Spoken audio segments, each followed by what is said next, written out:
new month and all those good things. Happy new week and all. It is the 2nd of December. Welcome to TDA, the day after, your favorite news platform and the home of popular culture as defined by the culture.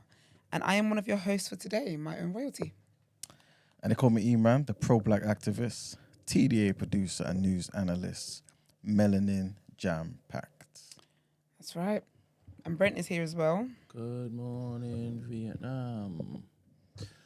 All right. You don't watch Modern Family? I did. It's finished. I clocked it. Oh, good. Love that. It's a great show, isn't it? Yes, I put you on it. You've probably forgotten. You've probably forgotten. I was like, there is a show that's going to fill you with so much joy. You put me on Modern Family. I did. That's great. Anyway, whenever someone says Vietnam, I remember when Lily, because I love the irony about the show, and they're trying to make her parents, adopted parents, trying to make her like just appreciate more of her culture. And then in the restaurant, and they were trying to get her like they were in a Vietnamese restaurant, and they're trying to like get her to try Vietnamese food. They're like, you need to know your culture, Lily. And she's like, I hate Vietnam, and they're surrounded by Vietnamese people, and she's like, I hate Vietnam. Every time someone says Vietnam, I always say that in my head. It's just flipping amazing show. Who's your favorite character? I don't know, man. Everybody. I think the non-Pritchards are my favorite. Who? The non-Pritchards. Who's that? That's Gloria, Phil, and Cam. Oh, those you married in? Yeah. Okay. And after a while, they kind of had to form their own alliances because the Pritchards is so judgy that they had to kind of cover for them. It's such a brilliant show. Because I don't typically like kids that act. They just get on my damn nerves. But Lily is flipping genius. I'm trying to remember who Lily is, you know. She's a little Vietnamese kid. I can't visualize her. It's a little girl. She's so flipping funny. I can see the girl that had glasses. That's Alex. Okay. And then the one that's like a popular girl in school, that's Hayley. She's your adopted daughter, isn't it? She's adopted, yeah. By the gay gays. couple, yeah. Oh, okay. Maybe I missed that. Yeah. But Was this later on in the show? No, because to be fair, when she started talking later on, like later seasons, but they had her as a baby. Okay. But her character development is so funny. Like, there was something like, I can't remember what the comment they made one time. Like, something like, we just have to take her home or something like that. She's like, hey, you got me. It's so, like, amazing show. And even when Joe came into the picture, so Joe is, what's his name? Jay and Gloria's baby that they had. They had a little boy later on. Oh, was it? Yeah, but even, like, his character development, like, the things that he was saying, like, amazing show, man. Have you seen the comedian that looks exactly like Manny? Manny is Gloria's son. There's a comedian in real life that looks exactly... Let me get his name. But they're not related. They made an episode, actually, where they said they were... that was Gloria's husband. Let me say, Manny, Modern Family look-alike. Like, they look scarily alike. Actually, yeah, his name is Gabriel Iglesias. It's actually crazy. Look it up. Okay. It's so weird.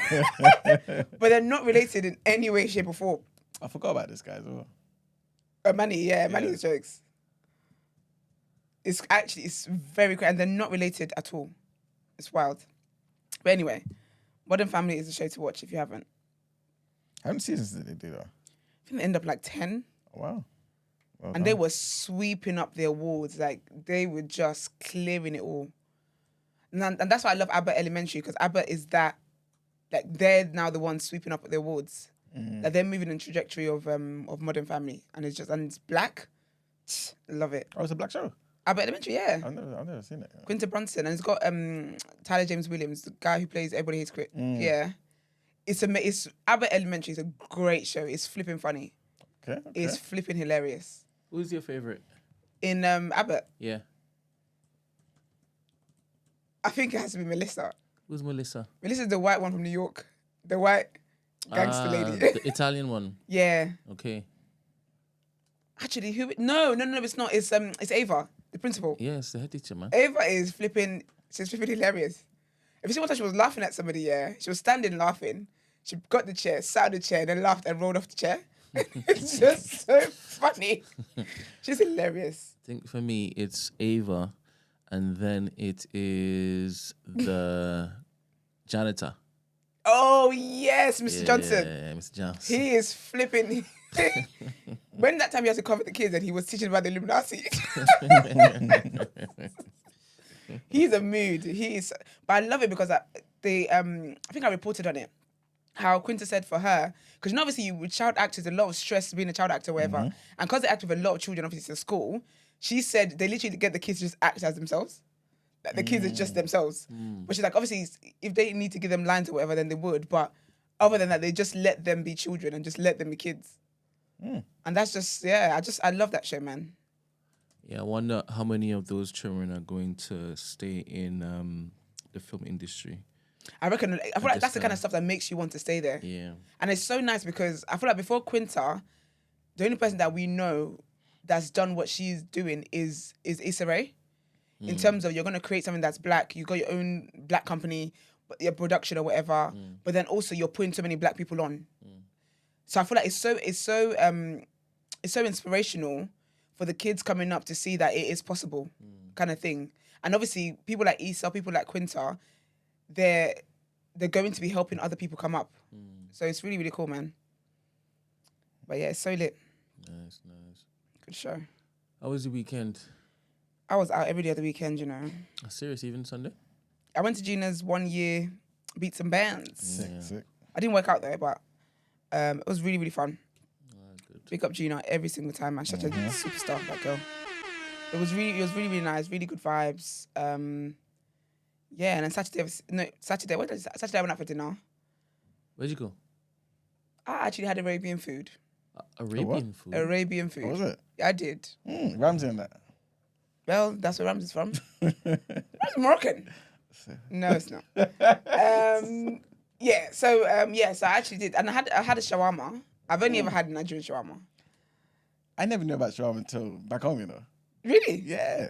To be fair, that was the only shawarma I thought there was. See? But I always see that when I drive past Lebanese places and whatever, I see shawarma, I'm like, yo, probably a kebab, chow. But it's really nice. It was really nice. I got a chicken one. And then I had this potato thing. Then the name is in Arabic, so of course I can't say that. But it was really nice. It was basically like just potatoes and like with peppers and onions and stuff. Oh, so it's vegan. Yeah, if you want to call potatoes vegan, you sure? Sure.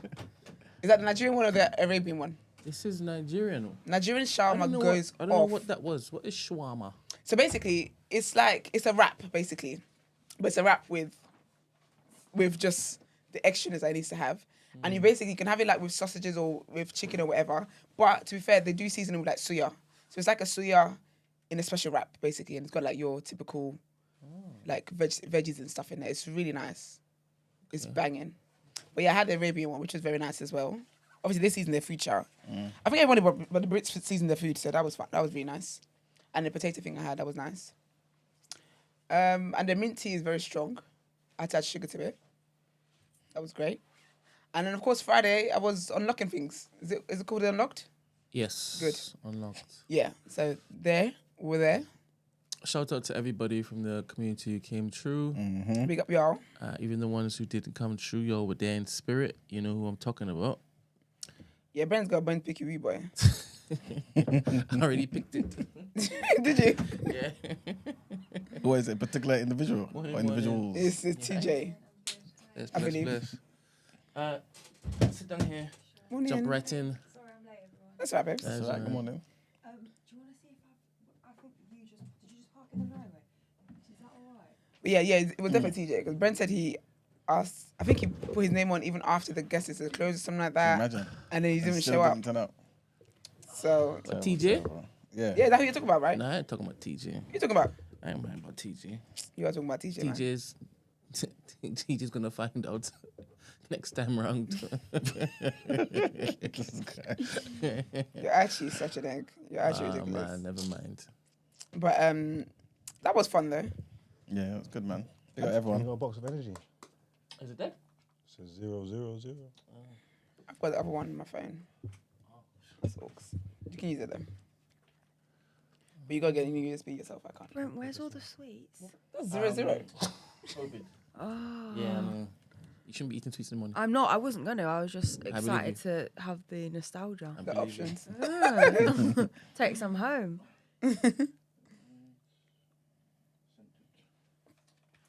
Yeah, so that was fun. How was your weekend? Man was good. Very busy though, man. I couldn't even attend Gina's thing in it. Yeah, I noticed. Yeah, because of the meetings that I had. It was crazy. Fair. I am blessed and highly favored. Good morning, Mags. How was your weekend? Good, So. Yeah, just I didn't really do nothing. Just Friday and that was it. I ain't been out. Cool. How was your weekend, Emmanuel? Yeah, it was alright, man. It was good. Lovely. Busy, family time, all that stuff. How was mosque? Sorry, how was church? I didn't go, you know. Damn it. How was mosque then? Fantastic. Good morning, Maya. Morning. Morning. How was your weekend? Yeah, it was good, thank you. I can't believe you lot are here this early. And God, to this be is- fair, every day of my life, I can't believe I'm here with that. No, but you're just moving like this is like casual and normal, but this is literally 8 a.m. What do you usually do in the morning? I mean, I would be, getting up, going gym and stuff, but this is like we've all chosen to be here. Do you know what I mean? Which is good, but it's just surprising. Yeah, professionals. You know. Yeah, no, I like it. It's good. All right, we will get into the headlines. You know, say good morning to people. All right. Just everybody. Yeah, acting funny for the company. It's Good crazy. morning, Energy. Good morning, Nine Ether. Good morning, Christy. Some of y'all look so stunning on Friday, especially Sarah. Sarah, I'm glad you said it because that wasn't who I was going to say. I love Shut Sarah's. down. I just love her fashion sense. She's like, I just threw this on. I feel like I just wanted to dress me one day. Like she just dresses so lovely and so nice. But that's what she does Like for an living, actual innit? goddess. Huh? She's like a stylist for a living, I think. Is she? Yeah, she's If a I'm- fashion, didn't know that. fashion expert. That's well, what I'm saying. makes sense. Actually, makes sense. How come she looks hasn't like a come on human as a goddess. guest to talk about her career? She must have styled bare people. Sarah, is she there today? Is she in the chat at the moment? She even lives around the corner. That's not what I asked you. I said, is she in the chat? I should give her a dress out. Good morning, Christy. Good morning, Timmy. Good morning, Davina. Good morning, Pal Wal. That's the last time you ask me. This guy. You know, it's the first working day of the It's month. Like crazy how you're the just 1st of popping up December was Sunday. right in front of my eyeballs. Crazy scenes. Good morning, Amy Snow Globe. Good morning, Adele. Good morning, Antonia Hansen. Good morning, T. Good morning, Izzy Bambino. Good morning, DCF Books. Briz. Greek. Good morning, Bex. Good morning. This man put his feet on a chair and then told me to sit down after he moved it. Crazy Greek is an interesting scenes. character Whole set of misbehavior. and not one I'm He very was wearing fond of. sunglasses in the Shabeens, wasn't he? Yeah, Greek man. is an interesting character and not one that I am. But he's a cool character. I wouldn't say that. He lost the cool. I thought he was a cool character because the myths you had told me. But that he was handsome? That's not a myth. No, I can't listen to what you think of your opinions on people anymore. He is a handsome man, and Unfortunately. I've been saying he's a handsome man. You said, I'm not going to address that because I didn't look at his face long enough to make that. What else calling. did I say that was misplaced? You made it seem like he was a cool guy. He definitely is a cool guy. He's not. He wore sunglasses in the Shabeens. He's not. That's not cool. There's other words for that. God damn it. He's not. And the interaction with him was very interesting, to say the least. Maybe it's because he couldn't see you. Not one I want to be repeated ever again. So It was the liquor. no, Blame the he liquor. he just stepped in. He just stepped in. I'm not going to talk about it. Yeah, but people Iman knows what I'm pre-drink talking all the about. time. Iman knows exactly what I'm talking about. And Iman ain't even fight back because it's warranted. What I'm saying is warranted. So, Yeah, smoke and mirrors. yeah. Good That's morning. exactly what he is. Good morning, Actually. Brent. Good morning, Black Mara. Good morning, Natty. Good morning, Riz Alias. Good morning, Gin and Gist. You looked absolutely radiant. A couple degrees melanated. Do with that what you Do you know, I'm Start so the fucking sick show. of this. You know what I mean? Should I get the Just so headline? you can want to Let's everyone. not Let's not do this again, man. Get the You headline. asked me to Press do that this. button. I will get up and press it myself. God damn it. Press the button.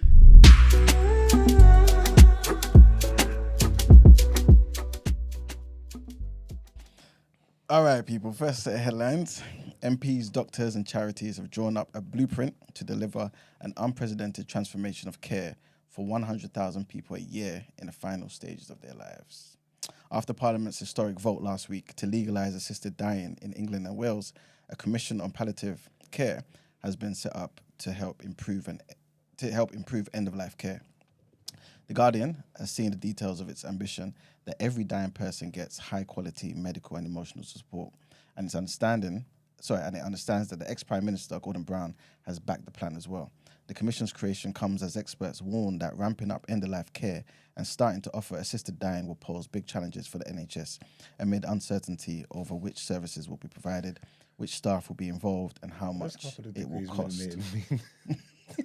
I was going to explain. You told me to move on, No, so I'm not revisiting that. No, it's all right. We've gone. He can't explain. I don't want him to explain. Get back into the flipping book, please. Please, and never leave it again. Never ever.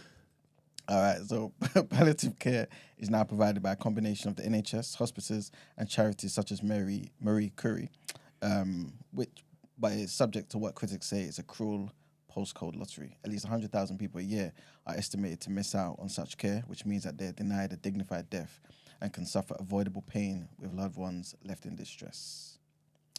Next headline, and Diane Abbott has warned it could soon be cheaper for GPs to encourage seriously unwell patients to sign on the dotted line for assisted suicide than to find them a place in a hospice. Imagine that.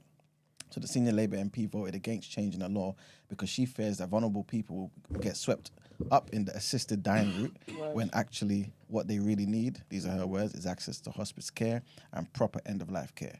The Commons backed a bill proposed by the Labour MP Kim Leadbeater by 330 votes for 275 against, this was on Friday, in a significant move towards giving eligible people greater choice over the way that they die. So this same MP, Kim Leadbeater, has given repeated assurances that the bill will be measured and appropriate safeguards will be put in place to ensure that nobody is pressed into assisted dying. The Health Secretary, Wes Streeton, faced calls during the parliamentary debates to put firm commitments on palliative care on the table, whether or not the bill becomes law. Already, some MPs who backed the bill on Friday have signalled that they could consider changing their minds, imagine, further along the process because of their concerns around safeguarding. They didn't think that before they went and voted. Can you imagine? But Diane Abbott, what Did she the bill said, pass? Yeah. yeah, that's my concern as well. Is I feel like it's just gonna be like the quote unquote easy way. Yeah. To, you know. Did you start talking about that already? Yeah, we had a whole topic today. Yeah. So what was your conclusion that they shouldn't do it? Yeah, I think so. I think it was, yeah. I think it was. Do you think that this assisted suicide is similar to like euthanasia? Yeah. Do you think that's bad? I think people should have the choice to do what they want. I think I agree with that, but I think it can be easily be abused. Yeah. I don't trust the government. Everything I can, don't though. yeah, but that's the thing though. 100%. And I have a problem with everything being abused. 100%. I So- hear that. Yeah. And how are you That's- going to that's regulate? humans That's a and hard people. thing to That's the regulate. thing. Yeah. I feel like it's different to, like everything can be abused and everything for the most part is abused, but it's different to human life being abused. And as you can see from this, yeah, like I always say, economics is everything, innit? And Diane Abbott is basically making it clear if it's cheaper for GPs to basically recommend they go down that route than to keep them alive.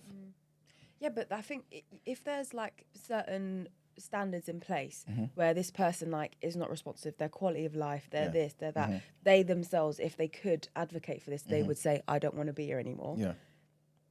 Like I do get it. Yeah. Because I've spoken to people who have elderly grandparents in care and stuff, and they're like, their lives are so bad, and they can see their spirit dying, and they don't want to be here. But obviously, it's good income for the whole system, so they're like, yeah, keep coming, keep feeding you this, whatever. Do you know what I mean? And I just Are those grandparents able to like respond and talk to them? and no, everything? not No, really. so they just Sad. Okay. And I think in those cases, Yeah. what are we doing? I think because if a doctor says, okay, you know what, to somebody about their grandparent that they will be in that position in 6 months. Yeah. then you get situations where people can say, okay, cool, let's just start the assisted dying from now. Because somebody will say, why wait 6 months for that? Let's just do it now. And then potentially it could extend to a year. Yeah, this is it. You know True. And yeah, where no, do you draw that the shouldn't be line? allowed. You shouldn't be allowed to like speed that up. But where would you draw the line though? If they're in that Do you reckon position. that's the verse people are going to go with? I think it could happen. Someone saying 100%. in 6 months your grand's going to be things, as they say, just take her now. No, they'll ask the grant, and the grant may say, you know what, instead of waiting 6 months and seeing you Yeah. deteriorate, I'd rather go now. Because I know Then what's wrong with that? Yeah. If they ask her, I don't think What's that's bad. wrong with that? What are you talking about? I mean, No, but but you know, it's like- still, it's What's the sentiment of keeping people alive as in the vegetable state and stuff like that and all these No, but things? the then thing why is not give more- someone the That's option when they're just for 40? you. What about the person inside that can't even communicate? No, You but don't you know know what how it they is? feel. There's people that would take it because they feel like they're being a burden to their family, even though the Yeah. burden's like, no, we want to There you spend go. the last 6 months to you. Because I actually know someone who that's basically what happened. They weren't given too long to live. And they were like, okay, we want to spend this time with you, but they're like, oh, I don't want to be a burden to you, and blah, blah, blah, blah. If it surpasses the time and like all the other stuff. Yep. So then end up doing that. Maybe I trust too much because I didn't even really think about the other side of people taking advantage of that kind of things. But when the bill came up, it's like it's giving people the choice. If that's what they want to do, they should be allowed to do it, in my opinion. But there's also people who they've been given a time limit on how much they've got to live and they don't. Yeah. They like way past it. They Talk about the surpass grandma that. in my church. There you She's go. 17 Yeah. years down.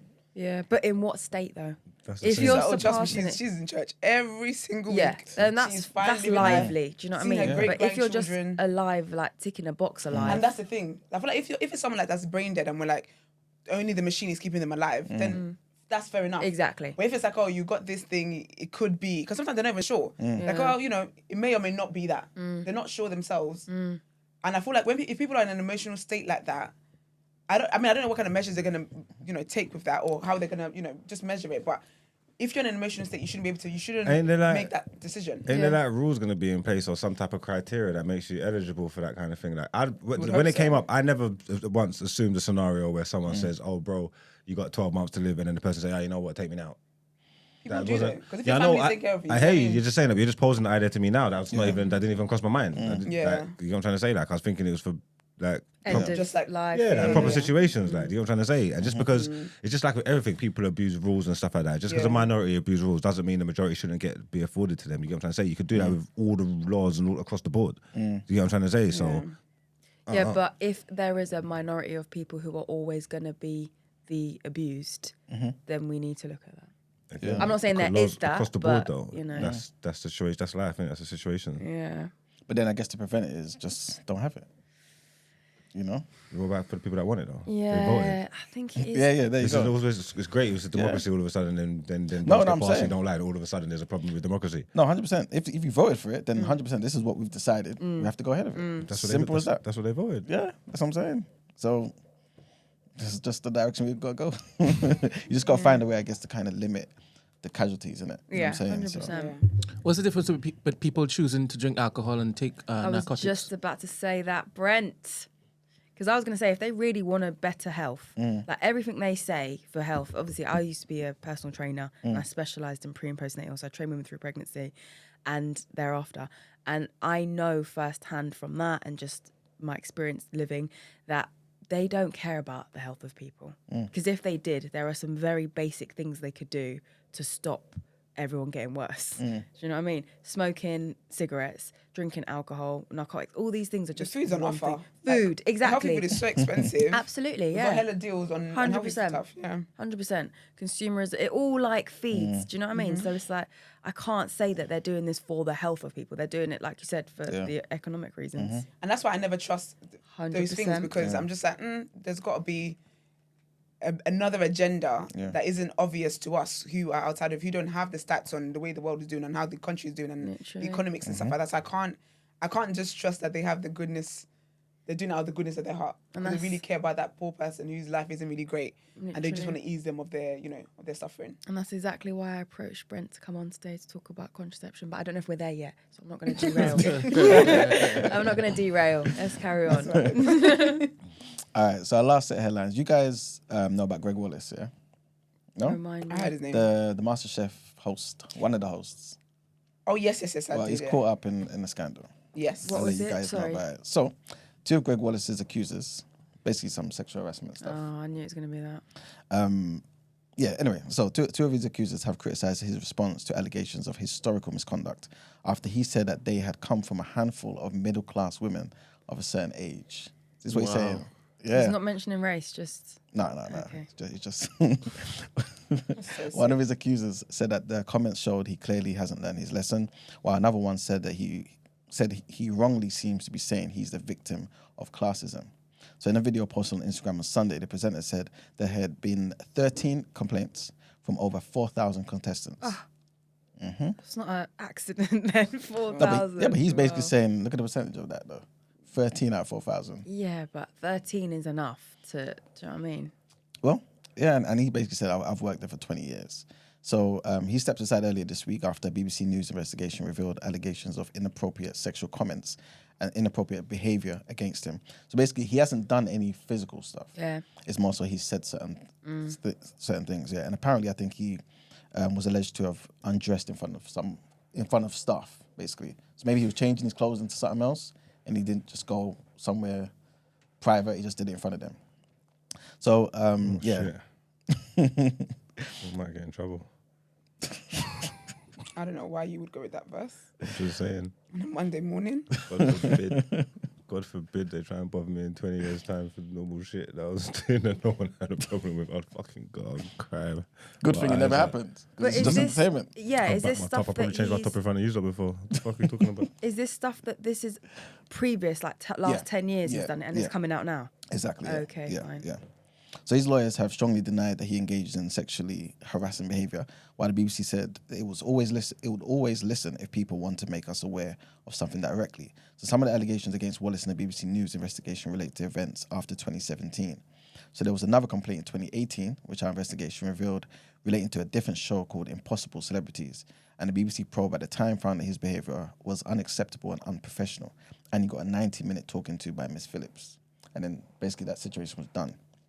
So separately, The Observer says that a letter containing multiple claims of inappropriate behaviour by Gregg Wallace was sent to the BBC in 2022, actually, so 2 years ago, but did not result in further investigation at the time.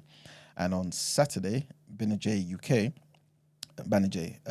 announced they had appointed a rigorous law firm, Lewis Silkin, to lead an investigation into Wallace's alleged misconduct.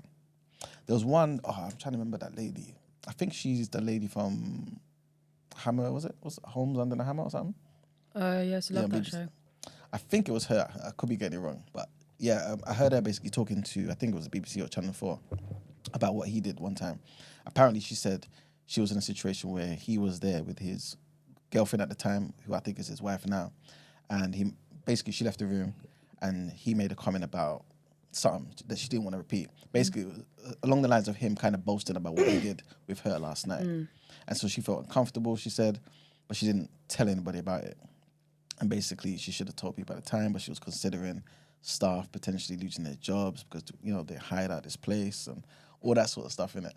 And yeah, that's just one example in it. So yeah, that's pretty much it, guys, for the headlines. All right, let's get into our topic of the day.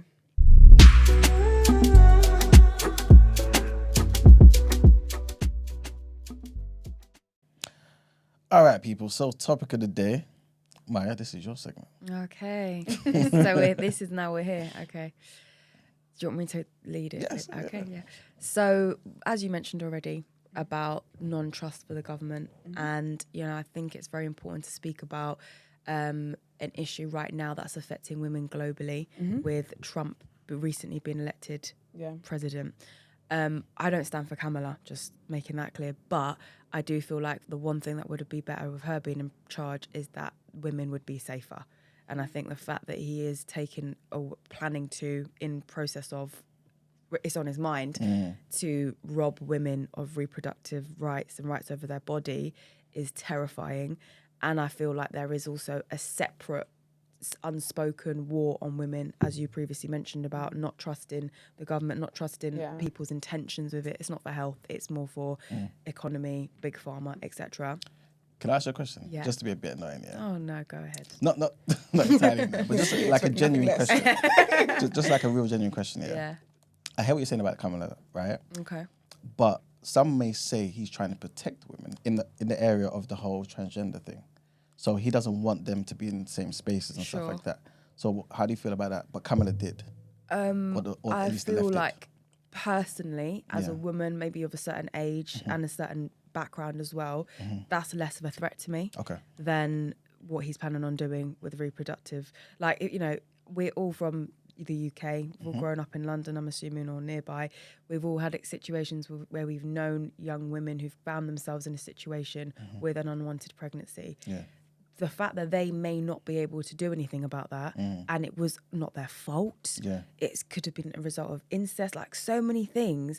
It's just, I can't believe it's 2020, nearly 2025, and this is what's happening. Do you know what I mean? So to me, the transgender thing is an issue, I think. And I think that is also about women's protection and, you know, but that one is more of Far a, that's like the reproductive one's a closer threat to my safety and women who are like me, and that's who I'm obviously caring about right now.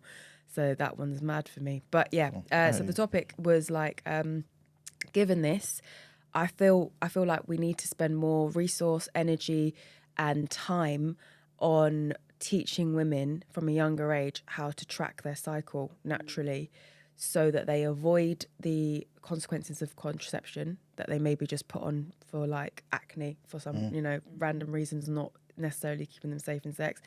And if you are in a situation where sadly you do live in a country now where all of your rights are being taken away, you can have some kind of control.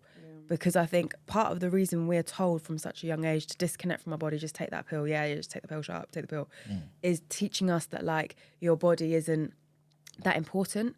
And so when things then happen to you, that also comes with why it's so hard. I think it's part of the reason why it's so hard to advocate for yourself, come forward when things happen. Like, we know how many, all women know another 10 women who's had something happen to them, haven't spoken about it, haven't come forward. And I think that's part of the reason, because we're conditioned from a very young age to just take something, shut up, don't complain about it. When I hear stuff like that, sorry to jump in here, it sounds so crazy to me though. When you say something like, oh, you know, all women know about 10 women, that means what? The world is literally just full of animals. Yeah, but no man knows any rapists. Mad, innit? No, but I don't. That's what I'm saying to you. No, but that's the reality. Yeah, I don't know no rapists. Yeah, but you. No this abusers. Is what's so funny. I think when men speak about it, because I have this conversation with my partner all the time, and he obviously has the same perception. Like, obviously, none of my friends, if anyone knew, we would blah blah blah. But your friend isn't going to come forward to you and say, "Oh, last night." That's what I did. I did. Yeah. Guess what I did? She told me she didn't want to 5 times, and I just. Do you know what I mean? But I think though, there is little languages that absolutely. Yeah, that I feel like women hear and women that we react to it, but men hear but they don't react absolutely. To it. Do you know what I mean? Like, if a girl tells me like, oh, there was this guy, like he just kept got a vibe. Yeah, like I got a vibe. Well, not even like, oh, he kept asking me out and I was like no, and he was probably like he didn't understand about social space and social awareness. 100%.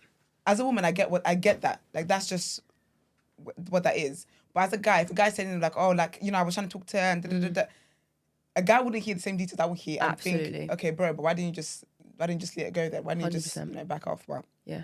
And I know that's so true, because since I've, like, I could take my partner as an example, since I've been explaining all of this to him, now when he goes to certain places, he can hear it and he can see it, and he's like, that was coercion, that was like all these words, you know what I mean? And it's if you don't have that, if someone's not telling you or showing you, how are you ever going to know? And I don't like this whole thing of men should do better, obviously, but you sort of have to have the expectation for us to know in the first place, because so many of us look back at our childhood, or not even that young, but teenagehood, whatever. There was so much that went down that wasn't all right, and we didn't know that wasn't all right. So we need to know first before we can tell the males in our life, and then hopefully there's some change, because I think like there's just not enough men talking about it. And this is why we have this conversation about like, are women not raising their sons better? But like a woman, there's so many women who have sons and they tell their sons very early to treat a woman like this, don't do this. But if they're not hearing it from a man, it's just not slapping the same. But I think that's crazy though. Like, I don't feel like a guy should have to hear something from a man for you to respect that. And I see that in even the littlest things. Like, men only respect other men's voices. But when you think about it, the reason why women didn't know is because the society we came into is run by men, and so they haven't told us anything. There's wrong with that. there's so the we standard are there. just the ones who are now saying no, but it makes me uncomfortable. So therefore, it's not okay. It's not even a thing of it has to be legally not or okay. justified, or it's like, do you know what, we don't feel it's okay, so it's not okay.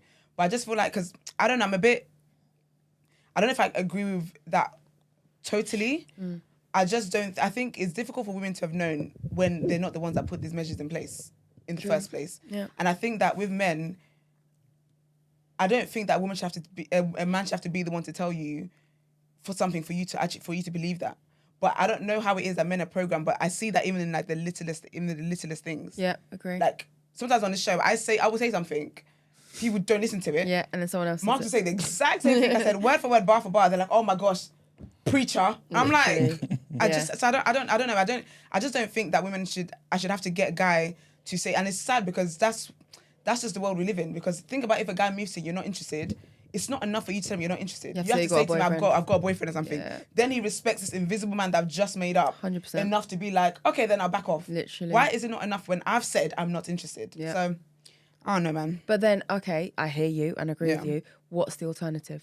If we don't educate men and we don't put more of our resource and more of our energy into this, then what? I don't think we need to stop what we're doing. I think it's absolutely important to do what we're doing, but it's also for men to not just have to listen to men to stop. That's easier for them to do than for us to band a bunch of men together to preach the same thing. It's easier for us to tell men that you should listen when a woman tells you something before you have to wait for a mandem or a guy that looks like you to tell you. Yeah. Because even with that as well, we can have guys who are doing the work, but sometimes the guys who are doing the work, certain guys don't respect them. Yeah. They call them simps, they call them this, they call them whatever. Like, so again, the education should just be, as a man, listen to women. Like, how many situations have we seen when women will say this and the guys will be like, no, we're trying to help you, so we're not going to listen to what you're saying.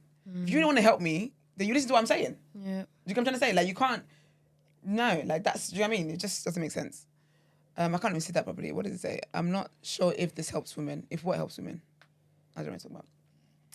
But anyway, yeah. Good morning. Will Trump also pass law for men and regulate ejaculations?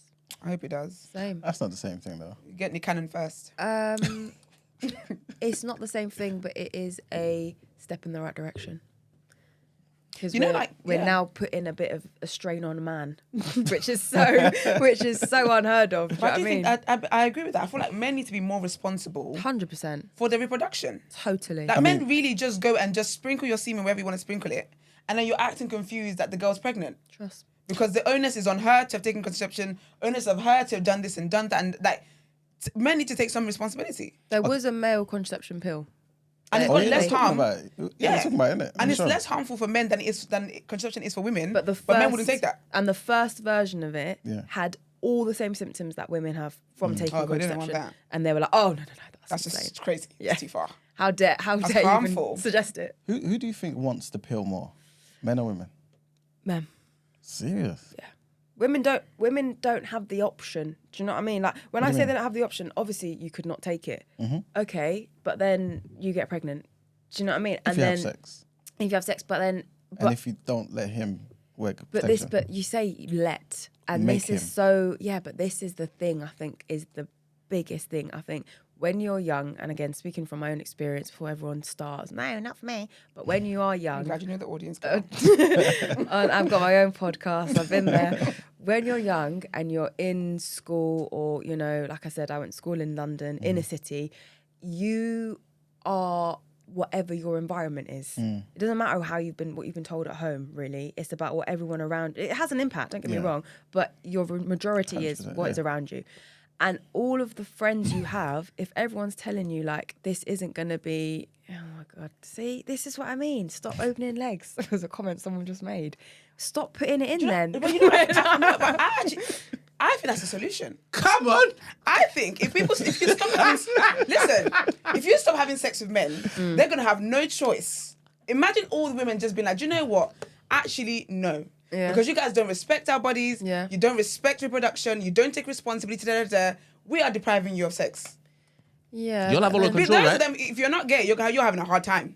And guess what? You're gonna have to step up and be responsible.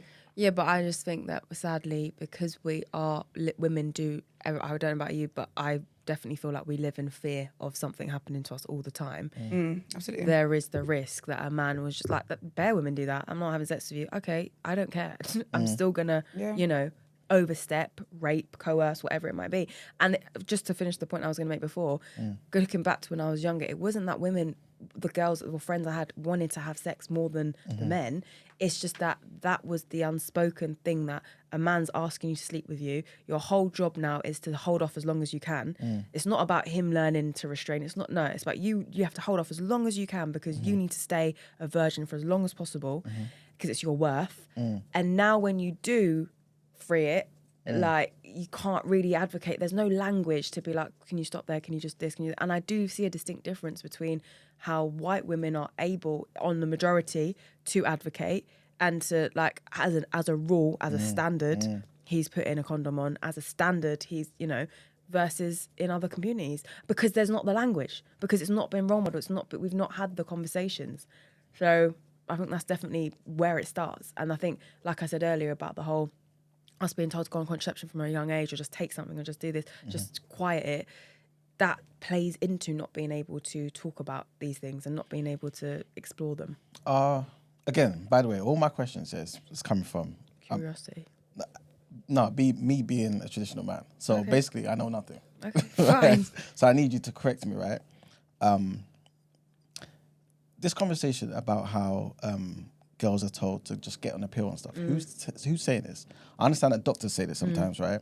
But is it the mums? No. Is it doctors? Yeah, It's the doctors. The mums aren't. Okay. The mums aren't telling people to get on contraception, because Okay, the mums cool. are saying you shouldn't be having sex. All right. Yeah. then. Which I get, but they are going to be. Okay. So now what? I think also the mums know the dangers of contraception Yeah, as well, because exactly. their bodies have dealt with it. 100%. It's the doctors. It's literally, you got acne, go on the pill. That's it. You feel like you might have PCOS, go on the pill. That's You it. got this, go on the pill. Go on the pill, go on the pill. That's just the answer to irregular periods, go on the pill. That's It's it. just the answer to everything. It's like a tick paracetamol. Yeah. Basically.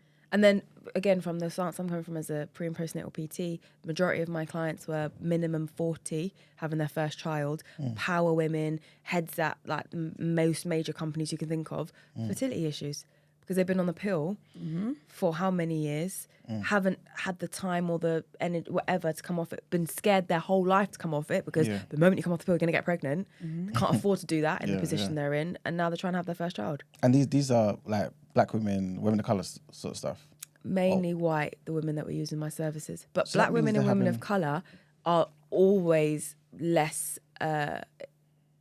trusting, less encouraged to go on any kind of contraception, because, as we've already previously mentioned, we don't trust it. But then we aren't aided with the knowledge, like I said, about cycle tracking, to know how to do this. So then you do still end up having an unwanted pregnancy. You do still end up having this, but there's still no conversation around it. So there's no prevention either. Before, obviously, I don't want to dictate where you're going, right? But just before you get into the cycle tracking stuff, though, the reason why I'm saying my next comment is because, obviously, I know with a lot of these conversations, it can become a man versus woman sort of thing, right? 100%. And this is why I asked the question about who's telling the women to go on the pill. So this is doctors, right? Yeah, I don't think it's. I don't know. You weigh in what you think, but I don't think it's necessarily men who are like, Okay, "Get on cool. the pill." Do you think that? That on the pill or That tell women. No, it's just doctors. Yeah. It's not a gender. It's not a gender thing. Okay, because there's also been a lot of conversation about male gynecologists. What are they? I don't know why, as a man, you want to be up in people's vaginas. I don't know personally. I don't know why that is the path you think that life is giving you. But fair enough. But it's not. So it's not a gender thing. Yeah. It's a medical thing. Yeah, Okay. it's And the same about way- population control. Okay, Their goal okay. is, we don't want young women having Exactly. babies. So strain on the system. Exactly. Let's slap them with a few hormones. So like men and women that are in the medical field are taught the same things. The same way we talk about disparity when it comes to black women and childbirth and pregnancy and stuff.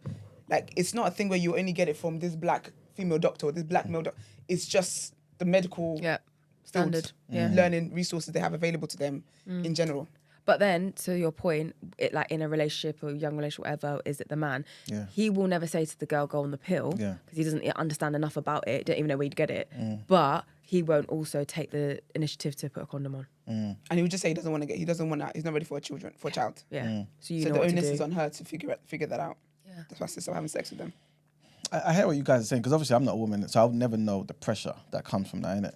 But in my head, I just automatically think, just have a condom, innit? Or make him, you know what I'm saying? But Yeah, obviously you guys telling me it's not that easy, innit? Exactly. And When guys don't understand, no, like I'm not interested in you. literally, How are you gonna convince him to put? Exactly. And you got to remember the shame aspect as well. And I spoke about this on my podcast because I remember you guys had Amani. Do you remember? Yes. Yeah. Dr. Amani. Dr. So she, Amani. yeah, Dr. Dr. Amani. Amani, Oh, right. exactly. So she came on my pod and we spoke about it for a whole series. Obviously. And it's about the shame aspect. Like, as a woman, it was only until I was like 25 that I really accepted that actually you can be in a room with a man, you can even be doing sexual stuff, and if you say at this point, I don't want to carry on, it should stop.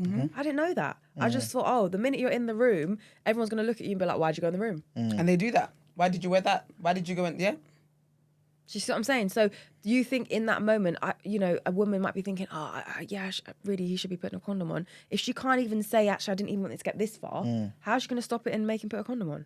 So are you basically saying, please correct me if I'm wrong, that I guess some of the reason why women are not so quick to get off the pill is for those situations? 100%. Okay, cool. Protection, always. Cool. That is it. And that isn't even full protection, because what about STIs, which you get from, contact, direct, raw. Yeah, basically.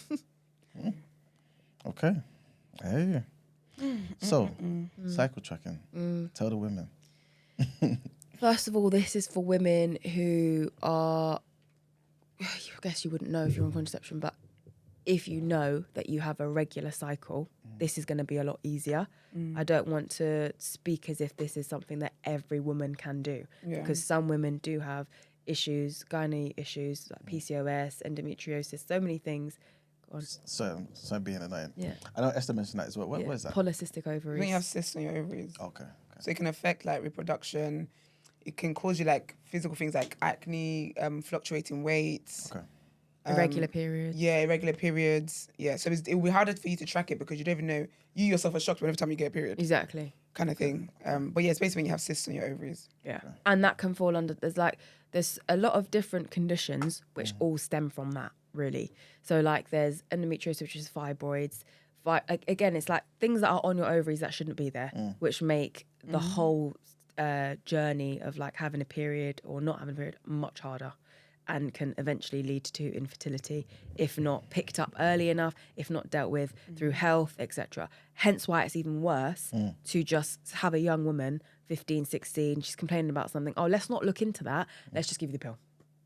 So now she covers it up for how many years she's on the pill. She's too scared to come off it because it's her symptoms that were so bad that made her go on it. And she won't know until she wants to like start a family now, if she does, or whatever might change in her circumstances. And what does she do then? Does the pill cause it as well? Or can it? What do you think the pill causes? Like, I don't want to, like, again, I've been so jaded from when I've said things and they come at you. But I don't want to say that the pill does this, the pill does that. But every single woman I speak to has had a reason she's not on it anymore. Do you know what I mean? And it's hard because I got quite far into giving a TED talk, but it was with NHS.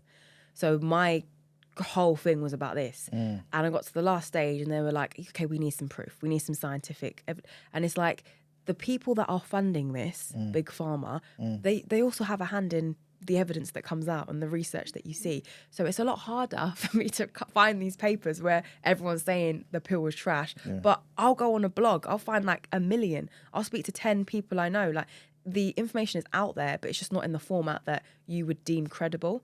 So now we're not using it, and now I'm not giving the talk. Do you know what I mean? So it's a lot harder. That's why it's hard when you speak to some men who are very combative about this, or even some women, and they're like, "Where's your proof? Where's your proof?" And it's like, my proof is every single woman I know. How is that not enough? Like, what more can we get from that? I don't know. Yeah. I feel like as the years go by, that we will find out how harmful contraception is on women's bodies, because there's links. I've heard people link it to like cancer and stuff like that. Yeah. I'm not surprised. So, yeah. I don't know if that's officially there, but like I don't know if it's officially reported Decided, as one of the side effects. Of course. But there have definitely been women that I know who have said that they believe that's why. I always feel like the side effects are harsher on black ethnic women of colour. Always is. Because We're not the ones that they try these things on. Exactly. They don't even test it on women, period. Yeah. Do you know what I mean? So then how are you going to know? So basically, and I'm not trying to minimize this at all, right? But is this basically kind of like diet on education? Don't rely on. Yeah, 100%. Basically. I totally agree, yeah. When I decided to start cycle tracking and not have any contraception, there was lots of reasons that made it a feasible option. Because even down to when I went to the, because I had the pill, tried that, it was horrible. Then I had the thing in my arm, tried that. To be fair, my symptoms weren't that bad on that. But again, that shouldn't be the marker. That my symptoms weren't that bad. Yeah. Like, I shouldn't have symptoms. Do you know what I mean? And I went to the thing to get it out because I decided, and I didn't take this decision lightheartedly because obviously I'm terrified of having a if a guy refuses to wear a condom, don't have sex, be disciplined. Okay, what about women who get raped? Well, data from forums can be written into proper articles as secondary data. Currently doing it for my dissertation, but for a different topic. Okay, that's good to know. Okay. So I've gone to the place now because I've done all the research. I've had like loads of conversations with my partner about it. Like, this is a big thing that's going to happen now. We need to be aware of the risk and all of that. Read a book, everything. None of this information was necessarily hard to get, but it wasn't easily accessible either. I couldn't just type it into TikTok. I know TikTok wasn't even a thing then anyway. So then when I've gone there and I've said, can I take it out? She's like, okay, yeah, what contraception shall I line up for you next? And I was like, oh, nothing. And she goes, oh, so you don't mind getting pregnant then? And I was like, oh, actually, I'm gonna track my cycle. And she was like, okay, yeah, just so you know, you're like 80% likely to have an unwanted pregnancy. Are you ready for that? Like, that's what she's giving me. She's not giving me like, okay, you know, what research, what this, what no. It's a end cut off conversation. So you have to do your own research, and I hate when I speak to women about this, and they're like, "Oh, it's long. It's just so long." And it's like, what is more important than things like this? The women who kind of oppose to that, are they women that's potentially maybe they have kids already? So it's like, I don't want like. It's sometimes, but sometimes not. Sometimes it's more women that really trust in these things, which I can't understand why you would. And there are even women that complain about it. They're like, oh, it's just so bad. I know, I feel so X, Y, and Z from it. I'm like, okay, well, you know, there's this. I've done a whole series on it. Why don't you? And they're just like, nah. Do you feel like this tracking stuff, kind of sounds like hippie? Is that what? Exactly. Like a hippie, wishy-washy kind of. The Hotep crystals sort of stuff, where it's like... But yeah, but it's so crazy how it sounds like that though, because it should be. That's what I'm saying. Literally, just because it's medical, cycle. It's not medical. Now it's crystals. Do you know what I mean? How is that a jump? It's wild actually that tracking your cycle isn't just a norm. Thank you. And being on the pill is the exception. Trust me. Sorry to jump in. I feel like back in the day, back home and stuff, it was the norm. That's what they did. Yeah. Exactly. Because when I did it, so my mum's Punjabi, my dad's from Trinidad. So not that I did spoke about this with my dad, but regardless, when I spoke about it with my mum, she was like, what are you doing? Bear in mind, this is a woman who's never told me to go on contraception. She's never also told me how to avoid pregnancy because she's just like, don't do it. But she's never told me to go on contraception because, like you said, she's felt the effects of it. She thinks it's bad, etc. So when I told her I'm doing this, she was like, you're mad, you're going to get pregnant. Oh my God, what are you going to do? Blah, blah, blah. She started talking about it with her friends, and from the community. And a lot of them were like, oh yeah, blah, blah, blah, done that. You know, my friend's sister, that's what we did. Yeah. And then my mum was like, yeah, she like tests her temperature in the morning. They're like, oh yeah, blah, blah, blah, did that all the time. That's how we did it. How else would we have, you know? Because and I think that's the problem, because I think a lot of women don't know that there's other options and other ways to look into these things. It's very irresponsible. Says, it's very irresponsible to be talking nonsense just because you have a bias. Well, you can also get on the Discord and let us know what your thoughts and opinions are. And I'm going to stop it there. I'm having a good Monday. Literally, man. But I feel like the issue... That's it. But this is from women, though. But this is what I mean. What's she questioning? What we're talking about. Well, everyone talking about. She basically, I think she said something like, we can't... saying that it's not tried, that it's not tested on women, and of course rape is exempt, and this is it. Like, everyone is allowed to have whatever opinions they want to have. Personally, I think the best way to avoid being pregnant, for me personally, where I live, I just don't have sex. That's my best form of contraception. Do you get what I mean? I don't want to be on a pill. I don't want to be on contraception. Blah blah blah blah. I feel like everyone has different ways that they can do that. This is not all women must follow this. This is what works best for all women. And Maya said at the start that this is something that is easy to do when it is that you have very regular periods. I don't have regular periods. I find out when we get there. When it gets there, yeah. Do you get what I mean? So it's difficult for me to track my periods. Do you get what I mean?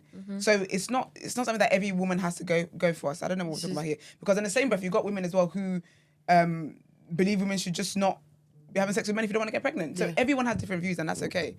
Cara says the pill was tested on Puerto Rican women in 1955.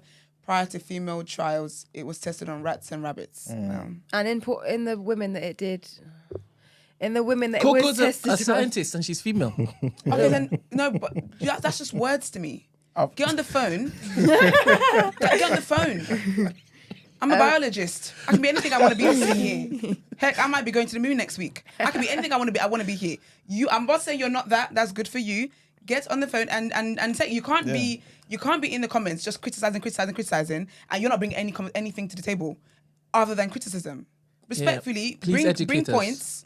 Bring points or tune out. Shut up. Anyway. Just what Cara said. It was tested on Puerto Rican women, and all of their symptoms were like the symptoms that we have, but on a bigger scale, because this is when the pill was like not really a bit refined than it is now. And so like they were having massive mood swings, they were really affected, and they turned out and they were like, all of the symptoms were taken on. They were like, oh, because they're like Latina women, they're quite fiery, so that's why they're getting the mood swings. And they're feeling whatever. But you know what? No one died. I think actually 1 or 2 people died, but not that many people died, and no one got pregnant. So this was a success. Off you go. You can buy it in your local pharmacy. Boy. Good morning. Good morning. He's told as a scientist. Good morning, Coco. Oh, thank God. Fantastic. This is my Coco, please. It's not. Oh, this guy. Who is this? Stacey, yeah? It's me. Morning, Stacey girl. How are you? Good morning. I'm good. I'm just a little confused. Okay. So I've been listening to the conversation. I will say that I definitely wasn't as tuned in on the earlier part, so pardon me if I missed it. I'm just not clear as to what the message is today. Like, are we telling women that they shouldn't be taking contraception? Are we telling them they should? Are we like what?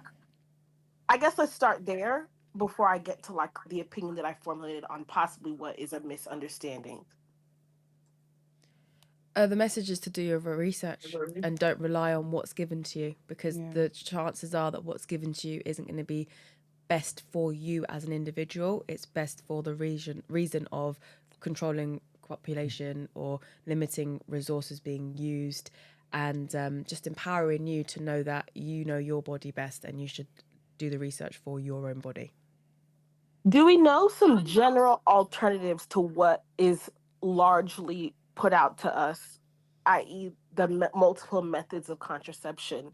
I get everybody has a different body, but I feel like contraception is what works for most people. So what are some outliers that are more common that I guess I just feel like it's a little incomplete? Like, you can tell people to do research on different impacts, but like, can we curtail it? And I'm genuinely asking, I don't want to sound like argumentative at all.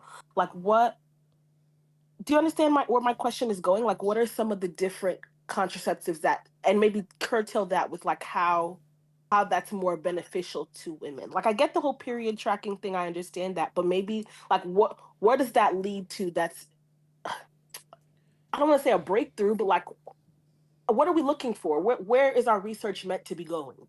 That's the confusion for me. Did you want to?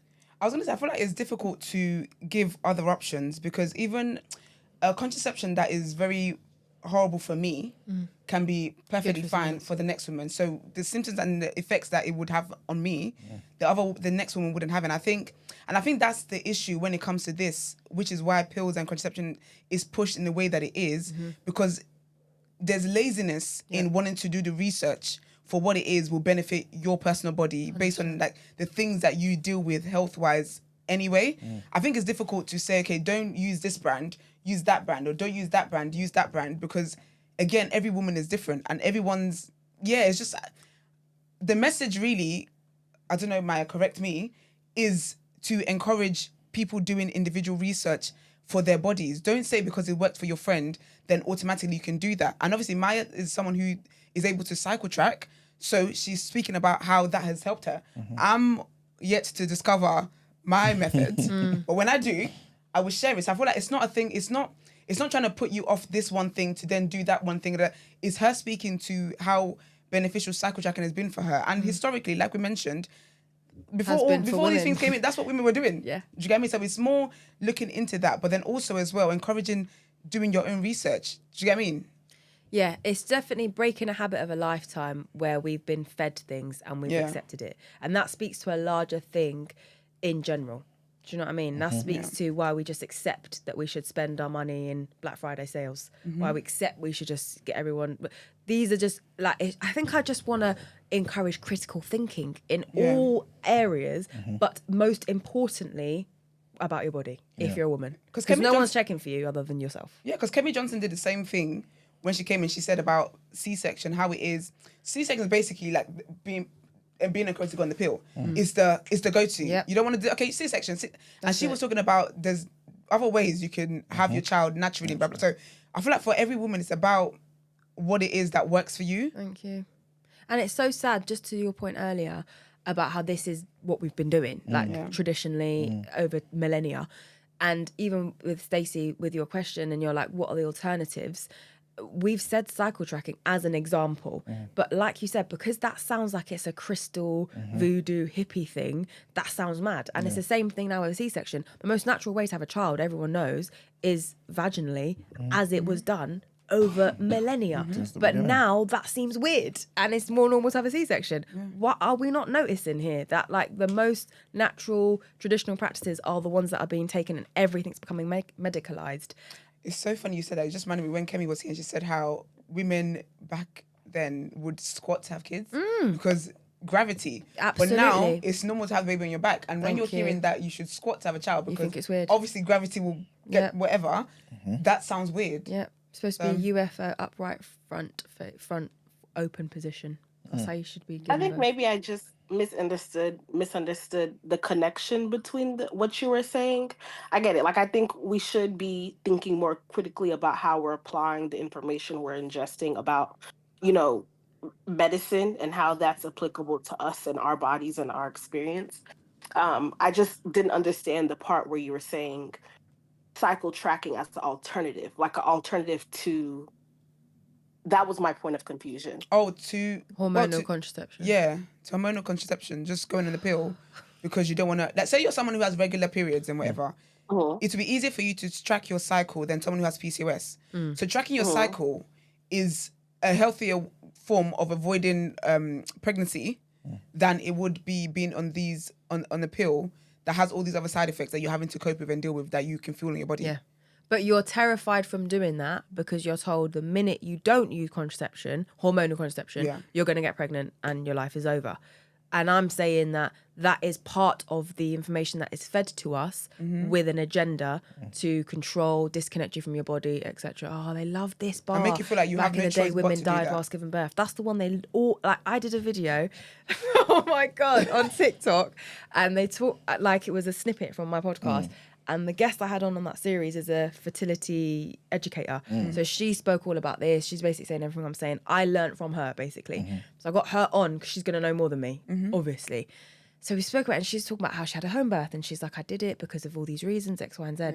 I put this on TikTok. People went mad. And it was my own people. It wasn't white people. So what are we saying? That people died from having childbirth? Yeah. Did they know the stats?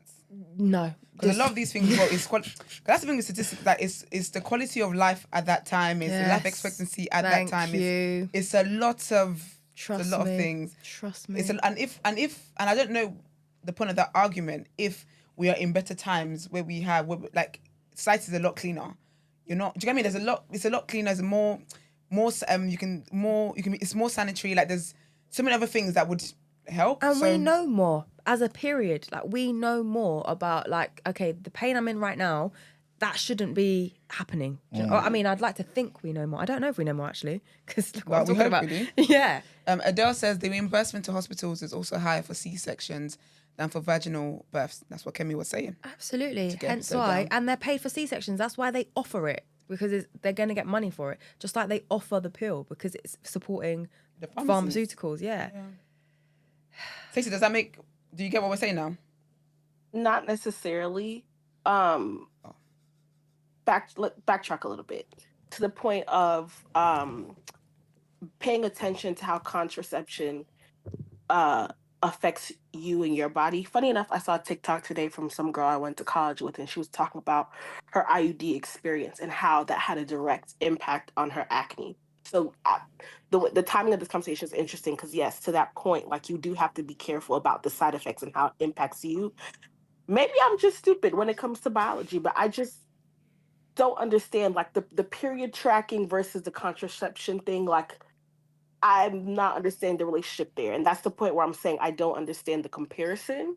So, like, it Go might ahead. be...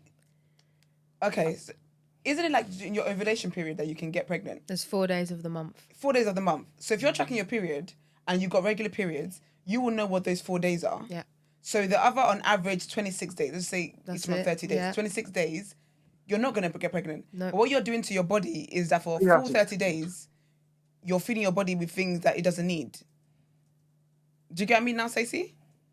I see where you're going now. So if the goal is to, like, forget when they say you should take contraception and whatnot for acne or whatever else. I was offered that for acne, never took it. To the glory of God, my skin is clear now, right? So there's that. If you're looking at contraception for the main purposes of being pregnancy, of trying to avoid pregnancy, and you're someone who has regular periods, you can track your periods. You can track your period. You can track your monthly cycle, so that you know your ovulation dates, and then you don't have sex during that time, and then you're able to avoid pregnancy without your body being fed all these artificial things. So that's how it's an alternative to the pill.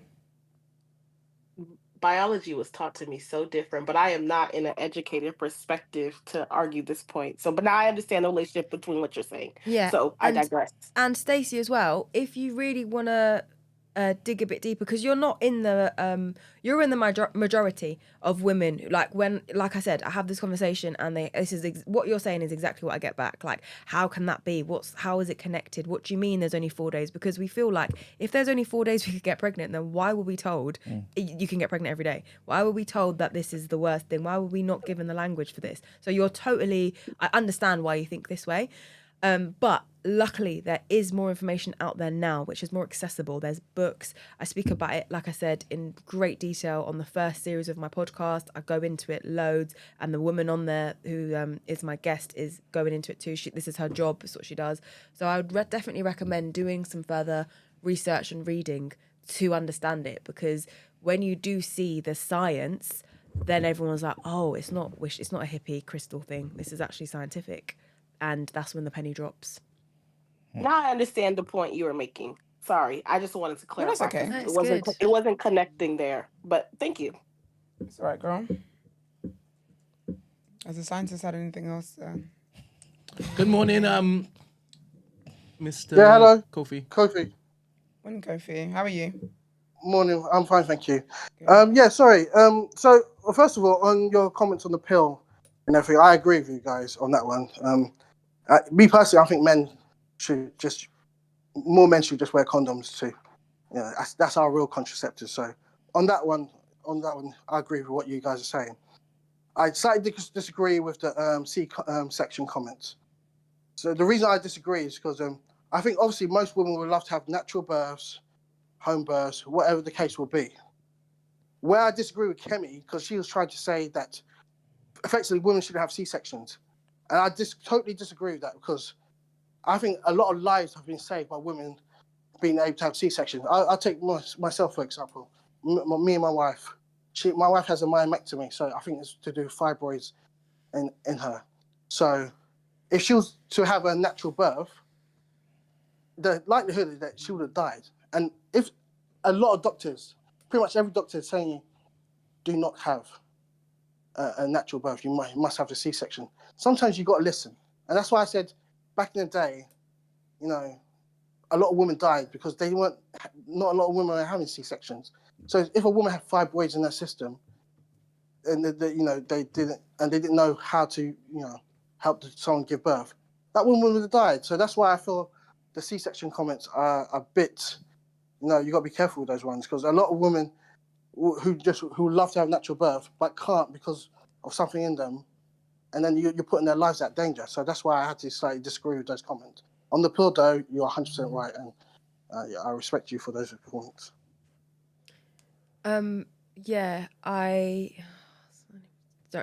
Getting back to what you said, Kofi, I agree with you, and what you're saying is valid. And the point I think we were trying to make is that the fact that the C-section is becoming the norm and the vaginal births are becoming the exception is the issue. Just like with the pill, the fact that that is the norm and you being taught how to naturally manage your cycle and track it, whether is the exception, is the issue. So obviously, absolutely agree. It is life-saving and it's brilliant for women who need that. And there's no other option. Totally do that. Or if you want to, do it. But just don't think that because it's been offered and there's no real other reason, just that the doctor has offered it to you, that is your only option. That's all the point that we're trying to make there. Okay. All right. Fair enough. All right. That's all I wanted to say. But yeah, fair enough. But yeah, apart from that, yeah, you guys are doing a quite good job. So yeah, take care. Thanks, Kofi. Thank you. It's just really just research, because it really and truly, like, if a doctor offers me medication for something, I always read like the side effects and Google and whatever else. And if you were told you had to have surgery, you would typically ask, if you're someone that's scared of surgery, you would ask like, are there no options? Are there anything else that we can try? So it really is just adopting that mentality for everything. Like, yeah, I get, obviously we trust doctors and we should. However, though, just from what we learn, especially when you're people that are non-white, Thank you. we can't just take the word just because they've said A. We're like, okay, well, A is the only option then.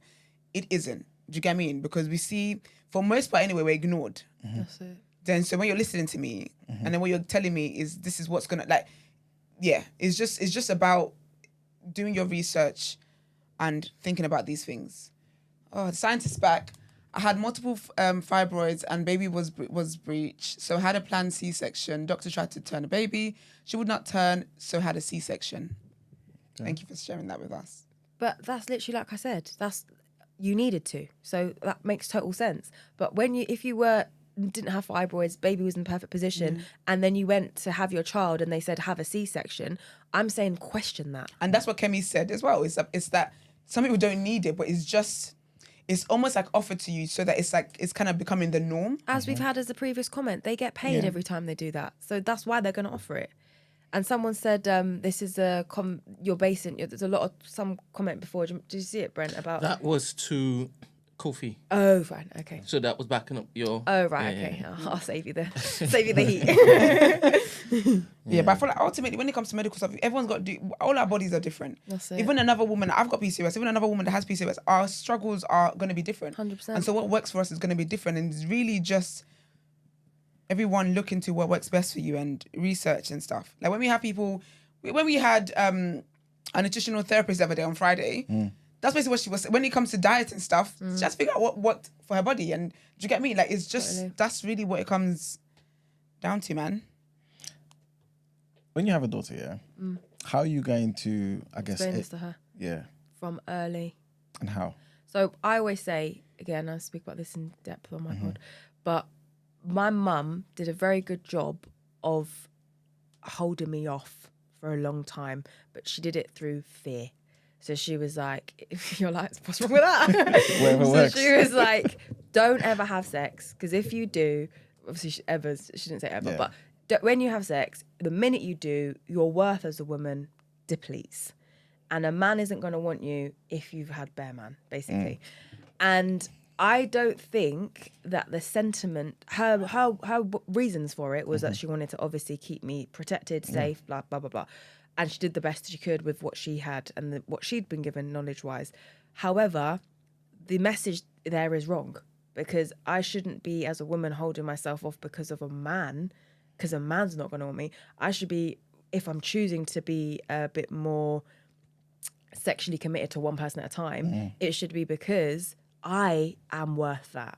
I am worth so much. I am so special and all the rest of it that not everyone should be let in. Do you know what I mean? Okay. That should be the reason that you are so great. Not everyone has a right to your body. Only very special people, if they're doing X, Y, and Z, whatever it might be. Not everyone's deserving. Yeah. That should have been the message and the sentiment. But her message and sentiment was from the male perspective. Okay. Yeah. So I will be saying to my daughter the same sentiment because I want to keep her safe, etc. But from the reasons I just said, which is that you are so no one deserves you, basically. Can't the two exist? Can't the two be true? Yeah, they can, 100%. Do you feel like the two exist? 100% it does. Yeah, 100%. Okay, cool. Men are obviously looking down on you as a society. We deal with that all the time. I'm not going to wife her because of X, Y, and Z, bodies, etc. Yeah. But for women, that's not our problem as much as it's the man's problem.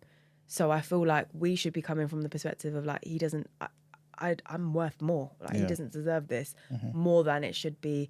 Oh, he's not going to want me, because a man doesn't think in his head, have I collected too many bodies now to be with a great woman? But isn't not all men? I would say. Of course. But like, don't men have other things too? Okay, I've not earned enough for her to want me.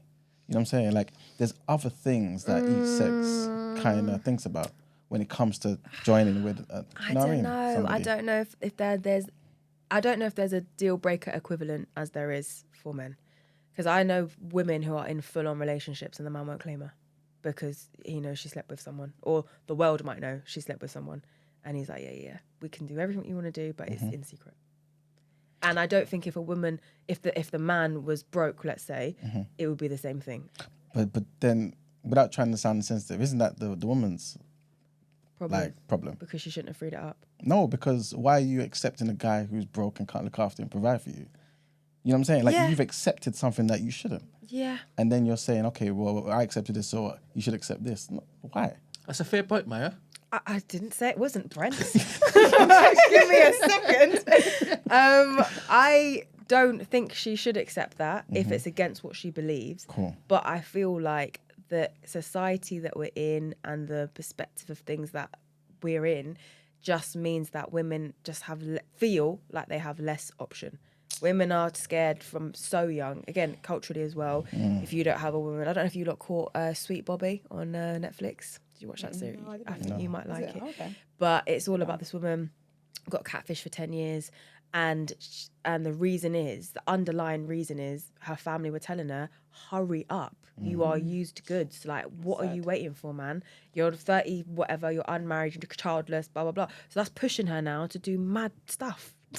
And like, this is what with women, they're told you're going to be alone, it's the worst thing ever, blah, blah, blah, blah. So she's accepting the bare minimum. Yeah. And we see it time and time again. So I feel like because men feel like they don't have to do that, there's always going to be a girl that's going to check for me. They have their standards, I don't even know if you call it standards, but views, and they live by them. Good morning, Ramsey.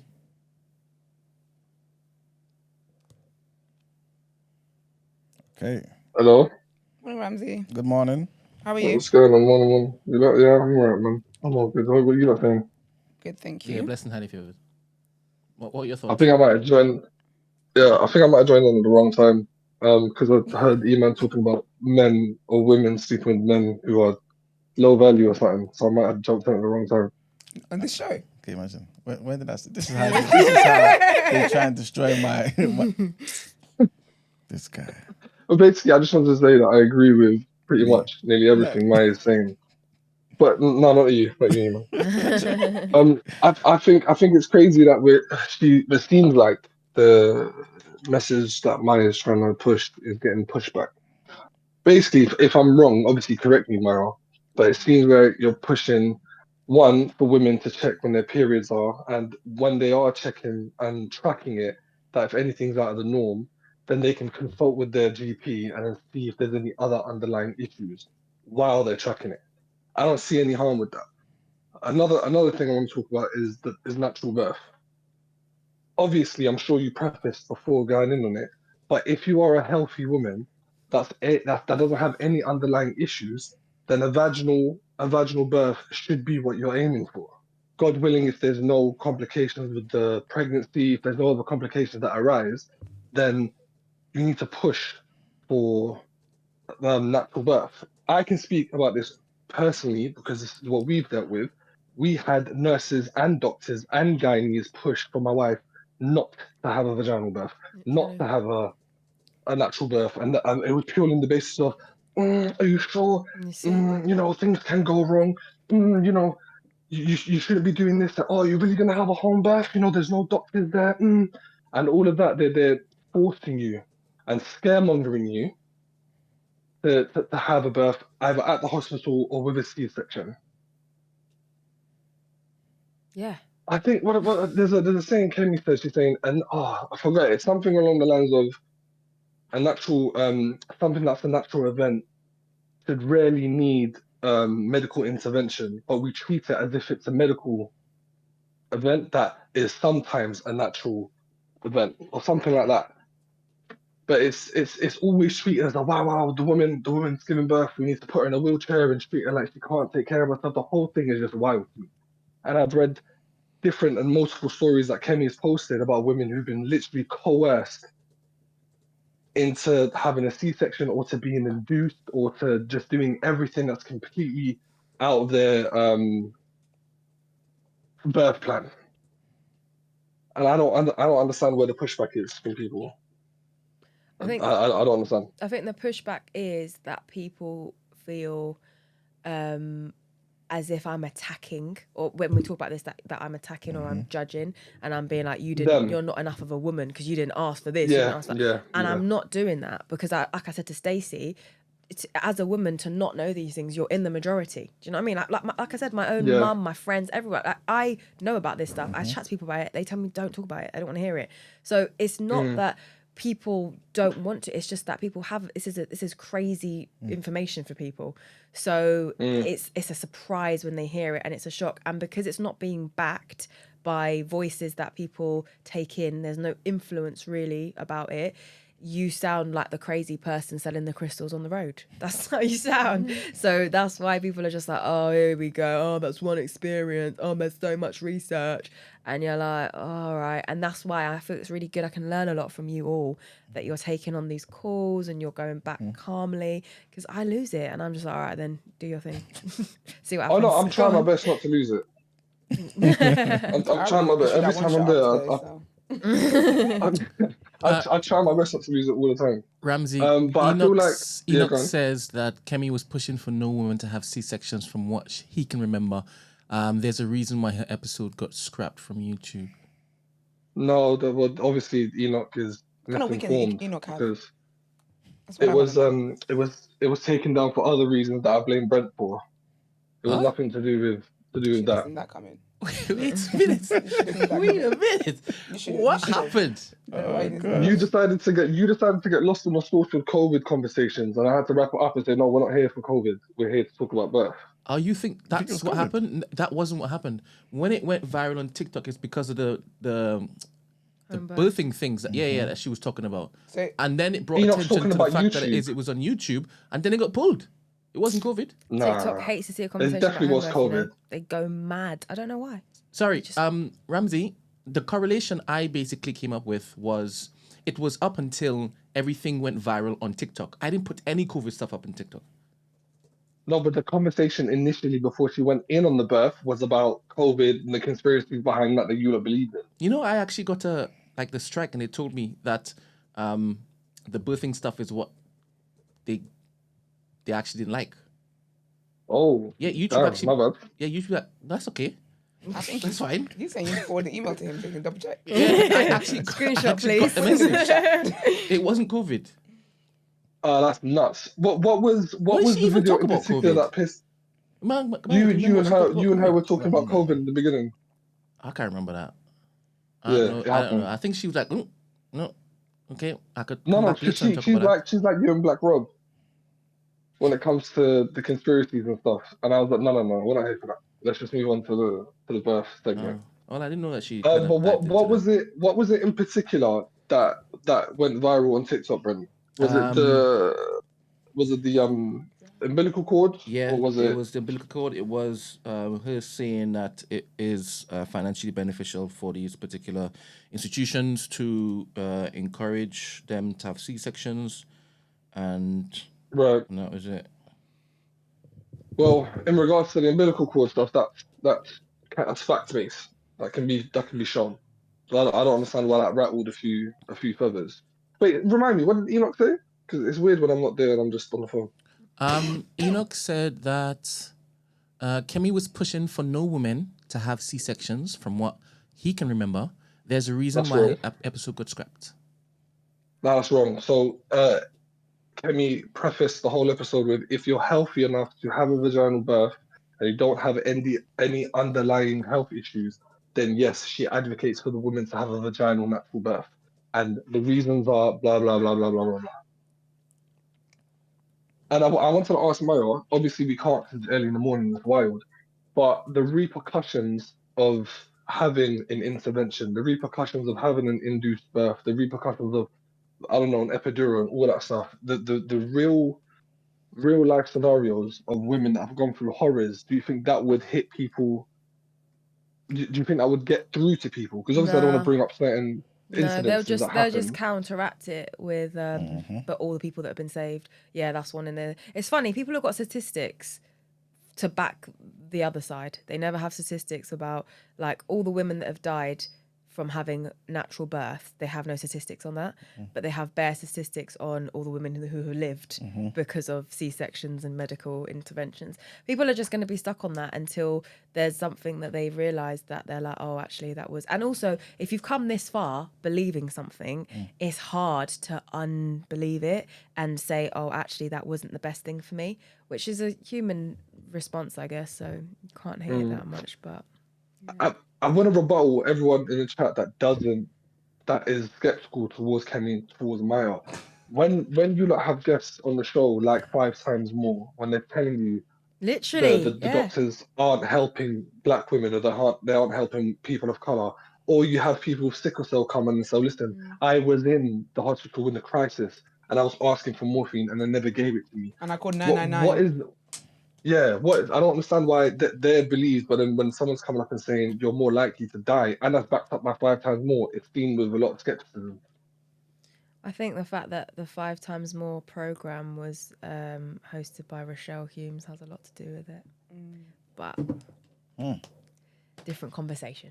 That's it. My whole thing is if your other half is pregnant, and I don't understand why you wouldn't want to do a little bit of research to make sure that you have the most healthiest birth. 100%. Your missus is good, your baby is good. Funny enough, someone from my workplace actually came up to me and found that clip on TikTok and managed to get through to Kemi, and he had a successful vaginal birth. Well, not him, but his wife. Good. Him too, man. I'm a man. That's good, But man. that's me. That's me done. All right, man. Thanks, Ramsey. Appreciate the call as always. Peace. So I wanted to ask you, 'cause obviously you mentioned about, self-advocacy and stuff like that. What does that look like? How can somebody hear you today and be like, okay, cool, you know what? I like how this sounds. I'm going to do my research. What's the next steps? Put it into action. Do your research, put it into action. Create your echo chamber. I think that's really important. Like when I first started doing this, like I said, people just shut me down. But I don't want to say that they shut me down just about this. People shut me down about bare stuff. But this was a big one because it was like, are you crazy? But I just found people who think the same way as me about this because, again, humans, we need to feel understood, acknowledged and whatever. And I made the people that are really important in my life, such as my partner, my family, whatever, understand. So I didn't waste my energy on making everyone understand because you're just going to waste it and you're going to go ill doing that. 100%. But make the people that you need to understand. And then I think that will help you.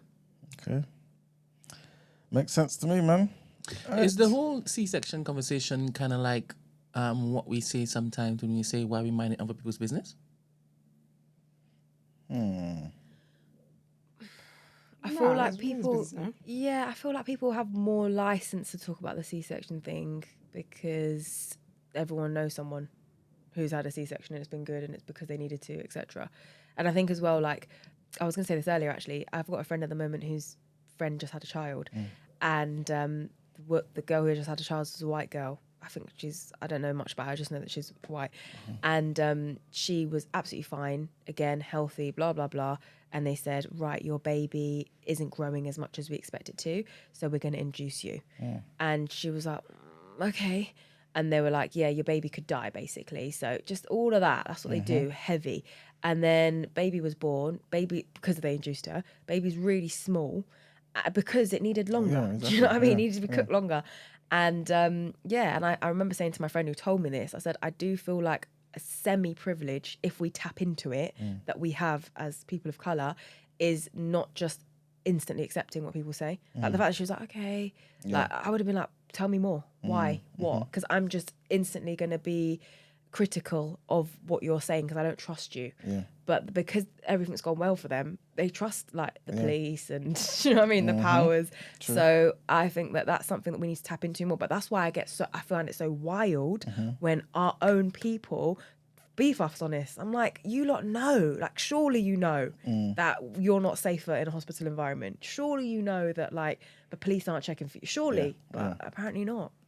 I think also, I was going to say, I think also as well, it's not a thing where you're being forced to do something. So it's not a thing of me taking paracetamol for someone else's headache because you're not being forced to do that. It literally is just do research and see what's right for you. Don't just accept that this one option has been given to you is the only option available. Totally. But also don't put the labour on people such as myself or obviously Kemi to teach you why. Yes. Like I've made a podcast with a series. Listen to that. Don't message me and ask me about it. There's that. And then go to another one. And then listen to this. And then do you know what I mean? And that's the issue, is the laziness of it, which is why, to be fair, a lot of people can't be bothered to look at other options. Like, you know what this thing is doing to your body. You know it's harming your body. But it just means you have to change your lifestyle. You might have to change this and change that. And that's a lot of work for people to do. Silvermore says, I feel like you are portraying doctors as this evil thing. This is a very careless take. Well, you are carelessly listening because no one's done that. So I need your bars. Can you write them down? Because I don't respond like this. Leads. I don't know, think about it. That is good. How do you think she got there, though? Because we said as well, no, the spirit's not leading at the moment. It's the other spirit. How did she get there? Because we've been talking about doctors and we've been saying that, medicalised and that's just handed to you. Doctors have an agenda. Oh, so you understand how she got there? We understand what she got there, but we counted this ages ago though. Like we counted this. I specifically remember saying that it's not that we should ignore doctors, because I said it about trusting doctors. Yeah. I said, it's don't trust everything they say. Yes, they should be trusted. However, though, do your own research for what works for you. I've sat in a doctor's office where we're on Google together. Literally. God, I could have done this at home and prescribed myself something. 100%. That's what we're going to do. The doctors have what they're told. You see the symptom, give that. Yeah. It doesn't take into account all the other things that you might have going on. If you by chance, and I've had situations that when I by chance mention something, they're like, oh, okay, that won't be good for you then. Yeah. Do you get me? That's what we're saying. No one said you shouldn't listen to doctors. But also, no one said go and burn down your nearest GP. No one said any of that. But the thing is, Brent, like you were saying about laziness, that's the lazy response. That's a lazy hearing. Yeah, lazy hearing. Because we've said bare stuff. And we've said one time that, maybe question a doctor. And then you've said, oh, you're saying doctors are evil. It's like, how are you taking that from what I've said?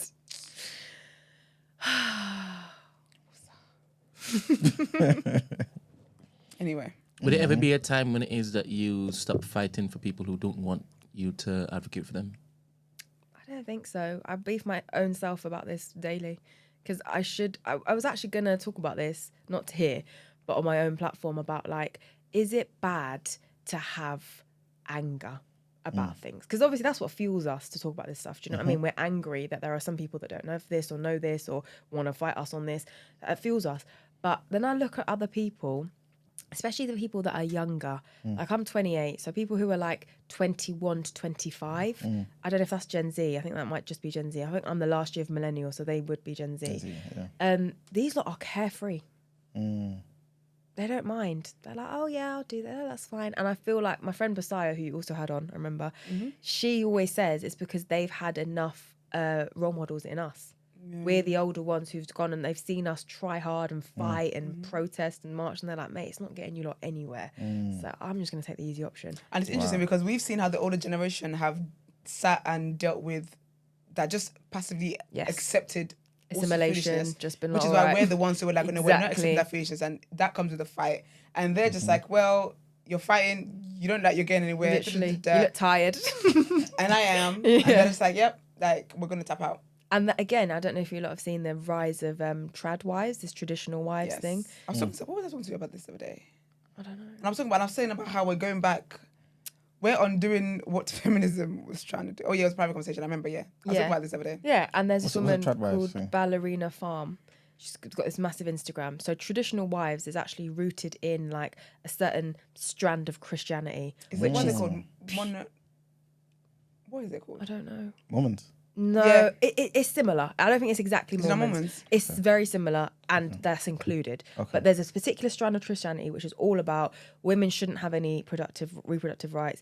Every child is a gift from God. Like carry on. Women should be at home cooking from scratch on a farm. Like you have to be beautiful as a woman to keep your man happy. Yeah. Your man should make every decision for you. That kind of there. So they're actually all very pro-Trump. And a lot of younger women are seeing this. They're not knowing what I just said. They're not knowing the context. But they're seeing a woman who's at home having all her stuff bought is what they think. They think it's soft life. Exactly. They think they're misconstruing it for soft life. So they're like, day at home. You see those TikToks? They're like, as a stay-at-home girlfriend, what I've cooked for my boyfriend, and then they don't realize that what you are dark side of them. perpetuating, is this. But that's why they just looked at us and they're just like, mate, that looks long. I'm not doing that. From a perspective, genuine question here, but from a perspective of like someone who's Christian, if they're reading the Bible and they're saying cool, or at least they believe in the Bible saying don't have sex before marriage and stuff, and they're waiting till they're married, right? Well, all of these issues basically that you're basically saying, number one, not exist, and number two, wouldn't this soft life that the trad wives are talking about be their reality? I think it can be a reality for women the world over, but I feel like it's hard in the society we live in now, if you're integrated in this society, to have that and it be a fair, equal situation, because there's always going to be a power dynamic. I don't, like, again, take London, for example. I don't think unless you're earning mad as a man, you would be able to pay for you and your woman to do and live a comfortable life. I think the option of a woman not working and living a comfortable life is quite minimal, unless you are of a certain earning bracket. So we have to, by virtue now, everyone has to work. So now, on top of that, if you want to now say, okay, well, if I'm not going to work or I'm not going to earn as much as you, like, there's just bound to be a power dynamic here. There's bound to be an issue where, oh, I paid for that, so now get out my house. Like, all of that stuff starts there. But the whole no sex before marriage thing, if both parties are doing that, I think that's brilliant. More power to you. But what I don't like is when women are holding themselves off for time and the man is just out here. Because then, now what? Community Do you know what I mean? Place. It's so funny, you're actually in my head, that's exactly what the conversation I had, like word for word, bar for bar, which I think that people don't, it's fair to say you want to live that trad life or what, blah, blah, but people don't see the other side of it, which is the power dynamics. Do you get what I mean? If it was just this, if it was this great and this soft life and this, that, or whatever, then women wouldn't have fought for the rights to work. 100%. But the issue is that emotional labor isn't seen as work. Yep. And even women today who they make agreements with their partners where it's like, okay, I will stay at home and take care of the home and blah, blah, because we can't afford, because we want to raise our children, we want to raise blah, blah, blah. I personally think that women who stay at home and whatever should get paid. Salary, You should get a salary. Totally. Because it's emotional labor. You would hire a chef, you pay them. You'd hire a cleaner, you pay them. You'd hire a nanny, you pay them. But because I'm your wife and because it's my children or whatever, like, it doesn't take away what this task is. It is still a task. It still takes energy. It still takes time. I'm still going to be burnt out and I'm still going to be tired from doing the same thing. But I feel like that's the other side of it that people don't look at. And it's so interesting, the rise of this, soft life being this and staying at home. I don't want to work. It's like the other side of it. And it's so funny. I feel like we're going to go back to, obviously not for all women, because someone like me, I would rather chew jean jackets straight from the factory before you have me doing trad wife behavior. So it won't be all women. If it's all women, that means I'm dead. That's what that means, right? But I feel like we're going to go back to a time where that becomes like a norm again. And then we're going to go back another time then where it's going to be a rise again of what the feminists did. And it's going to be so funny. We're just going to be going in loops. But yeah. And I think unless you are both rooted in religion, it can never be a thing of like, equality. Because if you're rooted in religion and your religion is telling you respect your woman, do this, do that, her job is this, your job is that, then you're not deciding that. That's being decided for you. Yeah. So you feel like it's equal. Yeah. But when it's not that, and you're just in this everyday society, and she's just like, oh, I'd rather not work, babe, and he's like, oh yeah, I've got bread, that's fine. From then, I've never seen an example where it has worked. It's so funny because even like with religion, I feel like with religion, like same when we talk about things being abused earlier, people don't treat, like religion really just is what women are conformed to live by. Yeah. Men aren't held to the same standards of religion because you're not meant to be community dick up and down the place. But we only speak about a woman's virtue and a woman's... Do you know what I mean? So even with religion, people abuse that. And so it's not actual equality in the sense that God intended for it to be. Literally. Do you get what I mean? Maggie says, are you going to share my YouTube comment on polyandry with our brother E-Man? What was the comment? Is it coming up next? So this is the comment. Okay. You're not poly. He's not polyandry, but he's for polygyny, which is where the man has several wives, but the woman doesn't have several husbands. You have a problem with that, Maya? Have I also? Friend. Sorry. We need to focus on the comment. Sorry. All right. Oh, I missed this after credit scene, so adding my 2 pence. Could this comment be also posed as a question? Are you ready? Yeah. No, Emmanuel. Are you ready? I'm always ready, man. If the argument, all right, then. If the argument for polygyny is about pooling resources and benefiting children, polyandry works just as well. 2 men with limited finances could combine resources to provide a stable home, while the mother stays home to care for the kids. It also gives more men the chance to experience partnership and fatherhood, addressing wealth disparities and social imbalance. If the goal is community and stability, why not polyandry too? Okay. I mean, I never said it was purely economics. I said that's one of the reasons. So immediately you've started on the wrong foot. Second, Can you imagine the economics man saying immediately. He says life is economics, everything is economics. Yeah, 100%. But now for this one topic, he never said No, that's because economics doesn't give you a moral guide. So this is morality. Oh, that you we're know that talking now? about. Huh? It's always been the case. That's It doesn't give you an That's ethical great guide. way. It just tells you about different options you have and how to, allocate that different differently. resources. That's how it is. And so in that same situation there, the question I would say is those women who want real men, would a real man share you with another real man? Does that exist? But why is a man having multiple women? Why? Well, I mean, we've done this since the beginning of time. It's been something that's been productive. And we know already today, sadly, there's so many women who want to get married who will never get married. You know what I'm saying? And in a situation where a man has a wife and he has the resources, like you said earlier, and he can help in that situation, she can join the family. She doesn't have an issue with that. Why would that be an issue? She can have children. She can also have the stability of a man. If she comes with kids of her own, then you've got a responsible man looking after her. We already know about the stats. Single parent household, unfortunately, which is an epidemic in our community, the kids are more likely to be homeless, more likely to start university and not finish, more likely to end up in prison, more likely to have a single parents as well, as in single... what do you call it? Single family. Yeah, exactly. Single family. All these things are not productive. So I'm not talking about a woman there, just pleasure, just have 2 men around. All that's foolishness. You got that from the West. I'm talking about real black, African, traditional, indigenous values here. Productivity, not nonsense. I mean, I think if women don't have a problem with it, but I think the problem is that sometimes that is presented as the only option, and then suddenly it's like, oh yeah, she doesn't mind. It's like, well, she don't have the option of having her own man to herself, and then she would like that. Do you know what I mean? Precisely. But if I that's think what she wants, then there's a fine. lot more information and I guess research coming out about how, from a sexual perspective, women tend. I don't want to speak for all women, but there are some women who get to a point where they don't basically want to have sex anymore with their partners. And they do want the stability, the security, and they do still love their partner, but they're just not trying to do that. And they actually would welcome him being satisfied there, so the pressure's not on them, and they would be all right with that. There are cases of that. I'm not saying. No, I'm just saying. Because the sound made me think you're trying to. No, I'm just saying that please don't take that from everything I've said. Too late, clip. No, that's just like that does exist. Do you know what I mean? So she backed you up, Manuel, basically. Yeah, because she's a Stats. thinking woman.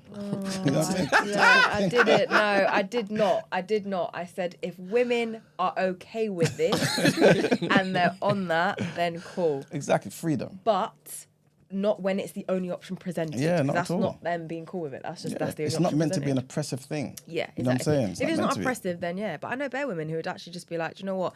It's the same, in a way, it's the same sentiment now, which I'm sure we all have people in our lives, women who've decided actually they don't really want kids or they're not sure they want children, but they would happily be with a man who has children. So then the pressure's off them to have the children. And previously that would be looked down on, that be like, oh, wow, I would never date a man without who has kids, etc., etc. Now some women are like, yeah, because then you're not going to look to me to try and bear your children. I don't have to go through that.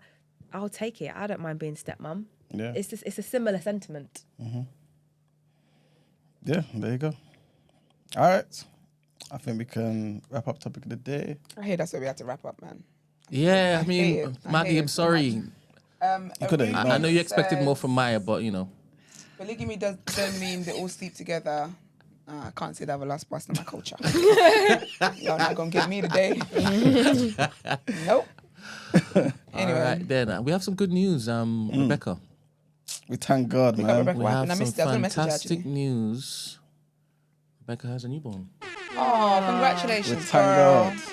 and it was vaginal birth, I believe. Oh, brilliant. Congrats. Thank God, man. Big up Rebecca. Absolute babe. Having more and more TDA babies and that. It's beautiful. Depends who's having them. Rebecca's going to be a great mum. Yes, of going to be a course. very positive child with great sense. Exactly. Some of you, I don't even trust your comments. So, that's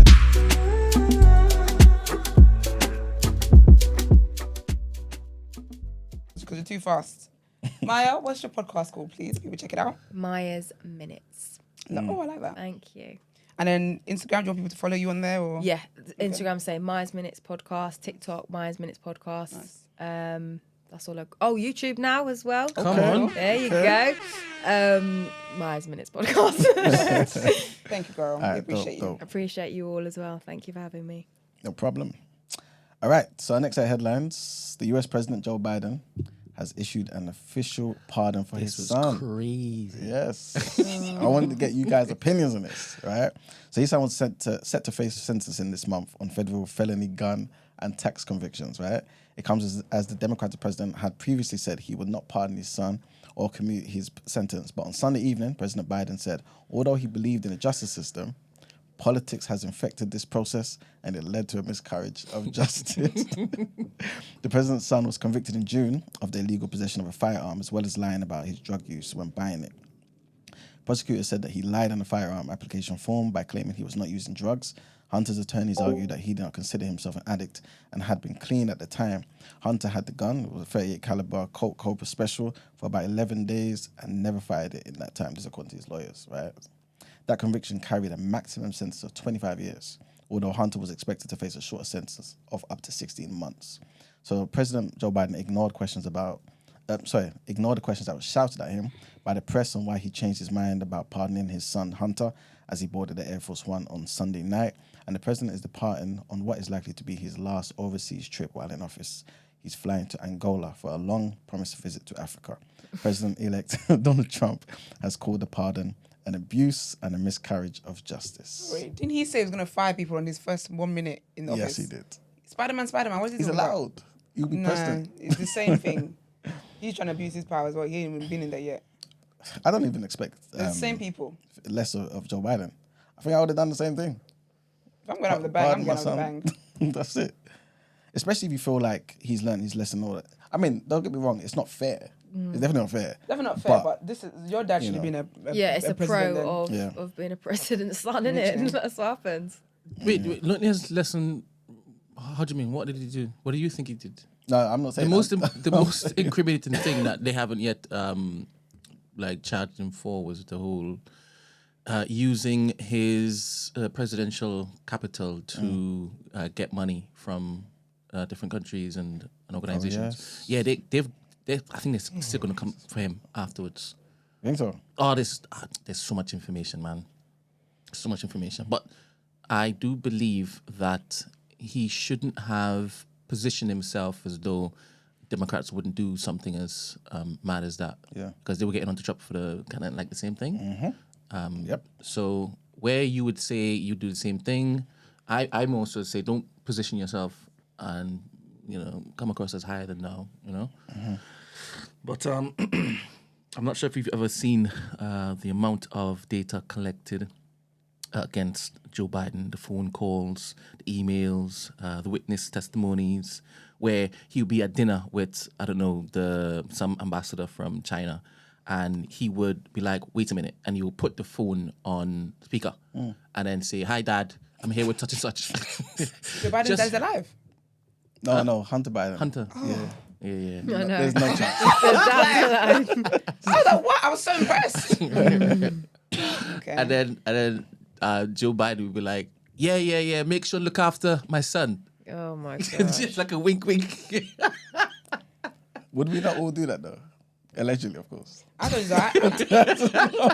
I'm raising stupid kids. No, what I'm saying is that don't look to get onto Trump. Yeah, Well, exactly. That's what I'm saying. If you're doing the same thing. No, but I think it's cheeky that Trump is getting onto him for doing that which he knows he would do. But it's because they got to him. Yeah. It don't matter, man. You would do the same thing. Like, you are already doing things. You did things when you were in there. You are planning to do things in your first day. True indeed. Just sit down, man. The same people. Before you continue, I think Sarah just dropped a comment about fitness. Yes. Shall we do that? Here we go. I'm in and out due to work. I would love to hear the guest view on fitness in high-risk pregnancies. High risk, obviously, is you should obviously consult a professional, but I would recommend that in any pregnancy you are active to the degree that you can be, and particularly lifting weights within reason, obviously, and it depends on what kind of fitness levels you had prior to being pregnant. But yeah, I think, and it's a shame as well because NHS guidelines, again, the guidelines are for the masses, and they're just like, don't do this, don't do that, don't lift this. But they're not taking in if someone has been very fit or has been very active, to stop that is actually more potentially as harmful as just starting something from scratch as well. So yeah, I'd always advocate for fitness and exercise during pregnancy within reason to what you can do whilst consulting professionals. Professionals might actually not be the doctors in this case. They could be a fitness professional who is very qualified because they're going to know more about this particular thing. And yeah, research again, sadly, it's not easily found, but ChatGPT is really helpful now. If you're active already, though, it's probably, like you said, it's probably best continuing it. 100%. And isn't that an advantage as well? Yeah, totally. Yeah. Most women are training, when I was training them, it was more for the delivery, because that's like the biggest workout of your life, and how you're going to be after. All right. Thank you for that. All right. So our next headline: dangerous cladding dangerous cladding on all high-rise buildings in government-funded schemes in England will be fixed by the end of 2029. This is what Angela Rayner has pledged. So, criticising the pace of remediation, more than 7 years after the Grenfell Tower fire killed 72 people, the Deputy Prime Minister announced an acceleration plan on Monday for buildings of 18 metres and higher, which will include severe penalties for freeholders who fail to act. She also said that by the end of 2029, every building of 11 metres and over with unsafe cladding would either be fixed or have a completion date for remedial work. Otherwise, landlords will face hefty fines. Ministers claimed it was the first time a target date had been set to make buildings safe. Angela Rayner went on to say, more than 7 years on from Grenfell Tower tragedy, thousands of people have been left living in homes across this country with dangerous cladding. The pace of remediation has been far too slow for far too long, and we are taking decisive action to right this wrong and make homes safe. And our last headline, the number of small boat arrivals since Keir Starmer took power has passed 20,000, with the Home Office claiming a record number of calm autumnal days in the Channel was responsible. A 31-day period in October and November had the highest ratio of so-called red days. It's basically when weather conditions make crossings likely or very likely, since records began in 2018, this according to a leaked analysis. According to Home Office data covering 11th October to the 10th of November, 26 of the 31 days were classified as red, compared with just three other the same over the same dates in 2023. In that time, 6,288 people crossed the channel, compared with 768 people over the same period last year. And the data will be used by the Home Secretary, Yvette Cooper, as she prepares to make a statement to the House of Commons on a deal that she signed last week with the Iraqi government on joint cooperation to tackle people smuggling gangs and increase returns of rejected claimants. And that's it for the headlines. Time to pay them bills. All right, let's get into some word on road.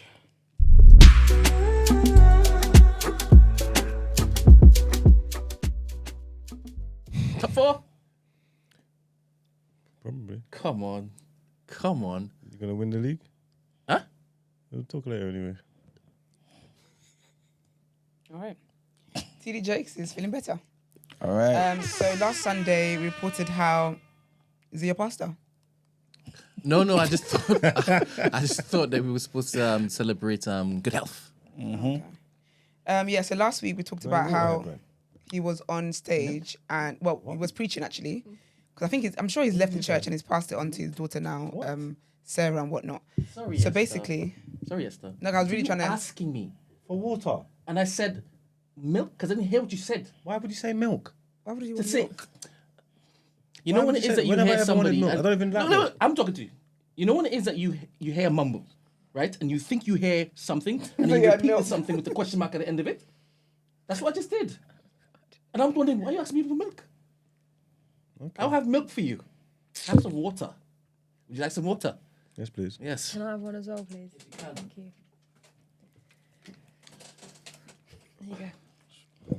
You've got to be the most dramatic person I actually know, and I Yeah, know myself. exactly. No, you talk about you. Oh, me. I said, yeah, exactly. I'm talking about you. You're just a character. Anyway, your pastor TD Jakes is fine. So last week, he was preaching and had a health incident on the stage. So he appeared via, I don't know, some kind of, just virtually. I don't know if it was Zoom or whatnot. I just like how we all go for Zoom and everything virtually now. But he appeared to the church virtually and he said, I told you last Sunday that I would see you this Sunday. So here I am. And he says that he had a minor, he says many of you don't realize you're looking at a miracle. You know when pastors turn anything to a sermon, child. He says, you don't realize you're looking at a miracle. I faced a life-threatening calamity and was rushed to the ICU unit. I had emergency surgery and survived the surgery, which is really good. He says that he didn't understand what was going on, what was happening to him at the time. And he looked around and he saw people around him, but he was annoyed because he didn't know why people were around him. But obviously, he's going through something. But he said that he's at home now recovering. He's had a full... he said he's had a complete physical and he's fine. He's in good spirits, no pain. He's in peace and tranquility. And he wants you to know that he can feel your prayers. That's really good, man. He's feeling better. He's doing well. And, of course, his daughter and the congregation prayed for him afterwards. So that was nice. Speaking of people that were not feeling too great, remember when Jamie Foxx had his episode last year? Was it last year or 2 years ago now, actually? But basically, there's rumors on the internet, actually. I didn't even know this, that it was Diddy. I didn't know that they were Diddy. What? That he poisoned him, allegedly. Apparently, he did a comedy special, and on his comedy special, Yeah. he basically said to the audience, that's what happened. Yeah. So basically, he's got a Netflix special coming out. It's called What Had Happened Was. And then someone who went there, he's actually a producer. Let me see, maybe you guys know him because you'll be. Choke No Joke. Oh no. That guy's been saying some false information for a while. Yeah. So he's the one that's come forward now talking about that. Jamie Foxx apparently said that he alluded to Diddy allegedly poisoning him, which is why he was ill that time. But also says that Jamie Foxx is the one who called the FBI on Diddy. So apparently, that's what he's alleging. So, because he was at the show and he said that that's what Jamie Foxx apparently said. Someone else was at the show though and said that's not what he didn't say that. In fact, he said the opposite. He said that he knows that there's rumors and blah blah blah blah that Diddy poisoned him, but Jamie said that if Diddy poisoned him, he wouldn't have been ill. He would have died. So apparently, that's what someone else says that Jamie Foxx said. So he's coming out on the 10th of December. I'm glad he survived that, man. Jamie Foxx is he's just so talented. So that's coming out on the 10th of December on Netflix, and on Instagram he posted about it and he said, "Cannot say it enough that I am blessed to be able to tell my story in my own way. So many people to thank. So many people have prayed. a big shout out to Atlanta. That's where he filmed it. He says, "You showed up and showed out, made me feel at home. It made me feel safe after 18 years of not being on stage. You made it feel like it was just yesterday." Was he a comedian? Like a stand-up comedian? Fox? Yeah. Yeah. Didn't even meet him like that. Yeah. Interesting.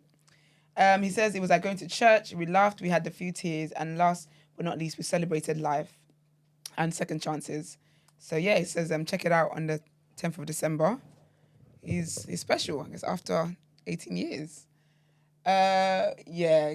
Supermart says, did he just catch in bear strays? Well, because I don't even know if Diddy tried to kill you. You would say Diddy tried to kill you. You got to be wearing the full armor of Christ to say that. Like, you got to be so sure that Jesus got your back. Because if you say something like that, he might just come back. And that's what that producer guy was trying to say.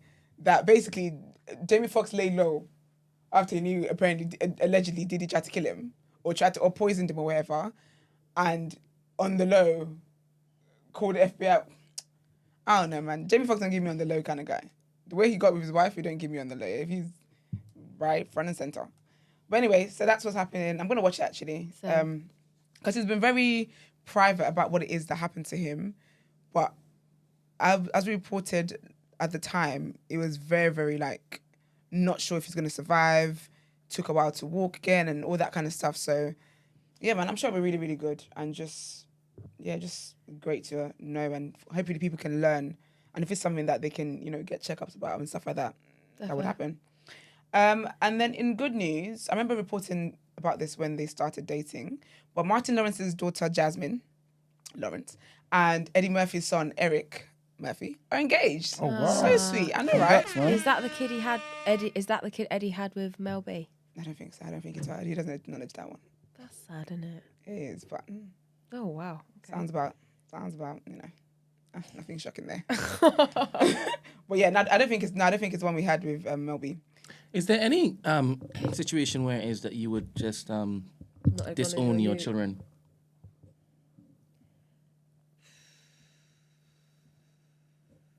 It's hard as I'm not a mother yet to say. That's the best Mine time is to paedophilia, murder. Is that intentional murder? You hope I've got that, a list. though. You hope that. I got a list. You hope that, though, but I've seen certain women stand by their child. I think that's... Sorry, but it can't... They can't help it. They can't help it. No, you can. You picked a side. You absolutely can. Yeah. You absolutely can. Because in the same way people cuss mothers who stand by their boyfriend that's abusing their child. True. Sorry, you're in the same boat. You're in the same bracket. Yeah. Because your child has abused somebody else's child. Agree. You're the same people to me. Agree. You're the same. We're not going to cuss the woman and be like, oh, because of her boyfriend, because of her man. No. Wrap them up. I hear you. Get them up. No. Do. Same thing. But isn't it a bit different with the boyfriend, though? It's not. Because it's not blood. It's just it's a not. guy that could be replaced. It's not. The fact is that you've chosen a man over it. No, because some mothers will cut off their child if their boyfriend fancies them or if they sleep with their man. True. That's diabolical. No, it's not diabolical. It's all diabolical. That can't be diabolical and then we give grace because that's your blood. No, we can't give grace to no pedos. But I'm just saying. But that's what I'm saying though. But like, saying is different because that's blood. Yeah. Your daughter's blood then. That man is not blood. Yeah. Agree. So you shouldn't cut your daughter off. It's all the same people for me. Like, if a crime is a hard no for you, it should be a hard no regardless of whoever's doing it. Yeah. Because at the end of it, at the other side of it is the victim is someone else's child. Yeah. It's the same with sibling. If your brother was a rapist or paedophile, is he gone? Of course he is. Yeah, no, I agree. As it should be.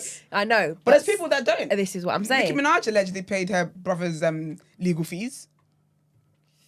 Yeah, maybe people You better go and get what's them free lawyers? What are they called? State lawyer? Nah, so the name for them. Is it the Citizens? Is it that one? Nah, there's an actual name for like the state lawyers. But you better get in line and hope they pick up your case before your court date. I don't care how much money I have. I'm not helping you with that at all. Like, but I just certain things that I just think it's just too far. And say I give my mom money and then she used the money to help. Girl, you gone too. But good. Blocker, everybody. But anyway, these two lovely people are engaged, which is so nice. They've been going out for 3 years now. Or they've been in a relationship for 3 years. And they posted that they got engaged on the 27th of November. And they said, we're engaged. God truly blessed us with a love that feels like destiny. I know, right? So sweet. We couldn't be more excited for this next chapter. And they also thanked everyone that made the moment special. So congratulations to them. So sweet. So is that like who then? So Martin Lawrence's Okay. Martin Lawrence's oldest daughter, and Jasmine, and then Eddie Murphy's eldest son. Sick. Yeah, so it's a son. So yeah, the child he has with Mel B is a daughter. It's a daughter, I thought so, yeah. That's like when it's not the same thing, but it's similar when Eminem did his video recently of his daughter having a child. That was so sweet. And you saw Fiddy in the video as well. It was so sweet. There was what was it? It was because 50 Cent was talking about it. Yeah. Because he was talking about like. That's how I saw it because he posted it, and I was like, sweet. And I don't, I like 50 Cent for some things. Same. For the shows he creates. As a person, I don't know where I stand on that because it's just wicked sometimes. But he was talking about how back in the day, like. He had there was an opportunity at the peak of him and Eminem's career. He wanted him to go and tour the world, and then was like, "Nah, like I've got a daughter. I need to sit here and raise her." So he was like, for him, it was so emotional and so beautiful being at the wedding to see him celebrating his daughter that he sacrificed so much for. It was just so wholesome, man.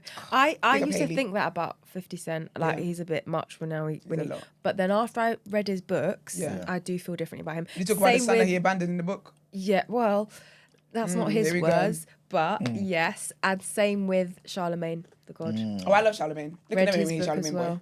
Like, they can never make me hate Charlemagne. They tried, though, innit? Yeah, do you know, I don't even listen to.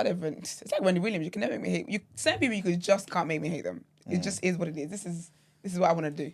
Yes, Adele, public defender. That's what I meant. Public defender. But yeah, man, so sweet. Very beautiful couple as well. They're just so hot, just so lovely. I remember Eddie. Was it Eddie that joked, or was it Martin? One of them joked anyway that if the kids get engaged, the other one's footing the bill for the wedding. I think it might be Martin Lawrence. He was saying if they get engaged, then Eddie's gonna be the one to cover the wedding. But that's just so wholesome and really, really cool. At least they get on. That could have been. Very awkward. Exactly. That would have been a great Netflix show though. It's a documentary. But yeah, that's it from me. Let's get into People's Journal.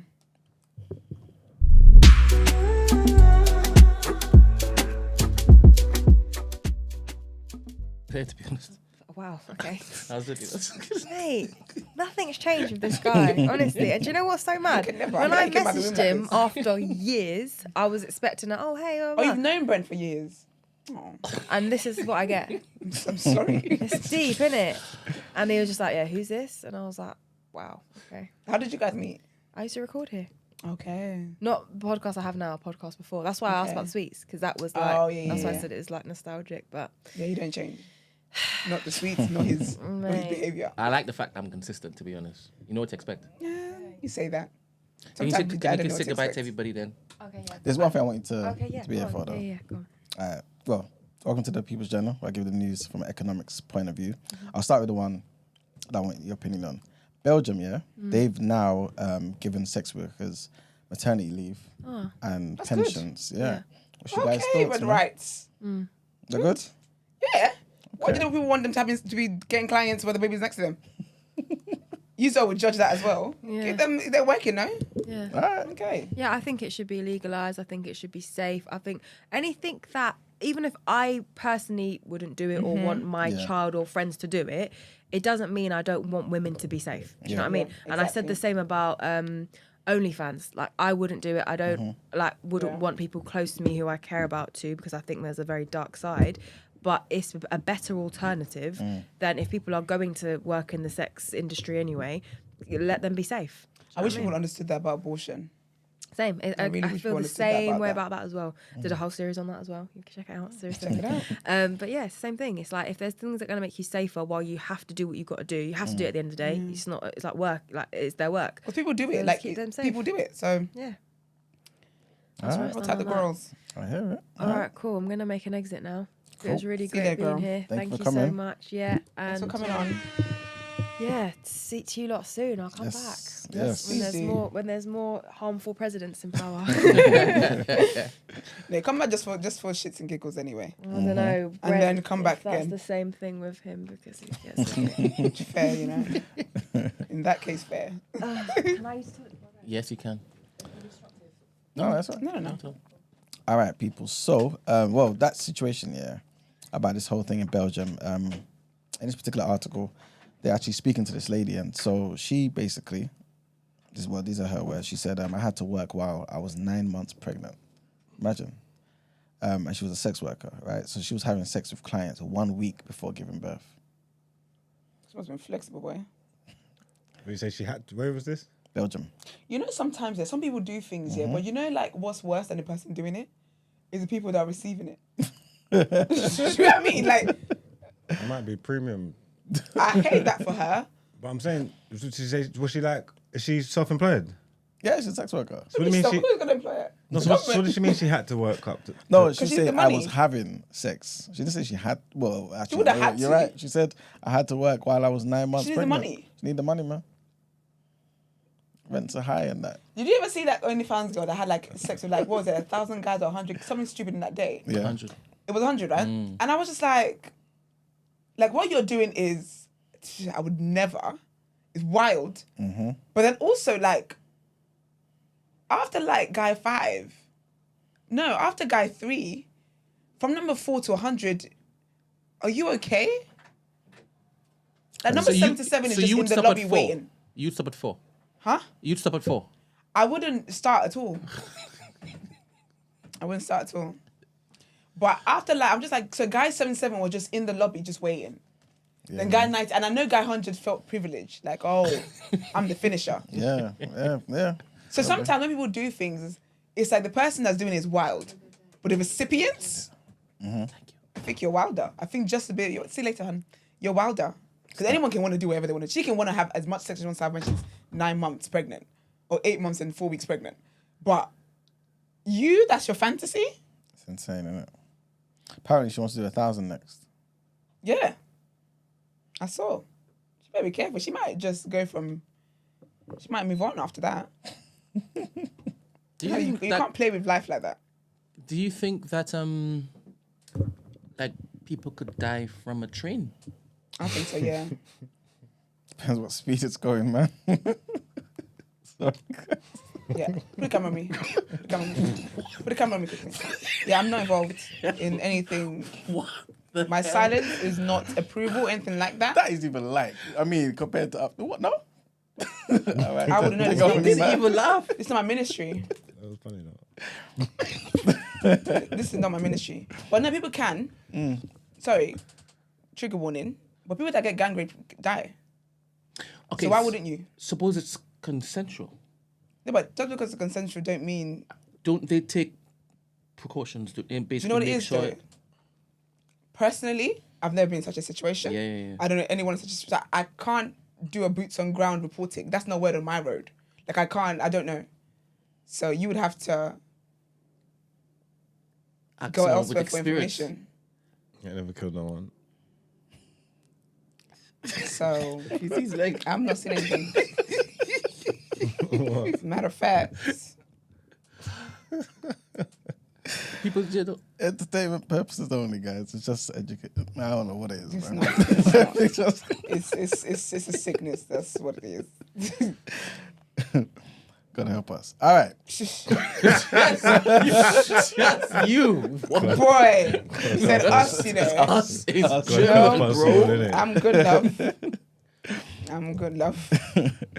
All right. So, according to the latest survey by Nationwide, house prices grew at their fastest annual pace for 2 years in November, man. So they're pretty much saying that the price of a typical UK home has risen by 3.7% compared to the same time last year, with property values close to a record high.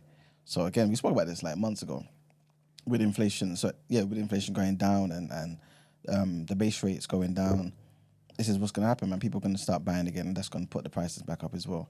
So I guess for those who are looking for a property, or were looking for a property, it's about trying to find that nice middle ground, innit? So you're not paying too much for your property. Obviously, it's not going to help with the changes to the budget as well, with stamp duty and all those things going up under Labour. So I'm not too sure what people will do, but I'm not too sure if it's been implemented yet or if it will be in April or next year. I can't remember. But yeah, I'll let you guys know, or just do your research. And if you are looking to get a house, it might be a better time now than later to execute. And the last thing I wanted to mention is, this might be a topic of the day, maybe, very lighthearted, but question, do you guys feel like people with bigger cars should pay more for parking? I don't want to pay for parking even my little driving Miss Daisy car. No, I don't think anyone that pays road tax should pay for parking. I don't understand what I'm paying road tax for. For them to dig up the roads and be closing lanes, and I'm in traffic. They're taking enough money. They make enough money from cars as it Bro. is. They don't need to find more ways to do it. Like they're taking the piss. They're taking the absolute piss, and I don't even think people should pay for parking anyway. I don't believe people paying for parking. I don't. And it's crazy. Even when you live somewhere, you gotta pay for a parking permit. Insane. It should be a perk of living here. So no, okay, if you drive a limo, take all 6 spaces you need, love. That's what they're trying to do in Cardiff, man. They're considering introducing the higher parking fees for larger vehicles. Oh gosh, don't Obviously. speak on that. You know what I'm saying? So yeah, man. Obviously, some people are supporting the idea, though. They're arguing that large cars take up more space, cause more damage to the roads, greater risk to pedestrians, all that sort of crap. People agree with stuff here because they are currently dealing with it. Once you have a big car, all of a sudden, I guess we're making the most noise on our social media and on the damn roads. People that once lobbied for this to be a law or to be a thing. This is it, man. Yeah. Obviously, other people on that side of not paying more, they're basically saying we already pay taxes, like you guys said, pay taxes, fuel costs. It's a lot more, especially. Yeah, exactly. It's all of ridiculous. that's a lot more when you have a big car. Why should I then have to pay Pay more extra for parking? You know what I'm saying? We all should have the same rights on the road, but yeah. Parking is, and I hate those areas where you can't even. It's like the minimum in an hour. Just popping in and out. It's ridiculous. Scam. But yeah, that's pretty much it, man. And that's it for the People's Journal. Right, let's do our last headlines for today.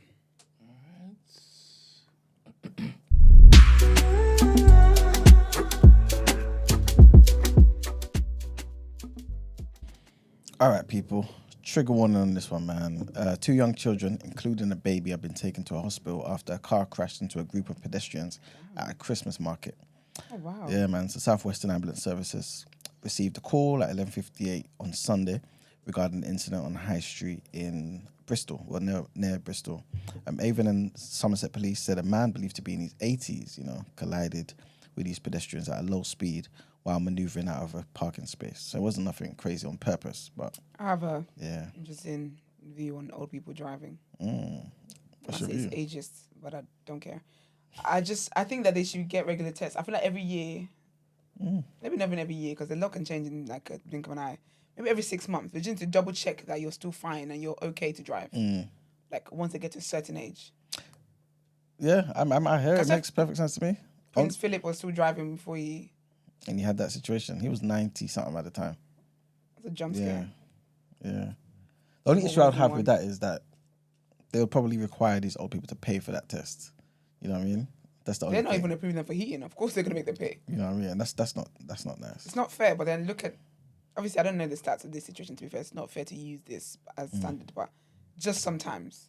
Yeah. Like when I see someone acting a fool in the car, then I pull up. It's an old grandma. Now I can't even cuss her. I have respect for my elders. I'm like, oh, fair enough, Margaret. Be careful. Fair. Well, Maggie. Old Maggie. big up Maggie, man. All right, guys. So a spokesperson said that despite the large emergency response, no one is currently described as having either life-threatening or life-changing injuries. I hope you don't get sentenced. You don't get charged with nothing. Right. Who knows? Don't give him a pardon, man. Come on. But yeah, it seemed quite... Basically, a lot of people were hit by the car. And even though it was slow, a lot of people were hit. But that's the thing, though. Like, I don't want to victim blame. Yeah. But how did he hit them? They're all looking that way. And the car came... come behind. Yeah, he reversed, man. Oh, bless him, man. 80. He's in his 80s, Yeah. Yeah, because bless everybody. Before they say I'm siding with the perpetrator. Bless everybody involved. That's actually sad. I hope they're not seriously injured. And no one loses their Hopefully lives. not, man.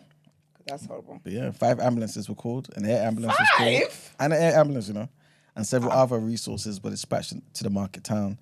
7 pedestrians, including 5 adults and 2 children. So also the 2 children plus 5 adults were then assessed by the paramedics at the scene. But again, hopefully nobody is hurt. I don't think Hopefully they had to call the whole... Yeah, true, but They there's had no to call hella life-threatening, and no, what's the I don't word know about they that. said? 5 ambulances is crazy. And an air ambulance. Maybe it was for him. He had maybe a panic. Well, and I didn't hope so, but I don't know. I don't know, man. above me. Well, our next one, trigger one on this one as well. And a 20-year-old British man has died after being found fatally injured in a lift shaft while on a family holiday in Turkey. So his name's Tyler Kerry. He's from Basildon, Essex, and he was discovered on Friday morning at the hotel he was staying at in Antalya. He was holidaying there in the seaside city with his grandparents, Colette and Ray Kerry, his girlfriend Molly, and other relatives. And yeah, Mr. Kerry's great uncle, Alex Price, said he was found at the bottom of the lift shaft at 7 o'clock in the morning, man. Sad. An ambulance team attended and attempted to resuscitate him, but they were unsuccessful. The Holidaymaker was described by his family as a young man full of personality, kindness, and compassion with his whole life ahead of him. And the last headline, people in a residential estate were left horrified when a big hole opened up in the street outside their homes. Imagine. A big hole? A big hole, yeah, imagine. And this is where they want to charge for extra parking or whatnot. Anyway, so residents in this particular... Falling through that. Terrible. My worst fear. Mm-hmm. Falling into the ground. Terrible. Like any hole in the ground. But yeah, man. The residents were scared, man. They thought that they could lose their homes as a result. This is how big the sinkhole was that opened up on Sunday.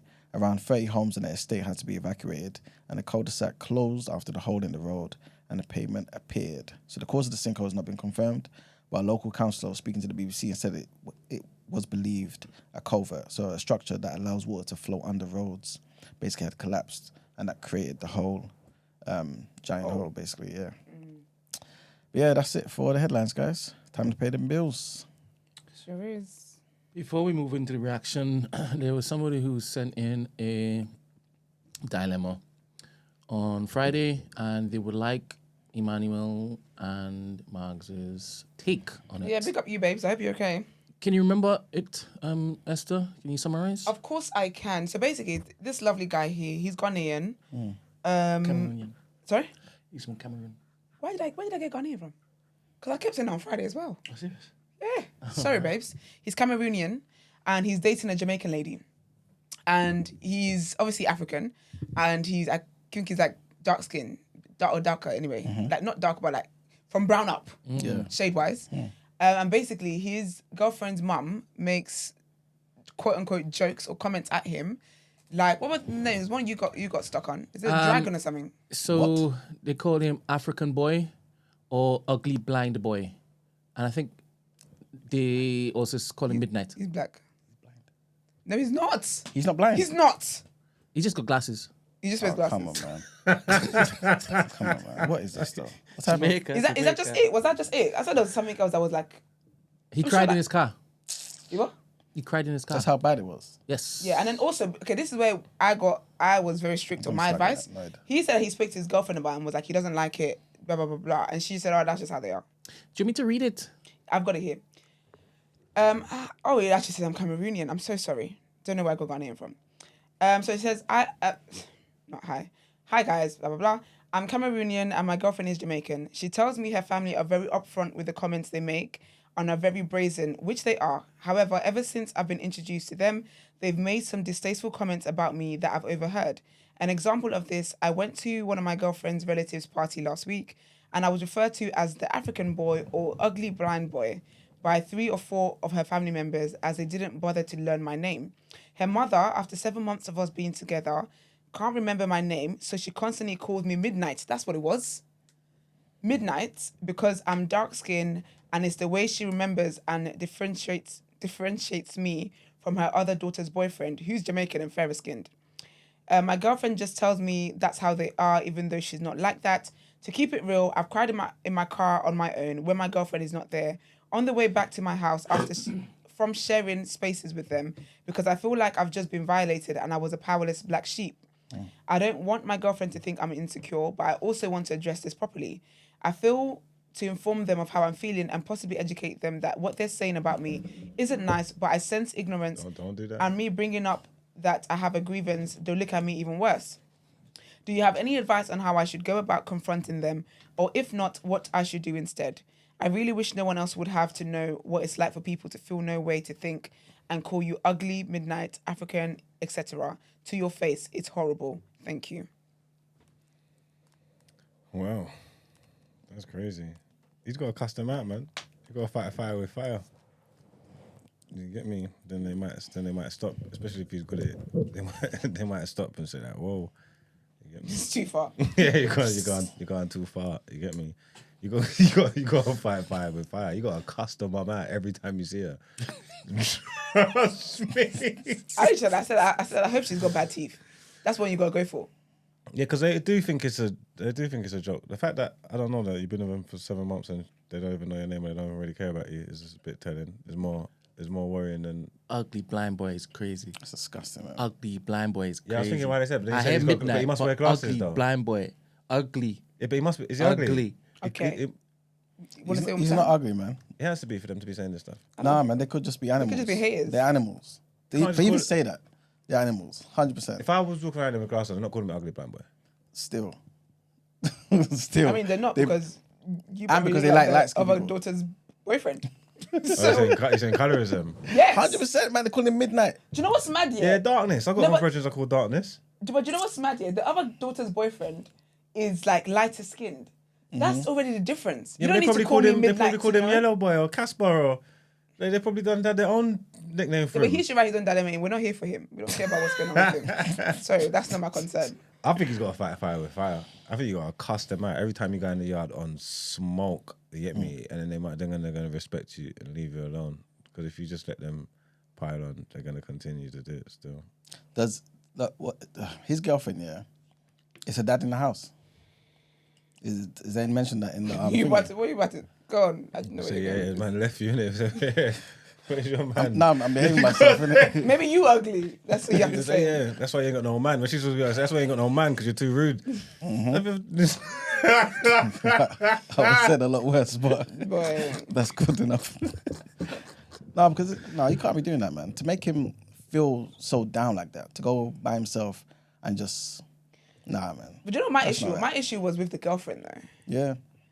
Because your fair family enough, can man. be your family or whatever, but saying like telling you that something is hurting me, you're telling me, oh, that's just how they are. It doesn't change the facts. Do you get what I mean? Brent's idea though was for him to just avoid the family, him and the girlfriend. But I said the girlfriend don't sound like someone that's trying to avoid the family. Not at all. She's happy to be in there. Esther suggested, I said to break up. yes. I said break the heck up. I hear it, though. Like I break hear up. it. No, I hear it. That's the easy solution. And basically, he Still want to teach you colorism.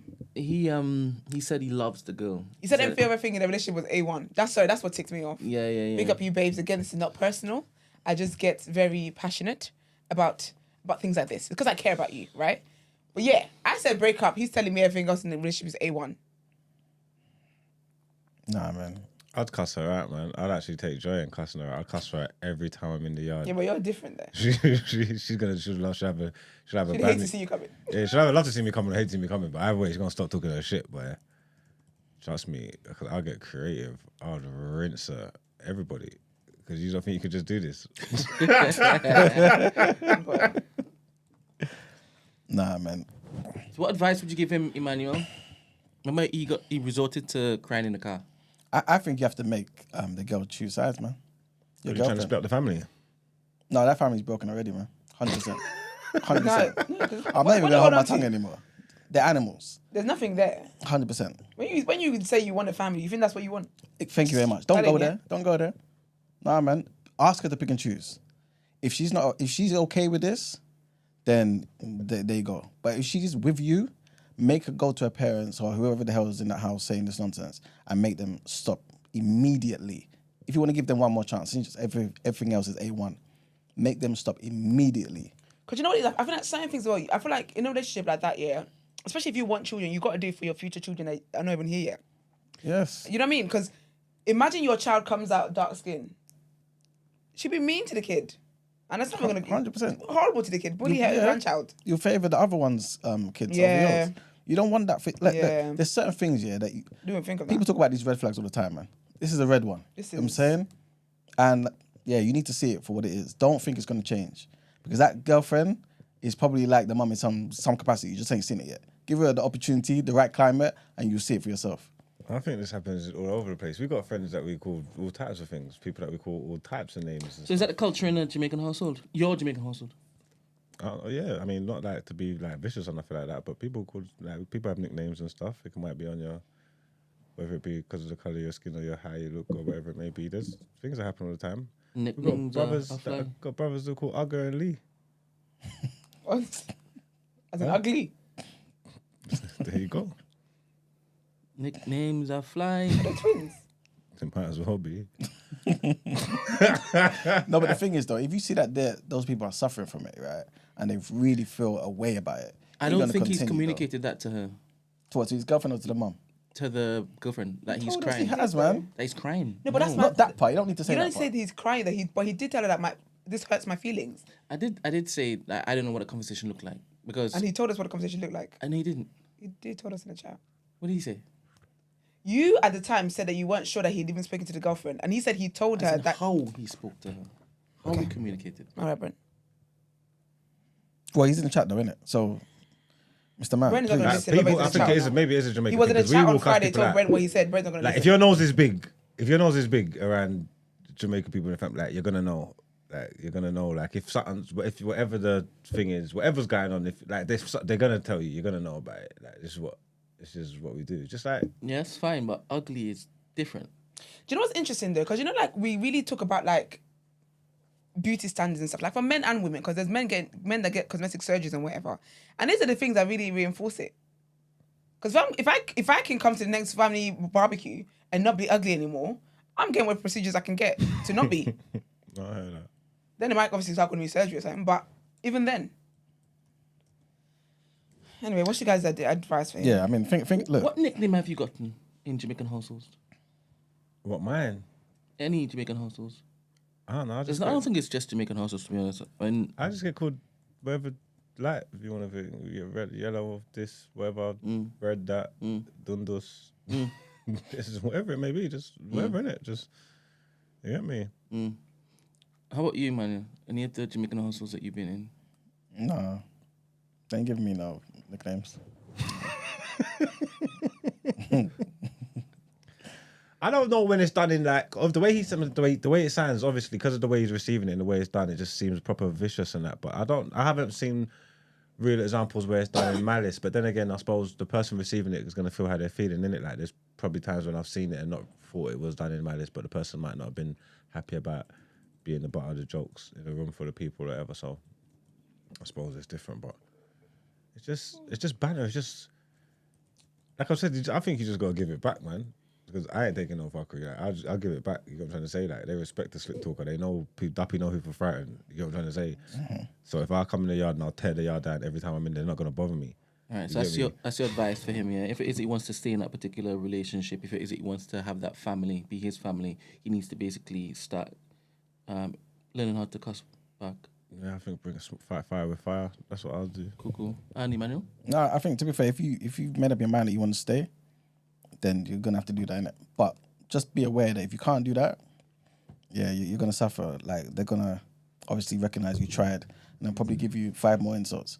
But also, be mindful of your kids, man. You know what I'm saying? Because if you want to stay there, you love this woman, A1 all over the place, like you said, and you yeah, and you love her and all that other crap, then trust what I'm saying to you. This will continue. Your grandkids are going to be second place to her sister's children, 100%. Remember, you're married. Well, at least you're African man, innit? So you're marrying into a family, or at least they're marrying into your family. You know what I'm saying? They probably won't even respect your family, to be fair, because you look like somebody, your mum or your dad. So behind your back, they'll be saying your mum and your dad is ugly. We've got the nicer family. Your kid come out a bit light skinned. They'll say, oh yeah, it comes from us. This is a good looking one. The other kid come out dark skin, wearing glasses like you. They'll say, this is the ugly one. It gets it from his dad. All the type of nonsense you don't need to deal with. You know what I'm saying? I'm telling you, man. Don't love nobody that much. It's nonsense. But don't you think that he should basically question his girlfriend as to why she 100%. keeps on allowing that to happen? 100%. Talk to me. What do you mean? How she like that? What you talking about? She's she can enabling hear all them. that behavior, innit? Are you saying that? That's foolishness. Do you believe she's enabling the I wouldn't behavior? advise. I 100% believe she's wouldn't enabling the advise behavior. that. But how is she enabling the How is she? behavior if she hasn't spoken to him and told him that she cried? Ask that question then. How is she enabling the behavior How's she if she enabling didn't the tell behavior? him? Wait. Go on. How is she enabling the behavior if she hasn't spoken to him and told him that she cried? Because she said that they just joking, or that's That's how they are. So Yeah. in my mind, she's heard what they've said, right? She hasn't responded, as he hasn't told us that she had spoken to them. So I'm just assuming. Because she wouldn't have been horrified in the pool. maybe, She wouldn't have been the first person she heard them. Maybe say she's things about. maybe she This is doesn't how they think. talk. This is what they do. They ain't listening. And she doesn't know his feelings are hurt. So wait. Are you saying the same thing? I think so. Yeah. You're saying that she's not enabling it. You're saying that she's not enabling it. I'm questioning why you think she's enabling. Oh, it. Yeah. so you're not saying the same thing. We are. No, we're in the same car. We're wondering what you're talking about.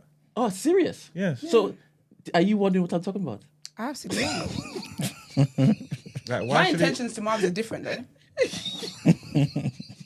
My intentions is I when feel she's enabling that bad behavior. to my be honest. intention And is that think when I it's was sick. telling you this on I Friday. think it's sickening that she's enabling this bad behavior. So now you think it's and sickening? I think I've always thought it was No, you sickening.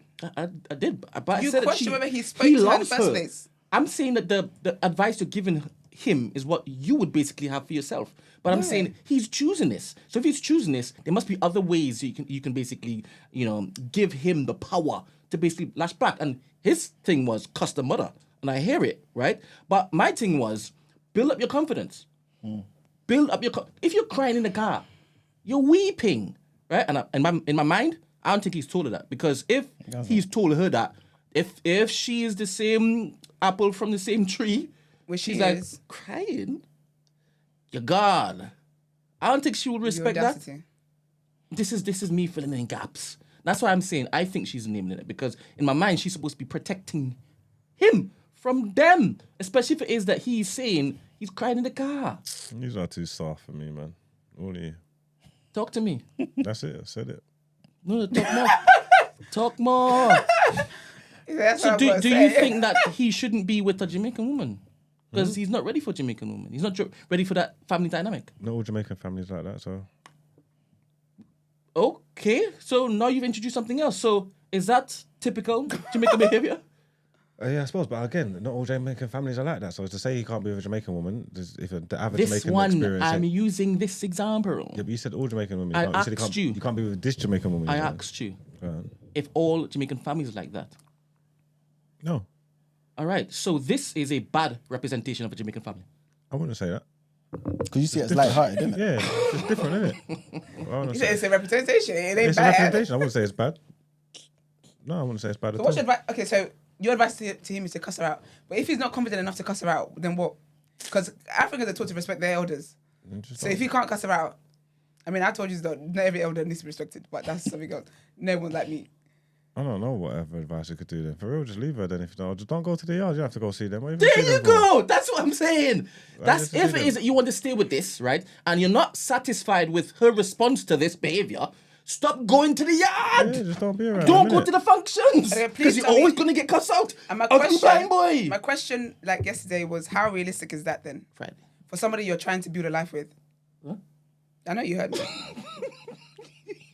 It's not realistic until it Exactly. is the only option. It's not the only option. That's He why needs to choose peace. I hate when people act. Peace is Peace dumping for her. himself. Peace is dumping And her. that's Because you know what it is, yeah? If he stops going to her house, you think he's going to have peace with her constantly talking about why don't we go to my mum's house? I'm going to go to my mum's house. And that's But where he'd be like, but I don't understand. Each time I go to your mother's house, she call me ugly blind boy. you don't need to keep going on that one. He just said he was in on Friday. Ugly brown boy Imagine, is that's crazy, wild. though. Like either one can slide. That ugly Exactly. boy, I feel blind like boy. at least- Yeah. Like either one of them could think, but the combination is. I don't think I ugly feel boy like could at least slide. like glasses. I don't would've think been ugly nice. boy could slide. Like, hey, glasses. That, that I feel like that is, better to The digest. combination is rough. Ugly blind boy is tough. Cookie eye. Don't add insult to the dilemma. No, because I'm Like, I reckon she called him that once. I don't think that's his nickname. Like, That it don't family? even. No, it don't even roll Okay, off do the you know tongue. what? It ain't got a ring to it. No, Like but you know ugly what it is, blind though? boy every time. I think he's lying. I think she called him that one time, No, you and blaming he's the sticking victim. to it. I'm telling you, that's not his. No, That but could you know what maybe it is, ugly though? blind No, boy. but you know what it is, though? Like, what the hell are we doing? That's your daughter's man. They choose a Victim different blaming, one that's what every you call it. visit. That's the buzzword. They choose a different one every visit, and at some point they're gonna go back to start the list. So maybe at the one time, maybe she has only said ugly blind boy once. I could have said it one But time. after a while, though, she's gonna miss out on. She's gonna run out of names. So she's gonna start again from the top and reload them. It's a new one every time, I see that happening, yeah. and it's like whatever she feels like, whatever the mood. Ugly blind boy is insane though. I think midnight is the craziest one. I think midnight is the worst one. Like, how could he Midnight ain't that bad. How could Midnight he is hear that bad. and just like be silent? How could he be in that particular Because room? he's Hear it respectful He might of be his shy parents. though. and just be Yeah. silent. I think he's a shy person. But he's also thinking that's her parents, my potential wife's parents. I can't Yeah. be insulting them. Better how than they me, look. boy. You know what I'm saying? No, not insulting, but to say something. Okay. You walk into somebody's house, and again, 100%, you're going to be projecting when it is that you basically respond to this, and they call you ugly blind boy. What's your response? I don't know, but I'll look you around be and like, respectful, who you're the hell are saying? you talking to? No, but you know what it You is be though? respectful. Would You be it be- respectful. would it be You me? be respectful. No, but you know It's what? not that. We've no, got but you know people what it is, within our. though? We do it within our family. I've got people within my family that we chat shit to. We call all types of names and say all kinds of things. Like, do you know what I'm trying to say? Yeah, but you know Like, what? I'm saying, Do you know what I think is being Midnight's missed here? not Ugly blind boy, stay there. Don't say midnight because I also hear yellow man, red man all the time. But you know what's right? been missed here is like African culture is different. African culture isn't one that typically you speak back to adults, whether you like what they've said to you or not. You just it is what it is. You just accept it and you keep it moving. So that's why I can understand why he would like it would be difficult for him to speak back. I can understand that. He must be. I dark, thought though, innit? Nigerian culture was not that way inclined. If it is that you have somebody pelting insults your way, y'all are just standing there and respecting adults. I don't know, that was the vibe. Nigerian culture is kids are seen and not heard. And even when you're an adult, you're as long as your parents are alive, you're still somebody's child. So they can try and control your life or do whatever they feel like they can So do. y'all would just stand there and take it then? No, Yeah, but that's the thing though. But me today wouldn't. But I can imagine me like back in the day, say someone's boyfriend. Actually, no, one time some silly boy put his mum on the phone and mum's asking as if she wants to speak. I was thinking, I don't want to speak to you too. What are you talking about? But at the time, did I say that? You were on votes from I day didn't one. say that. No, but I didn't say that to her. Okay. I told her son, don't ever put me in front of your mum again. I didn't like his mum. I thought his mum was ridiculous. Yeah. But I didn't tell her that. But today though, if someone's mum was disrespectful to me, right then I'm letting you know what time of day is. Yeah, because it's different than just being kind of passive aggressive and then the next thing saying ugly. You're ugly. You characterize me as ugly. But there's a lot of people that like, but that's it, and that's why I get why he may not say anything back, because the way, obviously I don't know about many other cultures, but Africans typically, even if adults say something to you that you don't like, you You just are have to missing out the confirm words. it. It's not ugly blind boy. Someone said it's African blind boy. No, it's not. Sorry, Do sorry. they have access to the doc? Yes, it is. It is. Forget about what we just read. Forget it. Forget about the No, email I that feel we like- read forget it. directly. I feel like you are making stuff up. You are. The same people first that one was thought- African boy. Oh, The Then there's second one Midnight. was midnight. The third one was ugly blind boy. that is crazy. They ran through it. I feel bad for him, man. But do what it is that you tell your parents. Actually, if you tell your parents you got a girlfriend, and this is what your girlfriend's family are calling you. And know their response. Your dad will wake you Actually, up. yeah, telling go you. to your mum and your dad for Yeah. advice. Don't come to TDA. But if I didn't, I told you to dump her time ago. I didn't expect this to. I didn't expect you on Monday to say you want an E-man and Mark's view. Because my man, you dumped her already. Friday after the show. But Yeah. go to your parents and tell your parents that the child that they birthed and they care about and love so much and have invested so much money into is being called ugly blind boy. And how you And then felt about tell it. them you want to propose to this girl and you want to marry her and let's see what the wedding looks like. Yeah, for Please real. invite me just for so I can watch. Exactly. I reckon they do it from a place of love, man. Ugly blind boy. The more I'm even saying it, it's like it's endearing. It's funny. It's No, but funny. but even if it's funnier, you still see that person as lesser than everybody else. I think it's so colorist, it's crazy. 100%. Yeah, but there's colorism runs rife in the community, though. But it doesn't make I it say right. people that got like I say people there's black as sin. Do you know what? Yeah, but even if that's the case, yeah. Look, listen, man. Even if they are black as sin.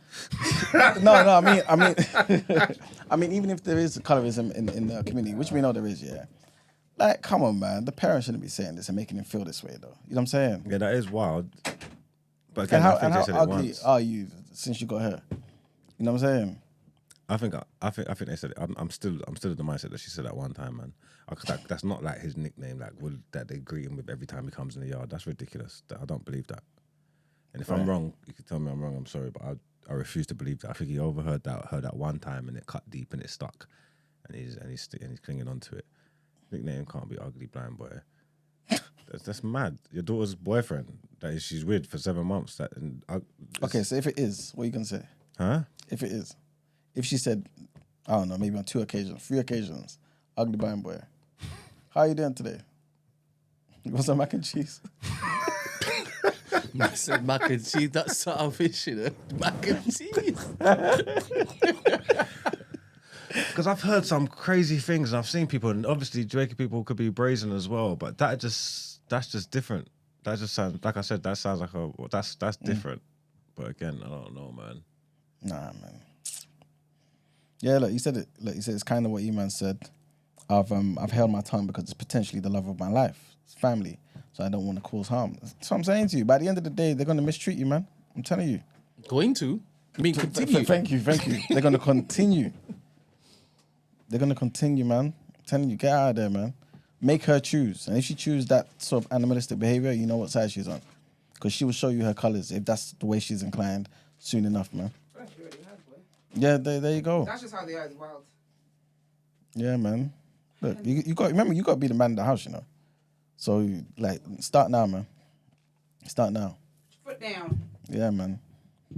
But yeah. Because it's diabolical. If you're going to dump her, just cuss them out just for your razzle dazzle. 100%. Leave her with some thoughts, some lasting thoughts. 100%. She might start respecting him, though.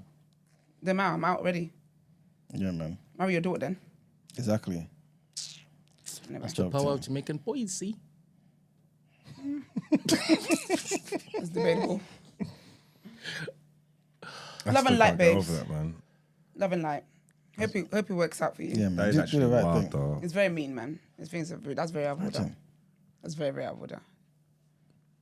Have you ever dated a Jamaican counterpart, Emmanuel? Yeah, happy, no? How about you, Esther? Talked. It's so cool, man. I said talked. We talked. Well, no, it's not my flavour. He said... I reckon I could see you with a Jamaican man. You need to unsee that. I love Nigerian men too much, man. I love like culture that I just understand. Right, he was I've been- called cool.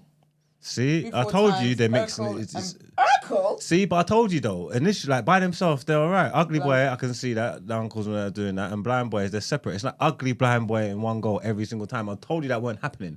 it's too full of Urkel sentence. and blind boy, yeah, like Urkel. So he's been referred to as blind boy bare times because he's got glasses or whatever. He must be blind or whatever. The ugly boy is a bit harsh, but again, see this. What I'm trying to say. 3-4 times. Yeah, man up, man. So what if they said ugly boy and you didn't hit blind boy?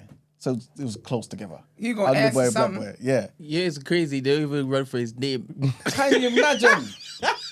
Do you know what got me about that? Is 5-letter name. But do you know what got me about that? It's like, is her calling him these things because she can't tell the difference between him and the other guy? But you can. She can We are fully different tell. people. You can. She can see all the differences, and I'm telling you. she's She can. listed it. Yeah. I know you don't call him Midnight. Nah, it's not right, That's man. horrible, man. Nah. But yeah, still- I think go and ask your parents for advice. They'll give you the right words that'll make you dump her. Because they will never want to see that go in their house. And you want to go to their house because they insult you there. That's in a relationship by default. Oh, that's Yeah, but I daughter, think if his you- daughter getting blamed for the parents' sins. I don't know if They're there's, I'm it's just, feeling for that. It's all ignorance and stuff, and I don't think it's like I'm trying to say. Yeah, it's not like it's not malice, man. He just needs to rinse them back. It's the and parents' build their sins that his daughter's relationship. getting blamed for. It's the what? The Look me in the eye when you say that. Say that again.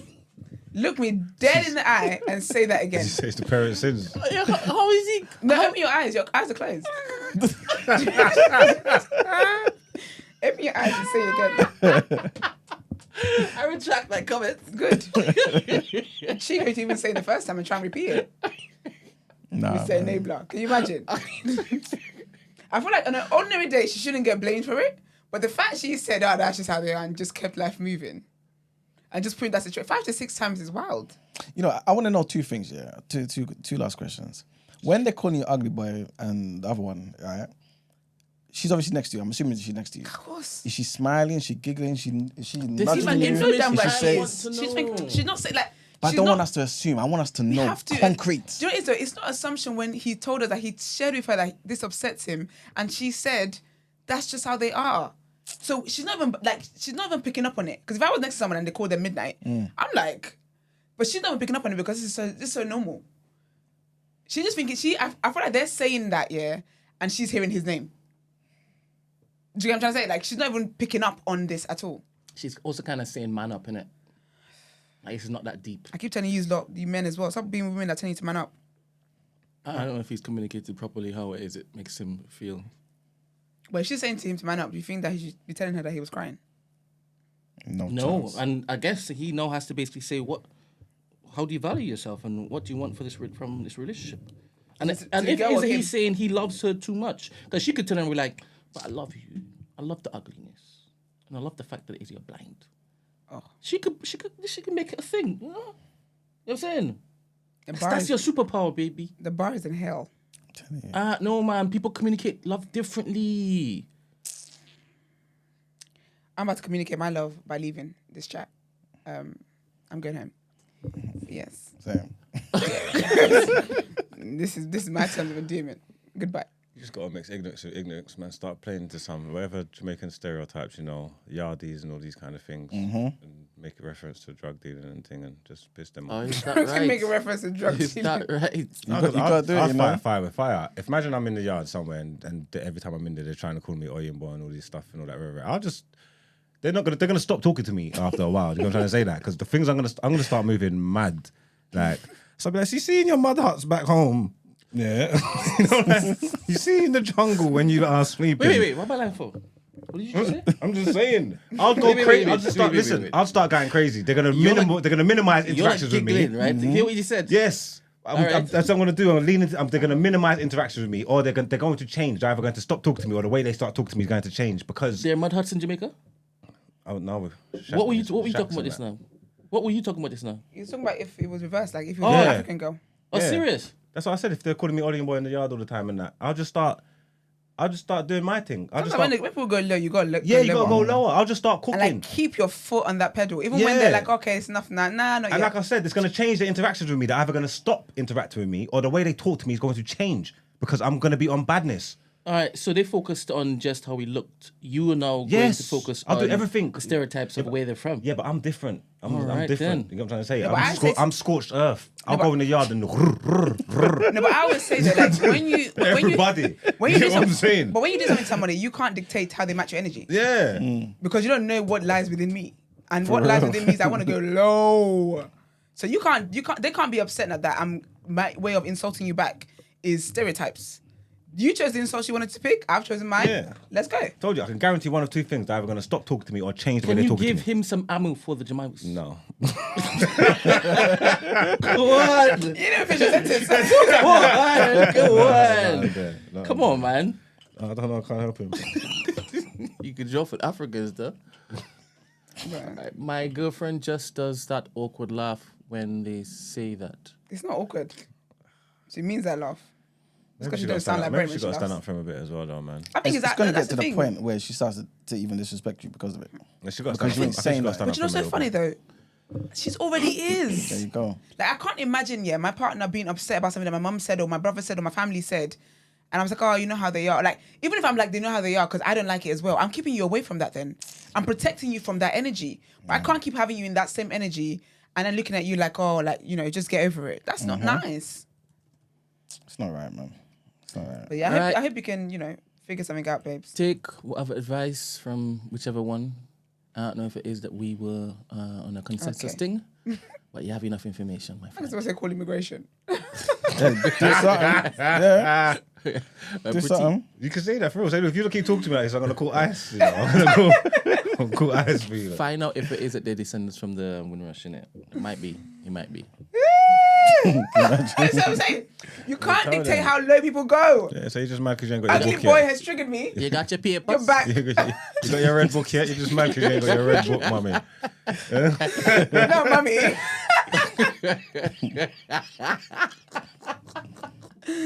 Write that one down. This is what he should have. The confidence to basically go toe-to-toe, man. Write that down, babe. Tune into No Behavior every single Sunday. You'll pick something up, Pick man. up things they call each other and put it down and I'm just telling go to it. Don't even care if it's for men, women, whatever. Just say it all. You're listening to the wrong podcast, bro. Ain't it? You gotta be productive. No, man. You don't need to listen to news. You got other things on your agenda. Love and light there, babes. Yeah, man. All right, reaction.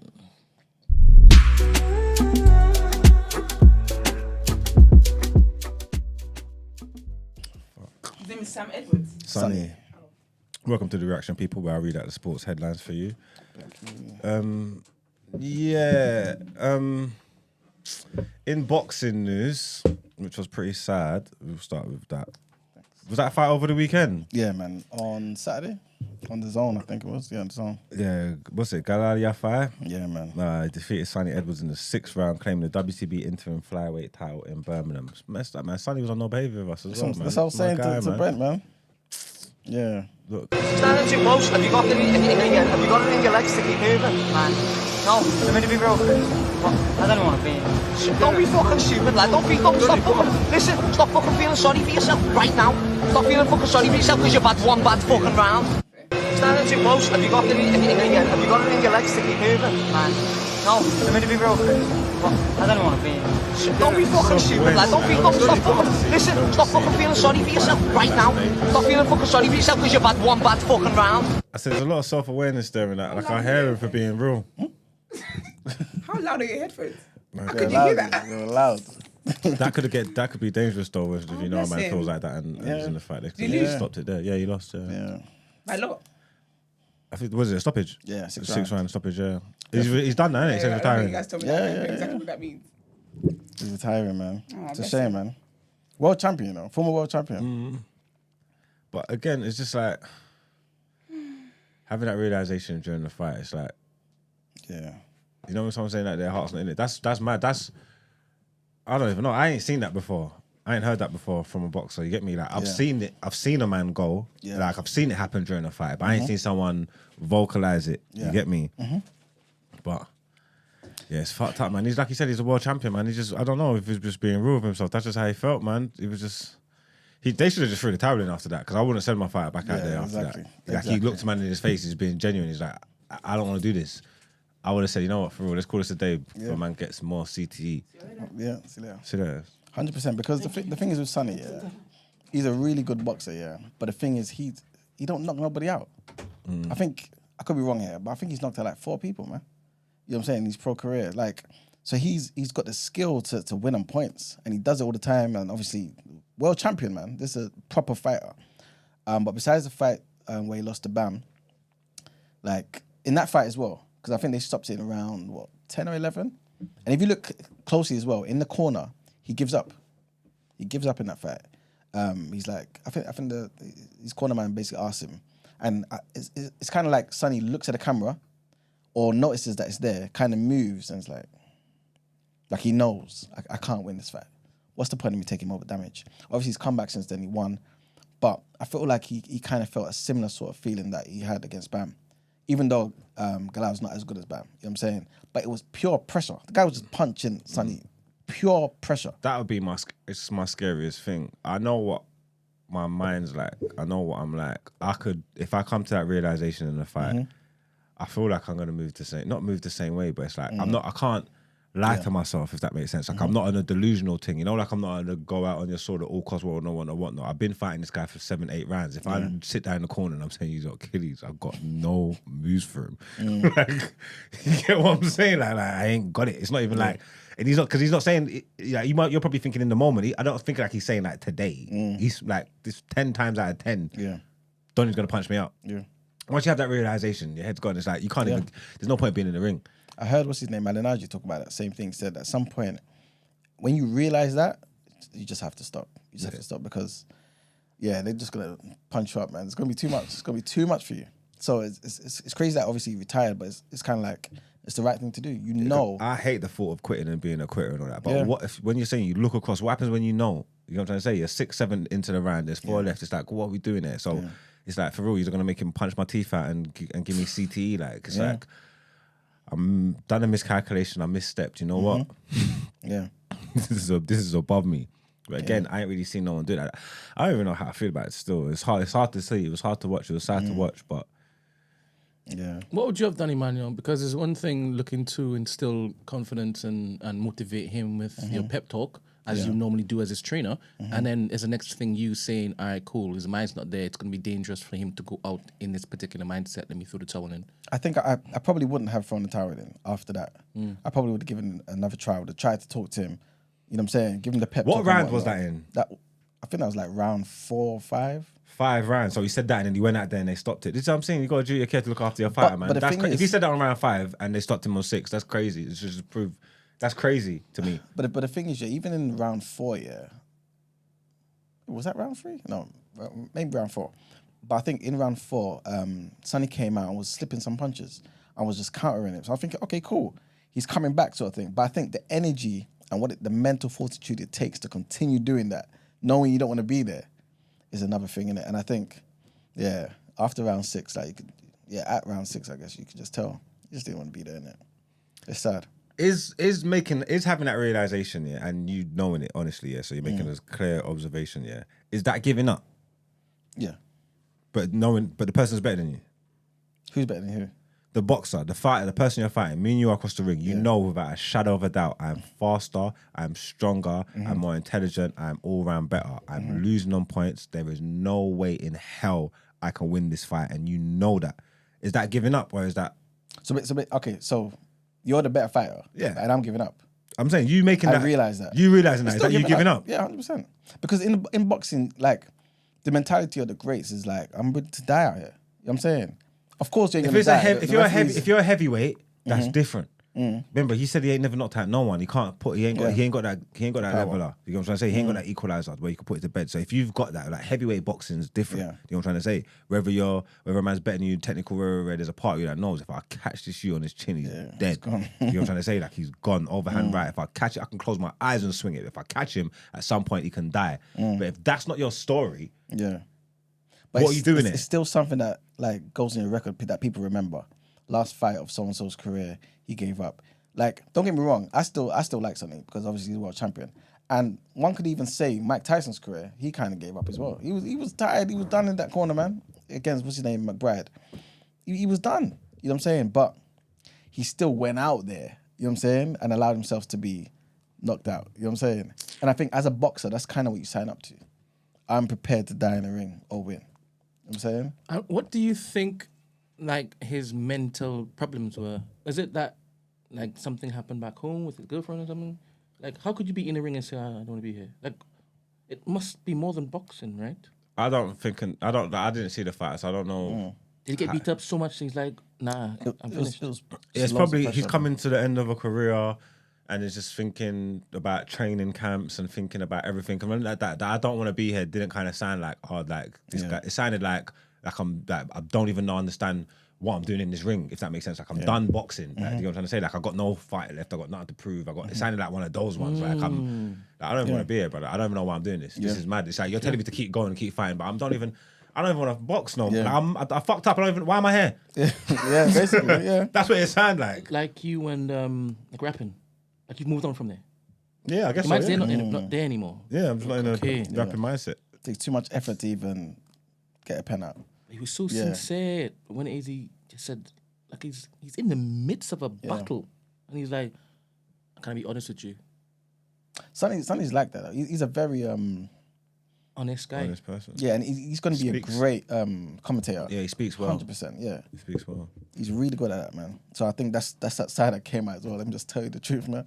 I want to be here. And he knew that the mic was on. I think so. He just needed to tell his trainer, "You need to stop forcing me to do this stuff. I've had enough." You know, and I remember in that same fight with McBride, Tyson said, "I can get fit for the fight, right? But the animal in me, the warrior, is gone.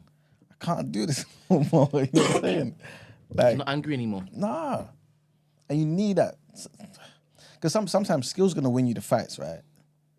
But sometimes you need to be an animal. You need to want to really hurt that person. And I think that's why Wilder isn't as effective anymore. He don't have that animal, that warrior in him. You know what I'm saying? He should have threw the towel in if he genuinely felt like that, man. He communicated, that's how he felt. He should have told him, this is long, man, done this. I don't know if that would have looked worse or better. I don't know. Like you're saying, you want a man to go out on their shoulder and that, and I hear all that. But if he genuinely felt like that, walking out there and getting punched up in the head don't make no sense to me. He should have said, you know what? If you like he communicated, you know what I'm trying to say? Like, it just should have been done, man. I fucked up, guys, man. I fucked, guys. Let's call it a day, man. Because this is crazy. That's what I would have done. I'm not going to lie. If I was his trainer, I couldn't live with myself if he then goes out and then gets some sort of that's true. injury That's true. that now is permanent. I couldn't live with myself. To be fair, some coaches are like that, you know. Some coaches ask the fighter, look, And can you give me one more? And the guy is just not responding. Introduce this whole assisted. Full circle. Sorry, sorry, man. No, I've seen corner man like ask their fighter, look, can you keep going on? Can you give me one more thingy? And the guy's just looking at him, doesn't want to say no, and then he's like, okay, cool. He just waves it off. Okay. Yeah. So the non-answer is the 100%, answer, and then 100%. sometimes you take that particular responsibility off of his hands. Exactly. Ah, okay. And sometimes you even know your fighter. He says, yeah, I can do one, but you know he's lying. Yeah. You know what I'm saying? Yeah, 100%. It happened against, what fight was it? I can't remember now. So the blame will be on you, basically. Yeah, You can tell what the man's done. That's the hard thing. Man saying, no, I'm cool, good. You know what, bro? Shut up, man. Come on, man. Because you're going to Finished. You're cool. Yeah, man, you can't play boxing, man. Too many people die. And leave with like horrible, What's his name? Who's gonna say? Chisora. Okay. The other day, last week, I said he's going to be fighting Jerome Miller, and I wasn't happy with that. Apparently, that's not happening. He's going to be fighting, I just forgot now, Otto Wallin. You know the guy that AJ knocked out? Okay, yeah. That didn't draw, but gave Tyson Fury one of his tough fights. He's going to be fighting.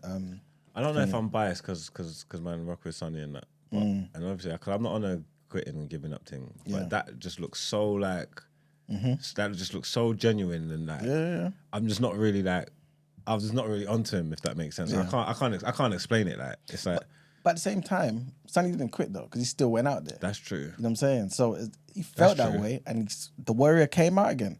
He went out there and he was fighting. Referee tried to stop it and was like, look, give me more.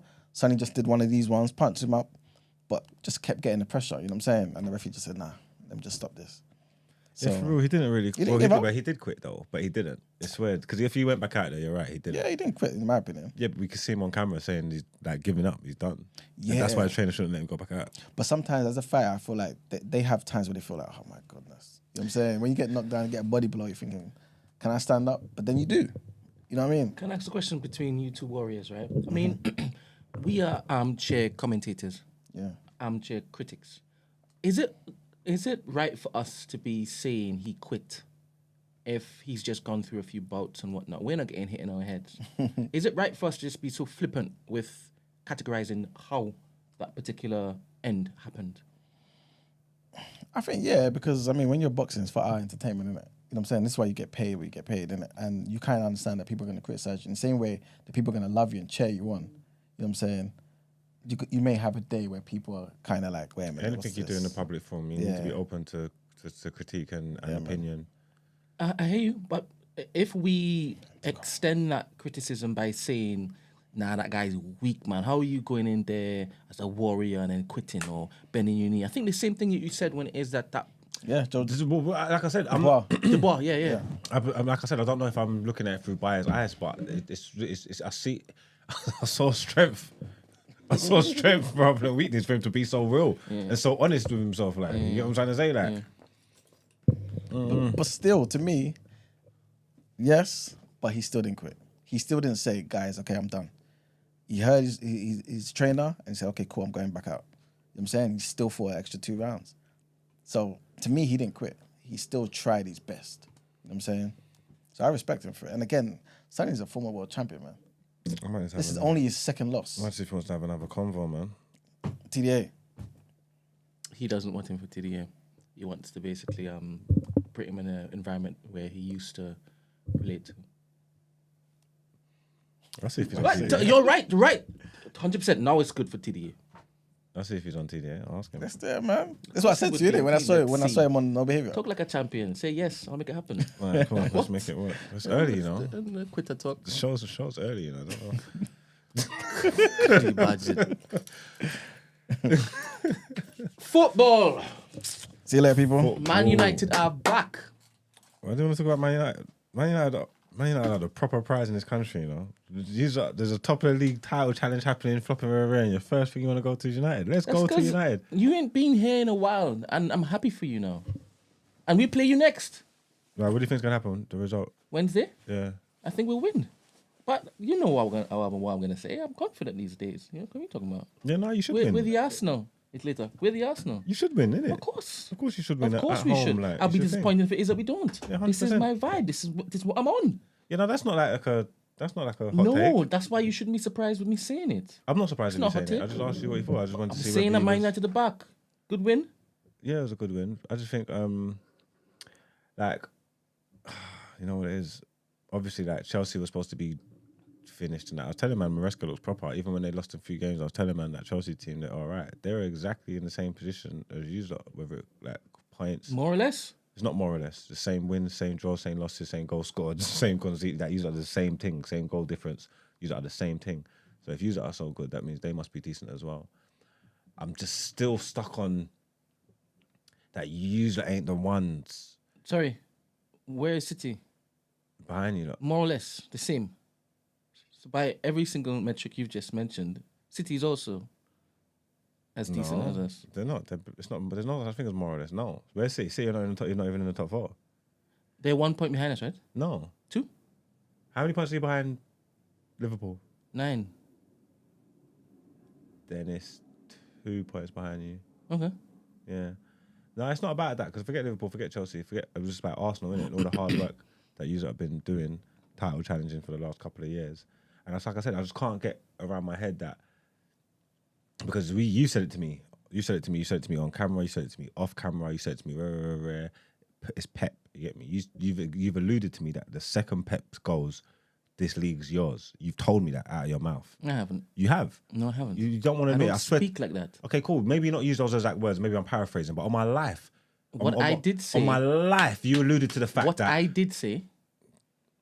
If you're asking me what I said, is the expectation of Arsenal just to win when Pep is there is crazy. So if you've taken that to mean as soon as Pep goes, we're winning. You said it. So then when cool. You've said it. Like we've had like I said, I can't remember. We've had the conversation multiple times. The sentiment that you give to me is that when Pep, the only that I've got my expectations and things for Arteta are too high. I have to respect what he's doing and recognize what he's done and where he's took Arsenal and what's going on. And the only thing that you have to take into consideration, is Pep, and we remove that from the situation, and you are the guys. That's what you've told me. So let's go there. Let's pretend I did say what you're saying. I intimated. I have no problem staying by this just for the sake of the argument. When did Klopp leave? Last season. Just last season. Mm-hmm. So when you're saying all the times we had this conversation, how many years? By the way, how many years did I say this? I'm just waiting for Pep to go. How many years? I only remember from this season you're having. So only 1 season you're saying. No, because I keep asking you how many. So how many seasons? Let me tell you how we get here. Because I say to you, I told you I'm fine with you putting this on my jacket. I'm fine. I'm here with you. I'm just trying to show you. Put it on me. I'm taking it. Because it might help you remember. I always ask you, how long are you going to be happy not winning nothing? I always say this to you. Like, you've gone 2 years, you've challenged, you've done nothing, you still ain't won nothing. I always say, next year, is that fine? Like, so you can go next year, you can challenge again, finish second next year, and you don't win nothing at all. Is that fine? And you say yes. Okay, you say, okay, cool. The year after that, you go again, you win thing. And what did I say? And then you say to me, Pep's here, right? No. My stance, and I think you would agree with this, you would look at me and be like, why are you still accepting mediocrity? That's when it is that you argue with me, it's not like what you would normally hear from the rest of them, right? So you normally say, all right, cool, you're a different mindset. I'm fine with him being here for the next 5 years. And not winning nothing. Because Pep's Because I'm taking the entire season into context. And also, I cannot remove the context of Pep being there. Do you understand? So when Pep ain't been there all season. Wait. And during those particular conversations, it's been Man City and Arsenal, right? It's been Man City and Arsenal. It hasn't been Liverpool. But Liverpool have been there. They've been there. But the times when it is that we were talking, it's just a Man City and Arsenal thing. It's just a Man City and Arsenal thing. So the expectation of Arsenal needing to win whilst Pep is there, for me, I was telling you, it's a bit crazy. The fact that Pep is currently shit in the bed, and I know things can change in football a lot, because a few weeks ago there was 14 games unbeaten, and then it just went crazy. All right, cool, whatever. But the fact that it's not Arsenal leading the charge and leading the line while City shit in the bed is amazing to me. Now, and that you pretending like it don't matter. And you pretending like you don't care. Right. So we're here now. This is what I want to talk about. Okay. Why is Arsenal in the position that they're in right now? I don't know. Why are they? So we've been without Odegaard, and we didn't do our just dues during the transfer window and cater for a life with Odegaard not being there. And that's where we slipped up. So it's just That's Odegaard. where we fell. So you need because before that when you didn't win it, it was Saliba, and then Saliba came back and you still didn't win it. You had Saliba and Odegaard. That's a reduction. I don't know what you're saying. So you're not leading the line because you ain't had Odegaard. I'm not sure. Are you asking me a question? I don't know what I'm doing. If you're asking me, is Arsenal going to win the league? I'll tell you, it's still up for grabs. It's not over yet. The league is a long league. It's not over yet. For you to be calling the league right now is crazy to me. I haven't called the league. All right. So what else are you asking me? I'm saying, like, why aren't you not leading? Why aren't you not leading from the front? We are not leading from the front because Liverpool have been absolutely fantastic. They've been all right. Let me continue. They've been all right. Yeah, the results are better than the performances. Don't reduce Liverpool's thing, please. Good performances and good they build-up. have been winning in Europe and they've been winning in the Premier League. They've been playing very well. Don't look to dim their thing, please. Please don't. It's not needed. I guess because you're a Man United supporter, it's just come natural to you, but it's not needed. I said they've been all right. I've been on this show saying that they was good with slot and the changeover from the beginning. So I don't want to talk about it. Lovely. You talk about they've been magnificent. The results have been better than the performances. They've been magnificent. And I even mind using that superlative. I don't even mind using that superlative. What's scary about Liverpool is that I believe that they can get better. Like I don't like they're not purring like you are trying to make out. Do you think Arsenal can get better? I thought you were the best in the league. How can you get any better? Focus on the question I'm asking you. Oh. You just said just now you think Liverpool can get better. Do you think Arsenal can get better? I think Arsenal are playing they're playing at the same level they've been playing for the past few seasons, isn't it? How can this they get is any better? inaccurate. If you what the hell are you talking about? You just said just now that for the past few seasons we've been up there whilst Pep's been there, right? Now you're saying they're playing at the same level they've been playing every single season. So they're not playing the same same level. Problem then? There should be no problem. We are going to should be leading the league. You should be leading the title charge. You should be leading the title charge. You should be number one. You should be top of the league. Cool. The league's not finished. I do believe that it would be between ourselves. I think City's going to come back. I believe Liverpool, 100%. They're in the fantastic position right now, leading from the front. I also think Chelsea is going to be in there. And that's it right now. I can't name anybody else. I can't say anything else. You just put 4 teams. You don't need anybody for the title race. You don't need anybody else. Now, if I saw you, no, you 100% you could flip and have Man United in there. What are you talking about? Of course, you can have Aston Villa in there. What are you talking about? What now? No, you couldn't. You just said I've named 4. Yeah, you don't need anymore. You said, I'm saying that's it. That's where it's at. City. Right now, if City was second, just said Arsenal and Chelsea are literally. I don't think City win this. I don't think City win this league. If City they could make up 11 points. I think Liverpool would definitely drop 11 points before the end of the season, like 100%. Like, because almost like I'm a betting man. I'd put money on that they drop 11 points. If City was second and the gap was 11 points, I'd probably still be comfortable that City can get it done. But being where they are and having all the, it's not just a shootout with them and Liverpool. It's not about that. They got to consider Arsenal. You got to consider Chelsea, and then you've got 3 different teams that you got to make up all that ground on, and they're all doing well. They're all playing well. They're all going to keep picking up points and stuff. I don't think City win this league. You get what I'm trying to say? And then obviously, it's a big ask from Liverpool to come in, for Slot to come in and do it first time. Even though they was all right last season, what did they get, like 82, 83 points last season? So there were no slouches. You get me? Decent team. Mo Salah, the way he's playing and that, they can be up there. But I just think, like, if you are shit in the bed, essentially, that's just like what City are doing. But you are not. I just don't understand. You are so loud and proud before, but you're not taking no accountability for like how you are moving at the moment. You're saying it's cool, and you want to make up excuses for yourself. Oh, you know why we're like this? Oh, because Odegaard's not there and Resident 10. It's like, what are we doing here, man? Sorry, why do you think City is playing the way they're playing? Oh, well, you say because no Rodri? I'm asking you a question as an analyst of football. City weren't even though they wasn't even crazy like what's last the question year. I asked you? Why they play? They're running out of steam, man. That's what you think? Yeah, they're running out of steam. They're running out of steam. A lot of their players that was what they was are not that anymore. Like, you know what I'm trying to say? Like, a lot of important players and stuff like that. Like, it's not just you're gonna turn. What you're gonna say? What, because Rodri's not there? It's ridiculous. Wow, it's ridiculous. Like, okay.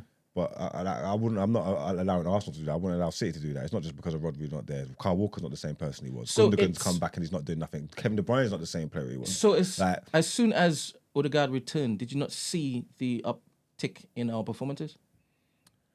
I'm telling you, we shouldn't be relying just on Odegaard. I am telling you that. I said we missed a trick. I'm telling you that. I'm seeing this glaring issue here that we need to solve. I'm telling you that. There was even a point where it is that people were questioning whether it is Arsenal had enough firing power. Just imagine, we changed nobody in the front. We just put Odegaard in. We're banging in goals. Brother, it's just the eye test. Just the eye test. If you don't want to face the facts, the stats, just look at the eye test. Smooth, bro. Smooth, bro. But I think you're pissed that I'm not going to be seeing wild comments like, I want Arteta out if it is Slot wins. It's not just you. No. That, for me, is the most mental thing I could ever open mouth and say. I'm not here for that. I'm not here for Arteta out and all these kind of things. I'm not. Oh, you definitely are. No, I'm not. No. You've heard some of your brethren say, if Slot wins, then I'm finished with Arteta. I ain't heard no one say that, but I've seen people that I'm just on mediocrity, and I just obviously, like I said, I'm from a place I support Manchester United. You know what I'm trying to say? Like you've been used to mediocrity. We're one of the most decorated, even 5 years. Even since we've been terrible, we garner the most media attention, the most back pages, the most conversations. Like, we are top boys. Even when we're meaty, we still have expectations. Whatever. But we still have expectations. You know what I'm trying to say? That. So I have ambition, and I just get onto people. I just don't understand meaty fan bases and meaty fans and clubs that lack ambition. And I don't want to, like, do you know what I'm trying to say? So it's all right because you want to throw the whole, like, two trophies thing at man and say, like, oh, I fell so far, you kind of clinging on to and all that. But what I'm trying to say is that even in my worst, which has been the last period of time, like, I've experienced winning. I haven't won Champions League, haven't won Prem, all right, cool. But everything else that's been available to us, we've won at some point. I know what it's like to have trophy parties. That feeling that I felt when I went to Wembley and watched us dismantle City live and parade the trophy around the stadium. You ain't felt that with all your great performances and your good seasons and your top fours and your whatnot. You ain't felt that. And I'm just a man of ambition. I like to win. So when you don't want to sell to me that winning don't matter, I get my back up and I have to argue because I'm trying to say I don't understand what you are talking about. We haven't I don't felt get it. Winning an FA Cup? Is that what you're saying? No, not really in recent history. I'm talking about, like, what? You're talking about Emre's team. What did you just say just now about Man City? I'm talking about Arteta. What were you talking about? With who? When it is that you went to Wembley and beat Man City and you're just winning. I'll do it with a League Cup. What cup was that? League Cup too. League Cup. Forget FA Cup. League Cup. Let's go League Cup. Was it the League Cup? No, I'm just saying, let's go League Cup. Don't What was forget it? FA Cup. Forget the FA Cup. The FA Cup is better than the League Cup. Yeah, it's up to, yeah, but I'm trying to make. What are you talking about? No, I'm trying to make a point. The FA Cup is better than the League Cup. I'm saying I'll have the same opinion of the League Cup. Like, just winning. I just want to win stuff. So you just said experience that we haven't experienced that in recent history. No, because it was Emre's team. Emre's team won that FA Cup. Emre's team and Aubameyang won the FA Cup for him. 6 games. Come on, man. Then since he got rid of the thing and he brought in his own team, ain't won nothing since. You know what I'm trying to say? But you are happy with mediocrity and you ain't got no ambition. So do you want Arsenal fans to want more? You said he can do this 5 years in a row and not win nothing and you'd be happy. I am the naive, foolish Arsenal fan that is the exception in your camp. Do you understand? You said he can do this 5 more times. I am the exception. Yeah, but I asked you, because I kept going. 1 You've season, been 2 seasons. talking Okay, to the rule. 3 seasons. Then focus on the rule. You said he can do this. You're not going to get anything else from me. I'm sorry. You said he could do this 3 more times. I have seen. And not win nothing. And you'll be happy. I have seen far too much progress, success, and change. Cultural change at my club because of Arteta. So you'll keep cultural change for 3-4 more seasons and have nothing, win nothing. This idea nothing. that we are not challenging is bonkers. I never said you're not challenging. You are challenging. But if you challenge and don't win nothing, who gives a shit? You've been challenging. Keep challenging and not winning nothing. Who gives a shit? When you're finished. Don't you want to win nothing? When you're finished. Do you want to win something? And this comes back full circle. Something. Full circle argument. Anybody. Full circle. When it is that we were losing, quote unquote losing, who was there? The 4 times champion, the 5 times champion, the 6 times champion, right? This juggernaut. Who's he? Yes. This immovable flipping force and whatever the other thing is. It was him. And that's why I was telling you, this expectation that Arsenal's just supposed to just beat them is crazy to me. It's mental. It's a disease. The comparison is crazy. If you want me to come in one day and say I'm fed up with Arteta, what would need to happen is that we need to be providing entertainment like Man United has been for the last 3 years. That's what I would basically say, no, he needs to get out. Because it's unacceptable. Even if it is we win the League Cup, if we perform like how you perform, I want him out. That's my ambition. That's where I am going. But I can see the progress. Yeah, but what I'm trying to say seeing is, it. You're getting it misconstrued because I'm just talking about winning. Even then, it's not been good enough. A manager won the FA Cup. A manager won the League Cup. Y'all got rid of Ten Hag even though he won. We got rid of LVG after we won the FA Cup too. What are you saying? What is your point that you're making then? What is the point that you're making? At least we won. I'm saying we're still not happy with mediocrity, but at least we're winning. I just told you in our recent history we have won. Won what? In our recent history, we have won. Unai Emery, you're talking about. But what's I'm supporting my club. Why are you going on like I'm supposed to be supporting just the manager? I like that. I'm a club man, just like you. Just like you. Okay, I've learned a lot from the time you've been sitting here trying to poke and prod. I am not going to stop liking Arteta. That guy is ruthless. Arteta's good. He doesn't suffer fools. You know, his ego and shame, it weighs on him far heavier than any other manager I've seen. For Arsenal. He's a perfect antidote to any crap that we've been suffering. Yeah, but I just want there to be some jeopardy. I want you not to admit that he has to win something soon. Who's you lot? You've been hearing it from your camp. The other Arsenal fans in your camp, they be telling you that. Why do you want me to basically twist? You don't think he needs to win something. You're saying that you can have. I told you we've already won something under his tenure. Okay, cool. You can finish. I'm telling you that. Remember, I'm from the camp where Arsene Wenger said top four is a trophy. And then he was made to be right. Then Mourinho said the same thing. Do you understand? This following suit. No, I like Arteta. I think my biggest thing now. You don't want Arteta to stay here. Why not? You don't, because you understand what he's done. I want him to win something. I'm happy when you don't want Arteta to win something. When the best players are in the league, do not. You're when the lying. best players are in the league, I'm happy. When the best gaffers are in the league, I'm happy. You get me? If Arteta is going to prove to be an elite manager and take Arsenal places and whatnot, I prefer him to be here than anywhere else. For you not to know that Arteta, I don't like is when presenting. I'm not upset that I'm not happy that Klopp's gone. Presenting a I like when personality and a hair character and as Pochettino's hair. Whole manager. He's a full manager and a coach. I'm just saying. For you not to be able to see that, I'm just telling you now. I want top gaffers in the league. I promise you. My team can only have one. Do you believe Arteta is a top gaffer? Honestly, Remember, this is his first time in first team. You know, he's like one of the young gunners. He's out of the new generation. He's top talent. You know what I'm trying to say? That dude has top talent. Everything to succeed on every other level. Yeah, I know. He just needs to go and win. It's crazy. He just needs to go and win. But I'm saying he's top talent for like young gaffers, like new generation. He's up there still. Do you realize what other manager has just come into stewardship of a club? Right, and I've seen a club. I'm not saying a team. I've seen a club. He came in and said the entire culture is rotten. It needs to be changed. Just follow my lead. Alonso. What has he? Leverkusen. He just went Where did he be before? He went nowhere. Oh no, he was. I don't know, but you're saying he just come from nowhere. He was somewhere before. Real Sociedad maybe no. Where did he come from? Can't remember. Sorry. I do believe that he had some. And to be honest, there's a fair point that you've made. I like the fact that you've made that point, and I would basically say, yes, that shows quality. I would also say Alonso is that guy too. I would say that because of what he's coming to. I don't know if it is he could have done the same thing at Arsenal because the depth of the malaise, brother, it ran deep, man. For a top club in London, mate. And you see how the expectation that you have now of Arsenal, brother, that was never present before Arteta came on board. Never. So the fact that it's your hair, I like that. And it tells us we're on the right path. That's my wonky narrative. That's my wonky thinking. That's me. You're not going to get me to come and trick me out of my position. But I'm watching the games. I'm watching the entire culture. I'm watching the players play for him. Do you understand? And I see that guy is ruthless. It's not as though he wouldn't learn from his mistakes. 100% he doesn't like losing. He does not. He hates it. And he has this type of ego where he's looking at everybody else like they're below him, but he doesn't let on. He doesn't let on. And when he's in the press conferences, right, and they ask him something in Spanish, he just switches. And they ask him something in Turkish, he just switches. And then Kurdish, and then he's fluent in 9 languages. Is he? No, he's not. But I believe him. Do you understand? No, I like Arteta. I think he's a good coach still. I think that he can basically create a legacy there.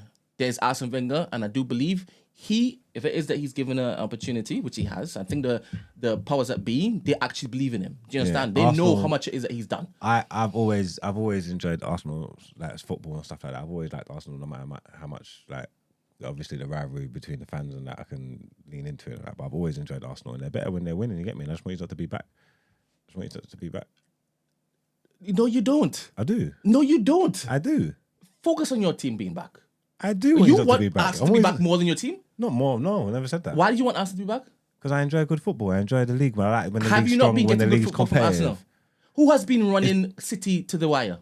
Yeah, but you ain't won Who nothing. has been running There's City to not the much to talk wire? about. In recent years, the only teams in this league that I can say that are giving me that are doing it is City and Liverpool. Arsenal not involved. It's crazy how you just said that. Yeah, because they won. They won as winners. Winners win. It's crazy how you're saying that because of how it is that you started this particular segment. Winners win. The expectation that Arsenal is just supposed to be just. Well, we can't just clinching be it. like entertaining football, because if that's the case, you got to talk about Aston Villa or talk about Newcastle when they finish. Don't even talk about Bournemouth who play good. Or look how Fulham's playing right about now. It can't just be about nice football and that. Let's talk about something. There's dope coaching jobs going on all over the league. Look what Bournemouth are doing. It's mental. Look what Bournemouth are doing. Look what Fulham are doing. Like all you're saying, even Brian, there's dope coaching jobs going on all over the league. So it can't just be about that. I'll wait. It can't just be about that, Brent. I think it's crazy how I've look at Maresca. I'll wait again. It's crazy how it is. Okay, it's crazy how it is. I've been in these seasons watching these games, and we've been talking about contentious decisions from referees against Arsenal for the last couple of seasons. Wait. We have gone through debatable games where you're like 100% Arsenal should have gotten that win. We could all do that. Just as this season started, what happened with Rice? What happened with Trossard? What happened? He was supposed to get sent off. He kicked the ball away. It's crazy how this is the... It's dissent. This is the lack of You are moaning because of in these consistency. You are moaning because of consistency. Oh, and the other ref. It's two different human beings. I can't control what these refs do. But the letter of the law, and the thing that is, wasn't I illegal. think He was supposed to go. It's even good that we even put up a fuss because now the PGMOL is actually now under fire because of our run for justice and fairness. And that's fine. I don't really mind. And I do believe that other teams get bad decisions. Everybody 100%. does. Everybody does, bro. I didn't say that they didn't. I'm saying that it's crazy for us to go through a season and you forget all of the instances that led to what You it just led don't to. care. The United had some crazy results against us last season. You don't care. You don't remember them. You only care about your team. Everybody's got their own agenda. So no one don't expect no one to care about you lot's problems. No one don't care. You don't care about no other team's problems. Wolves got being done badly. Yeah, but you don't care. No one cares. I've just told you. You're talking about what's happening at the top of the league. When it is that you're talking about what's happening with Wolves, that's one thing. It's unfair. It's wrong. But what's happening at the top of the league, this league in which is bringing in billions every single week, 100% you should tune it up. If it is that you want to have this as the gold standard, you tune it up. Because it has people like you sitting there thinking, all right, Arsenal didn't do what they didn't do what they needed to do. But despite what was coming against them in order to win the league, 100%, you're never going to get me coming in here saying, down with that. So you never won the league because of the refs? Last year and the year before? No, the year before it was Saliba. I remember clearly. It was Saliba and... No. I remember don't tell clearly. me what I'm... The year before You're was asking Saliba. me, I'm telling you. You're asking me, I'm telling you. Okay, so this the year was before... in addition to. So the year before... In addition to. So the year before was Saliba and the refs. 2 seasons ago was Saliba and the refs. Both of them. Last season was the refs to. and... In addition to. And it's nice how it is that you just make it sound as though I'm just being stupid. I don't mind. No, I'm not saying, I'm just trying to get the facts. I watched every single game. And I watched the beginning of this season too. Saliba and the refs. I watched us continue to get unfair calls and it made the games. I know, but I'm trying to say way. Yeah, cool. So there was Saliba and the refs. That was cool because Saliba was gone all season and them dastardly refs. So I'll give you that one. Okay. Then the season after, Saliba came back. So then it was the refs. So you didn't win it just because of the refs? No. Well, it's never just because of the refs. In my head, the refs is a constant. Was it Gabriel Jesus? You mean injured. The lack of firepower? Yeah, was it? We needed like someone else for someone else for Saka and somebody else for Martinelli. So you haven't addressed none of them problems. So what's going to be the reason this season? That what? That you don't win the league. You ain't win the league. Again, that's fine for you to say that. I can't call it right now. Yeah, but you're not going to win the league. Okay. Okay. I said okay. Did I contest it? All right. So what are you signing for? I said it's not over. Okay, so can I get prediction for the results for the game on Wednesday? Wednesday, we're beating you. I don't expect anything else. If I see anything else, I'll be disappointed. I want to score. What? I want a scoreline. Is it home? Yeah, it's at home. It's 3-1. 3-1. It might even be 4-2. I could. You might score a goal. The ref, you know.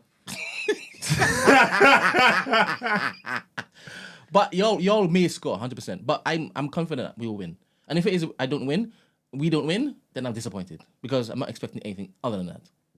Are you expecting something other than win?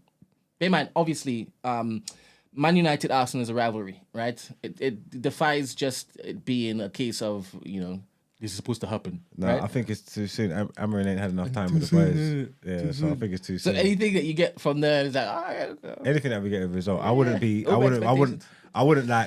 mad if we went there and got beat 3-0. You know what I'm trying to say? Like I wouldn't be mad. You see how he's doing what he's doing, people? What? You see what he's doing? I'm just telling you because he's expecting a loss. This guy with all of this ambition, he's expecting Man United to go to Arsenal and just lose. I mean, you've gone with weaker teams and you've expected more. You've expected something. You don't do this stuff. It's like people are moving there, like what happened with City and Liverpool yesterday. Like they're obviously City are down bad right now, but you're moving like that's the only and the sole purpose why they just lost at Liverpool. They always fucking lose at Anfield. Like they always lose at Anfield. Like in the recent history, we go to the Emirates. We don't pick up points at the Emirates, so it's nothing to do with Amarin or what's going on. Like it's not even. It shouldn't be expected to just go to the Emirates and pick up points when you are playing how you're playing and moving how you've been moving for the past couple of seasons. It's got nothing to do with what's happening right this second now. It should be. So you've never picked up points at the Emirates. But in recent years, you've been beating us. This isn't a tradition. Huh? You're saying it's a tradition that we beat you at the Emirates. When's the last time we beat you at Emirates? No, you said pick up points. So we're even talking about draws here. When's the last time we beat you at Emirates? Exactly. I can't tell you. That doesn't mean anything. Just because of course it means something. It doesn't mean anything. No, what I'm saying is you don't win there. So I remember the last time it is that y'all were there and I was disappointed. It was a draw. No, last time we was there, you beat us. Not the very, very last time, because of course we beat you twice. You there and at your home, right? Last year. Yeah, then the year before we beat you at home, and then you beat us at Emirates.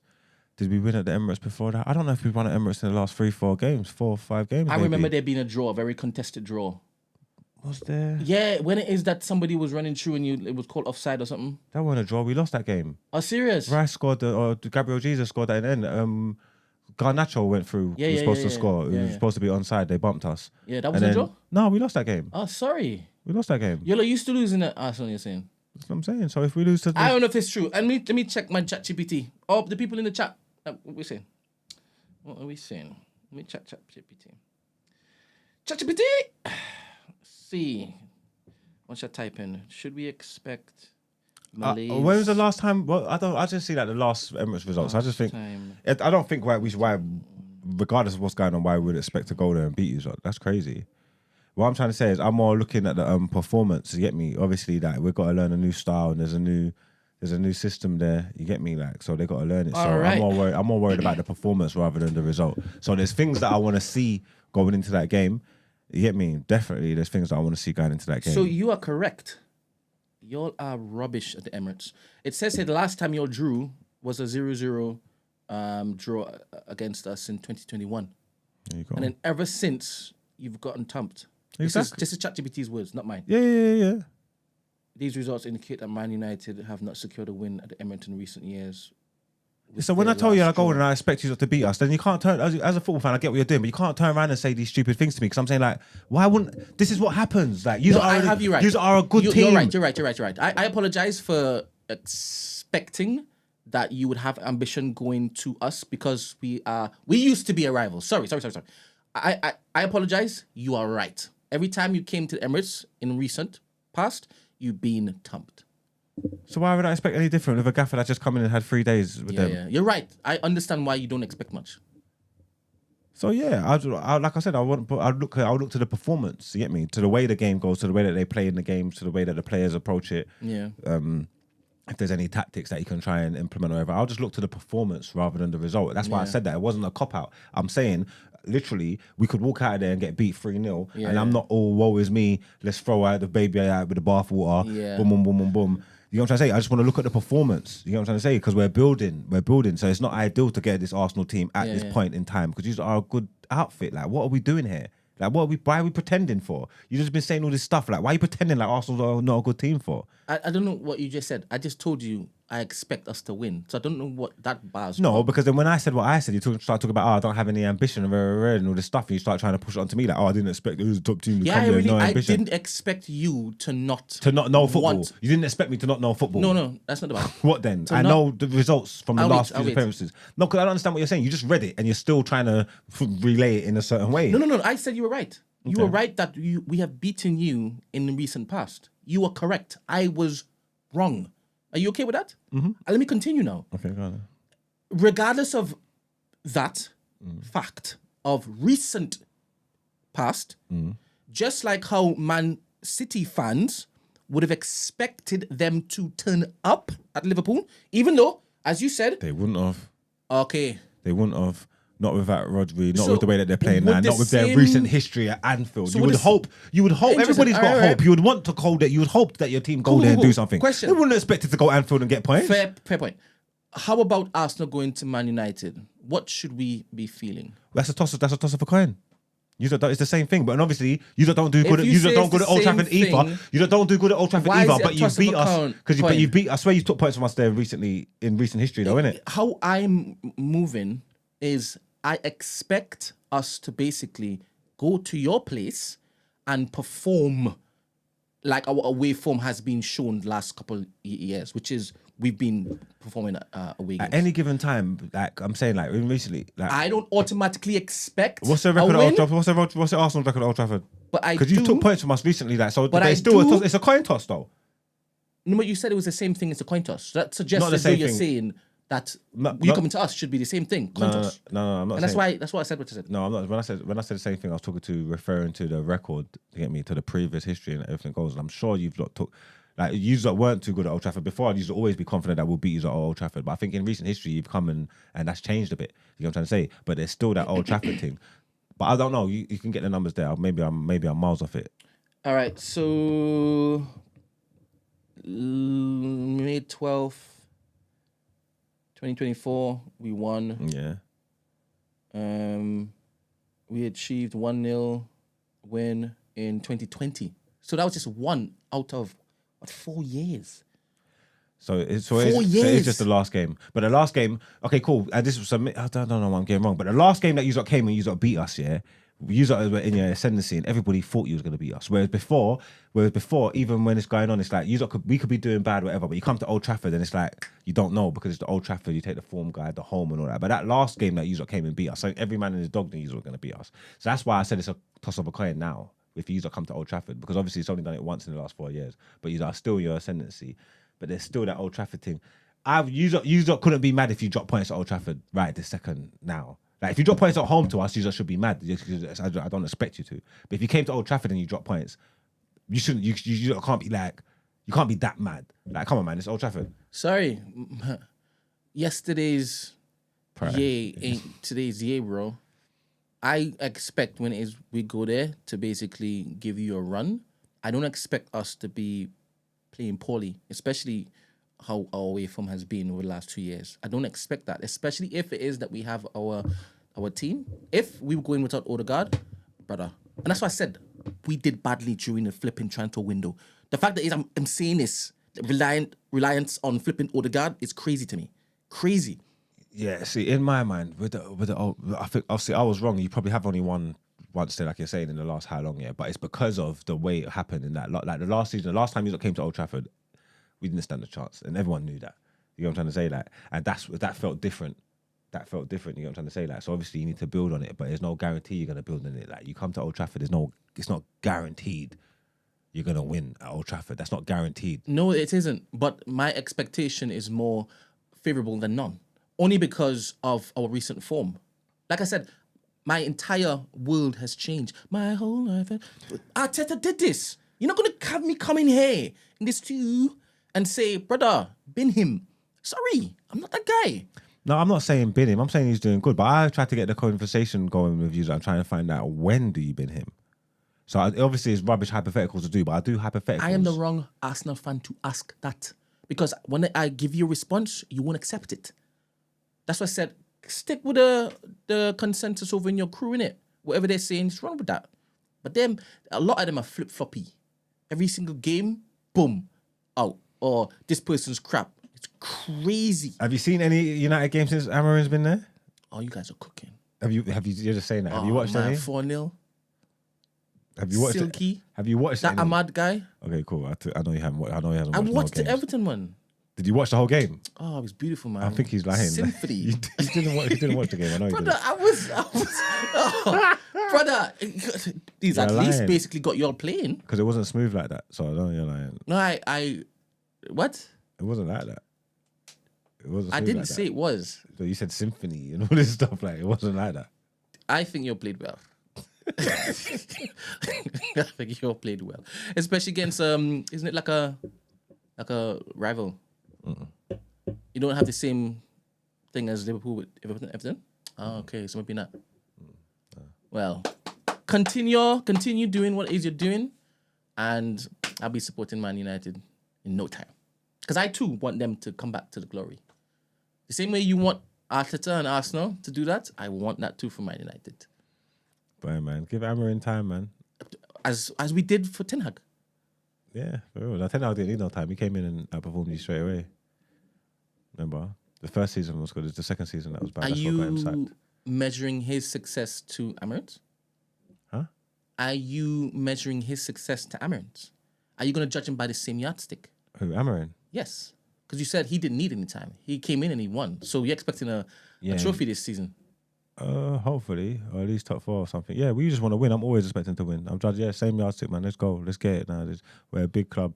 If you got your mind right and you say who you are, we don't need no time. Obviously, the players need time to learn, but you're going to get time by getting wins, just like he said. So let's go and win some stuff. Let's go finish top 4 100%. And let's go win a trophy. Let's spend a little time in Liverpool. ASAP. They have been getting results. They haven't been playing the best. As you said, there's still room to basically get better. Yeah, no, definitely. Right, but which is probably scary. They've been collecting the points. Yeah, doing it proper. I'm telling you. Yeah, they're doing it the proper way. And they played some good teams. Yeah, no, they're doing it properly. Slots. Yeah, the job he's doing over there. Whatever he's doing, it's working, right? Well, it's pretty much the same guys. Like I said, there weren't no slouches before, man. You get what I'm trying to say? That there weren't no slouches before. So, but yeah, he's doing. Applaud him. So when you say you can guarantee that they're going to lose 11 points over before the end of the season, yeah, why is there confidence in that? What, between now and the end of the season? Yeah. I don't know. It's just my football opinion. It's just because it's Liverpool.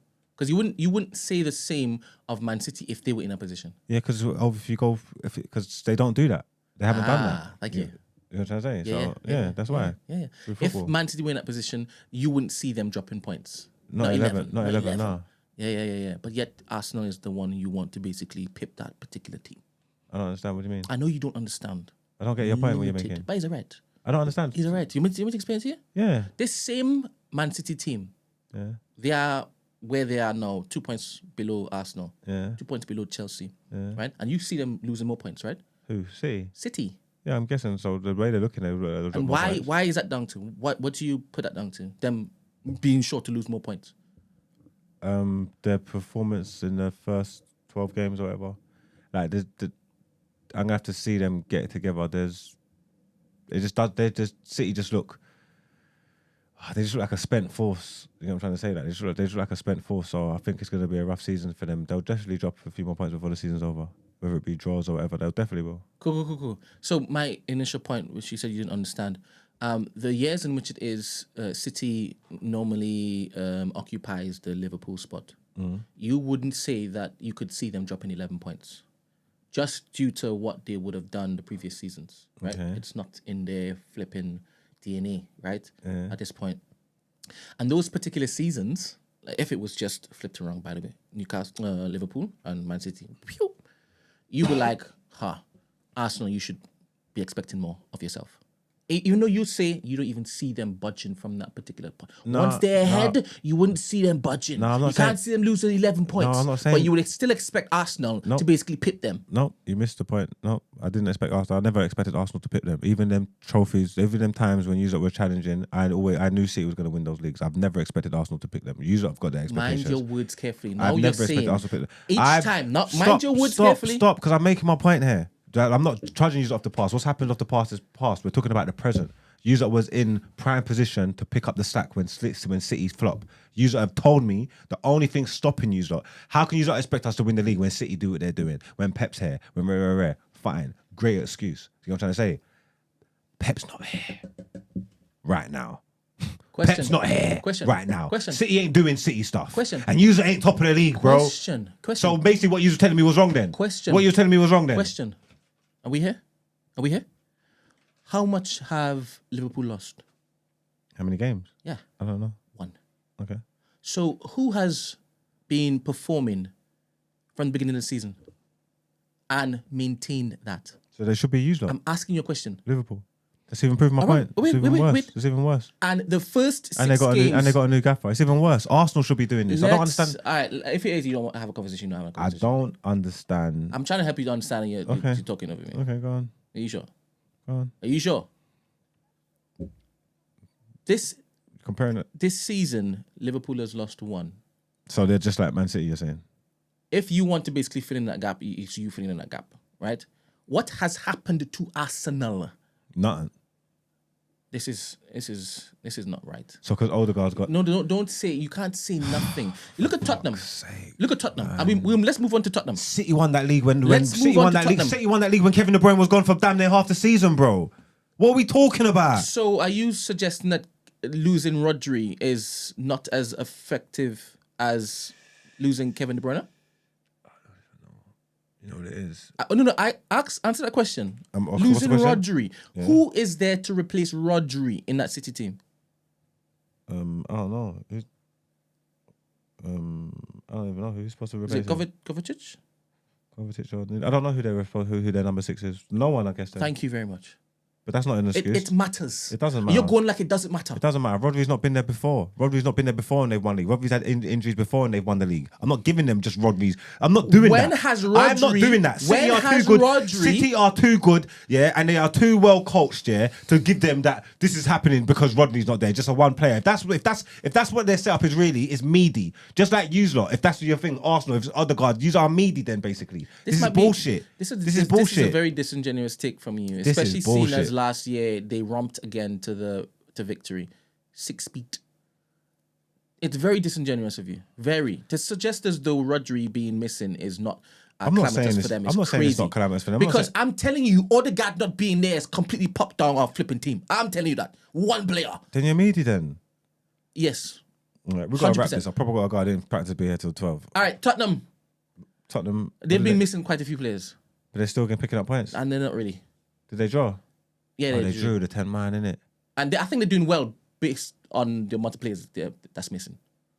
You know what I say? They're not complaining. They're getting it done. They are complaining. They expected more of the same from the previous encounter. Who did they play that last? Was it Bournemouth on the weekend? Oh, before that. Before that, was it Newcastle? No, it was West Ham Newcastle. City. Isn't it? It was City. They beat them 4-0. Yeah. So people are expecting more of the same, innit?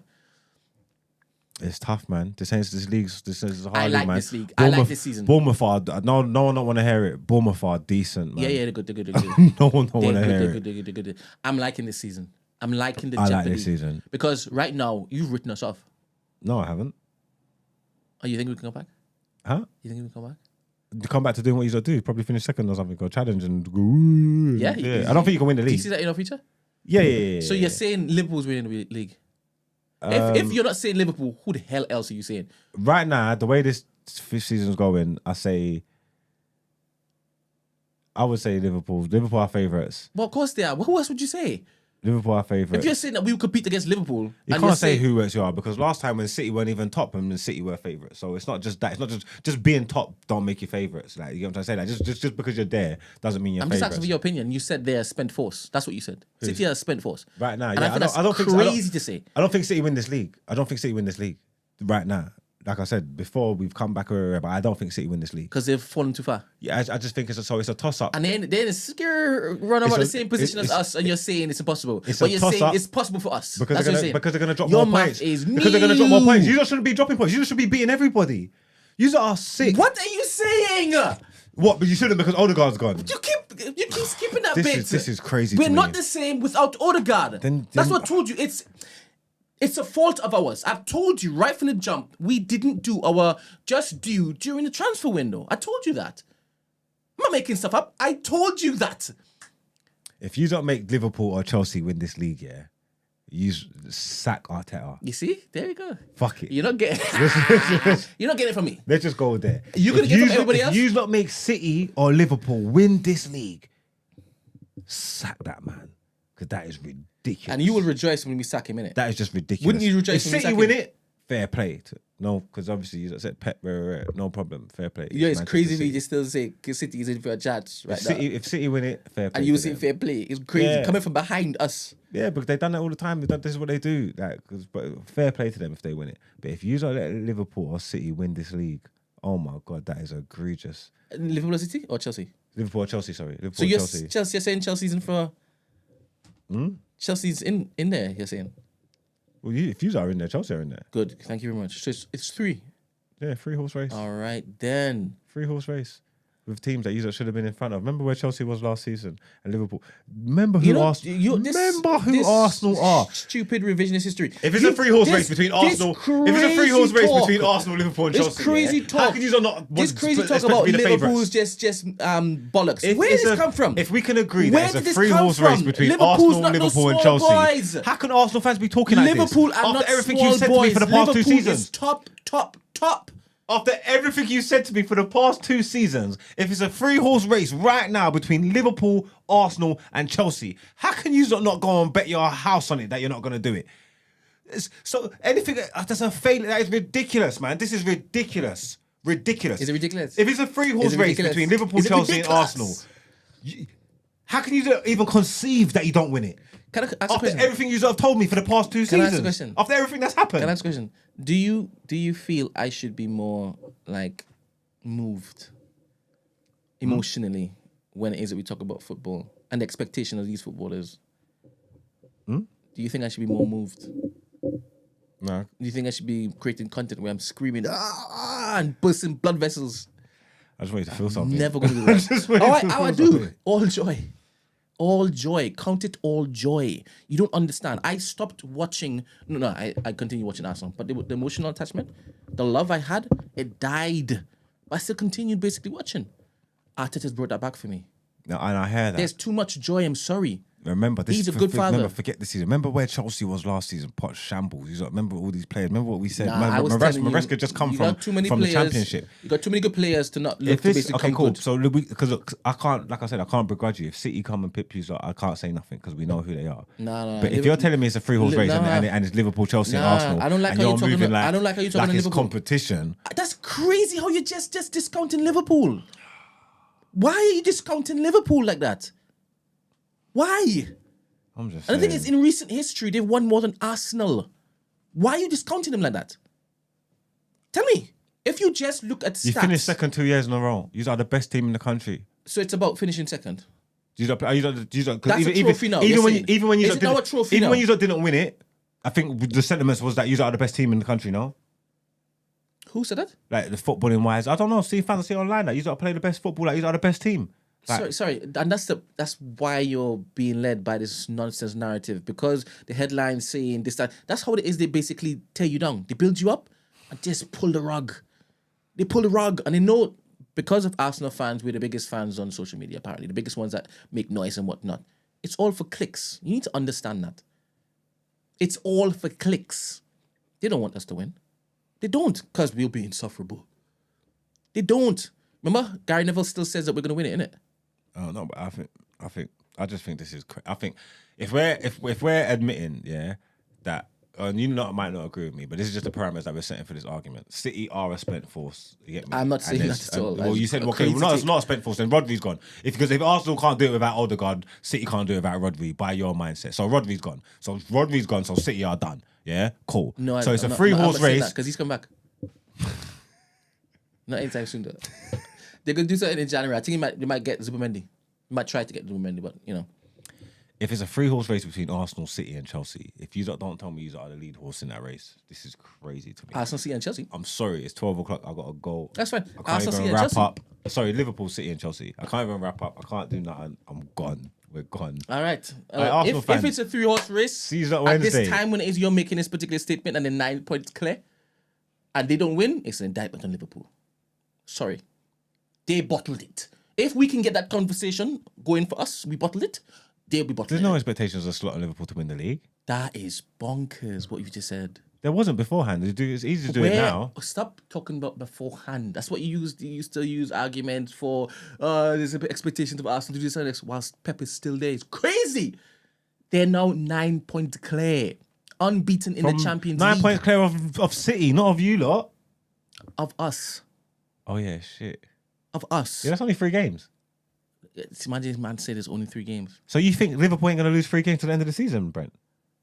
You think Liverpool ain't going to lose 3 games to the end of the season? Where is this confidence coming from? Hey, they got to go. Anything can happen. That's my take. Anything can happen. That's why I said I'm not giving up on this. And they got all their away games to play. They still have Arsenal to. They got to go Emirates. They have. They got to go Chelsea. Stamford Bridge. They also have to play Chelsea. They also have to go to Etihad. They got to go Old Trafford. They got to go Etihad. I'm aware, but the same way you are saying that Arsenal, much is expected of Arsenal when it is in a position that they're in. You expected us to come to Old Trafford and just win. The same thing should be said of them. To suggest as though that isn't the case is not fair. And you're just doing that to make sure and beat Arsenal with the rod even more. And that agenda is nasty. It's dirty. Dirty. That sounds crazy. What did they say? We are saying Arsenal's closest challengers are 2 teams with managers in their first year. After all this great work that Thingy's done. Yeah, Arsenal got to win this, man. Arsenal got to win this, bro. You ain't going to build me up to do nothing. You ain't going to build... I have seen this season start wonky because of mad decisions. I've also seen Odegaard pop down. Oh, have they been Old Trafford and Emirates already? All right, cool. Sorry. Ooh, Liverpool? Yeah, they have. Okay, cool. So where else they got to go? But they still got to go Etihad. I don't even know where they got to go. But they're going to drop points. They're going to lose 3. They are going to lose 3 games. I don't like how you're talking on Liverpool like that. I promise you, that's not disrespect to Liverpool. Of course they're going to lose 3 games before the season's out. 3 games. Okay. All right, because if they don't, then they won the league. Thank you. I said if they flop from now, ballers. Let's get that narrative going. Let's get that narrative going. Instead of you doing it for Arsenal, focus on your rival. Focus on your historic rival. Who, Liverpool? Yes. We can't catch them. No, as in the commentary, where you're basically expecting Arsenal to pip Liverpool at this point. Focus it on Liverpool being bottlers if they don't take it. Okay. It will make more entertaining. No, it won't. No, it won't because they're not much Liverpool fans. I'm going Dave Chappelle and Killer Mac. Today? Look forward to it? Of course. All right, then. Okay. Julie. Out of there. Say goodbye. Peace out, people.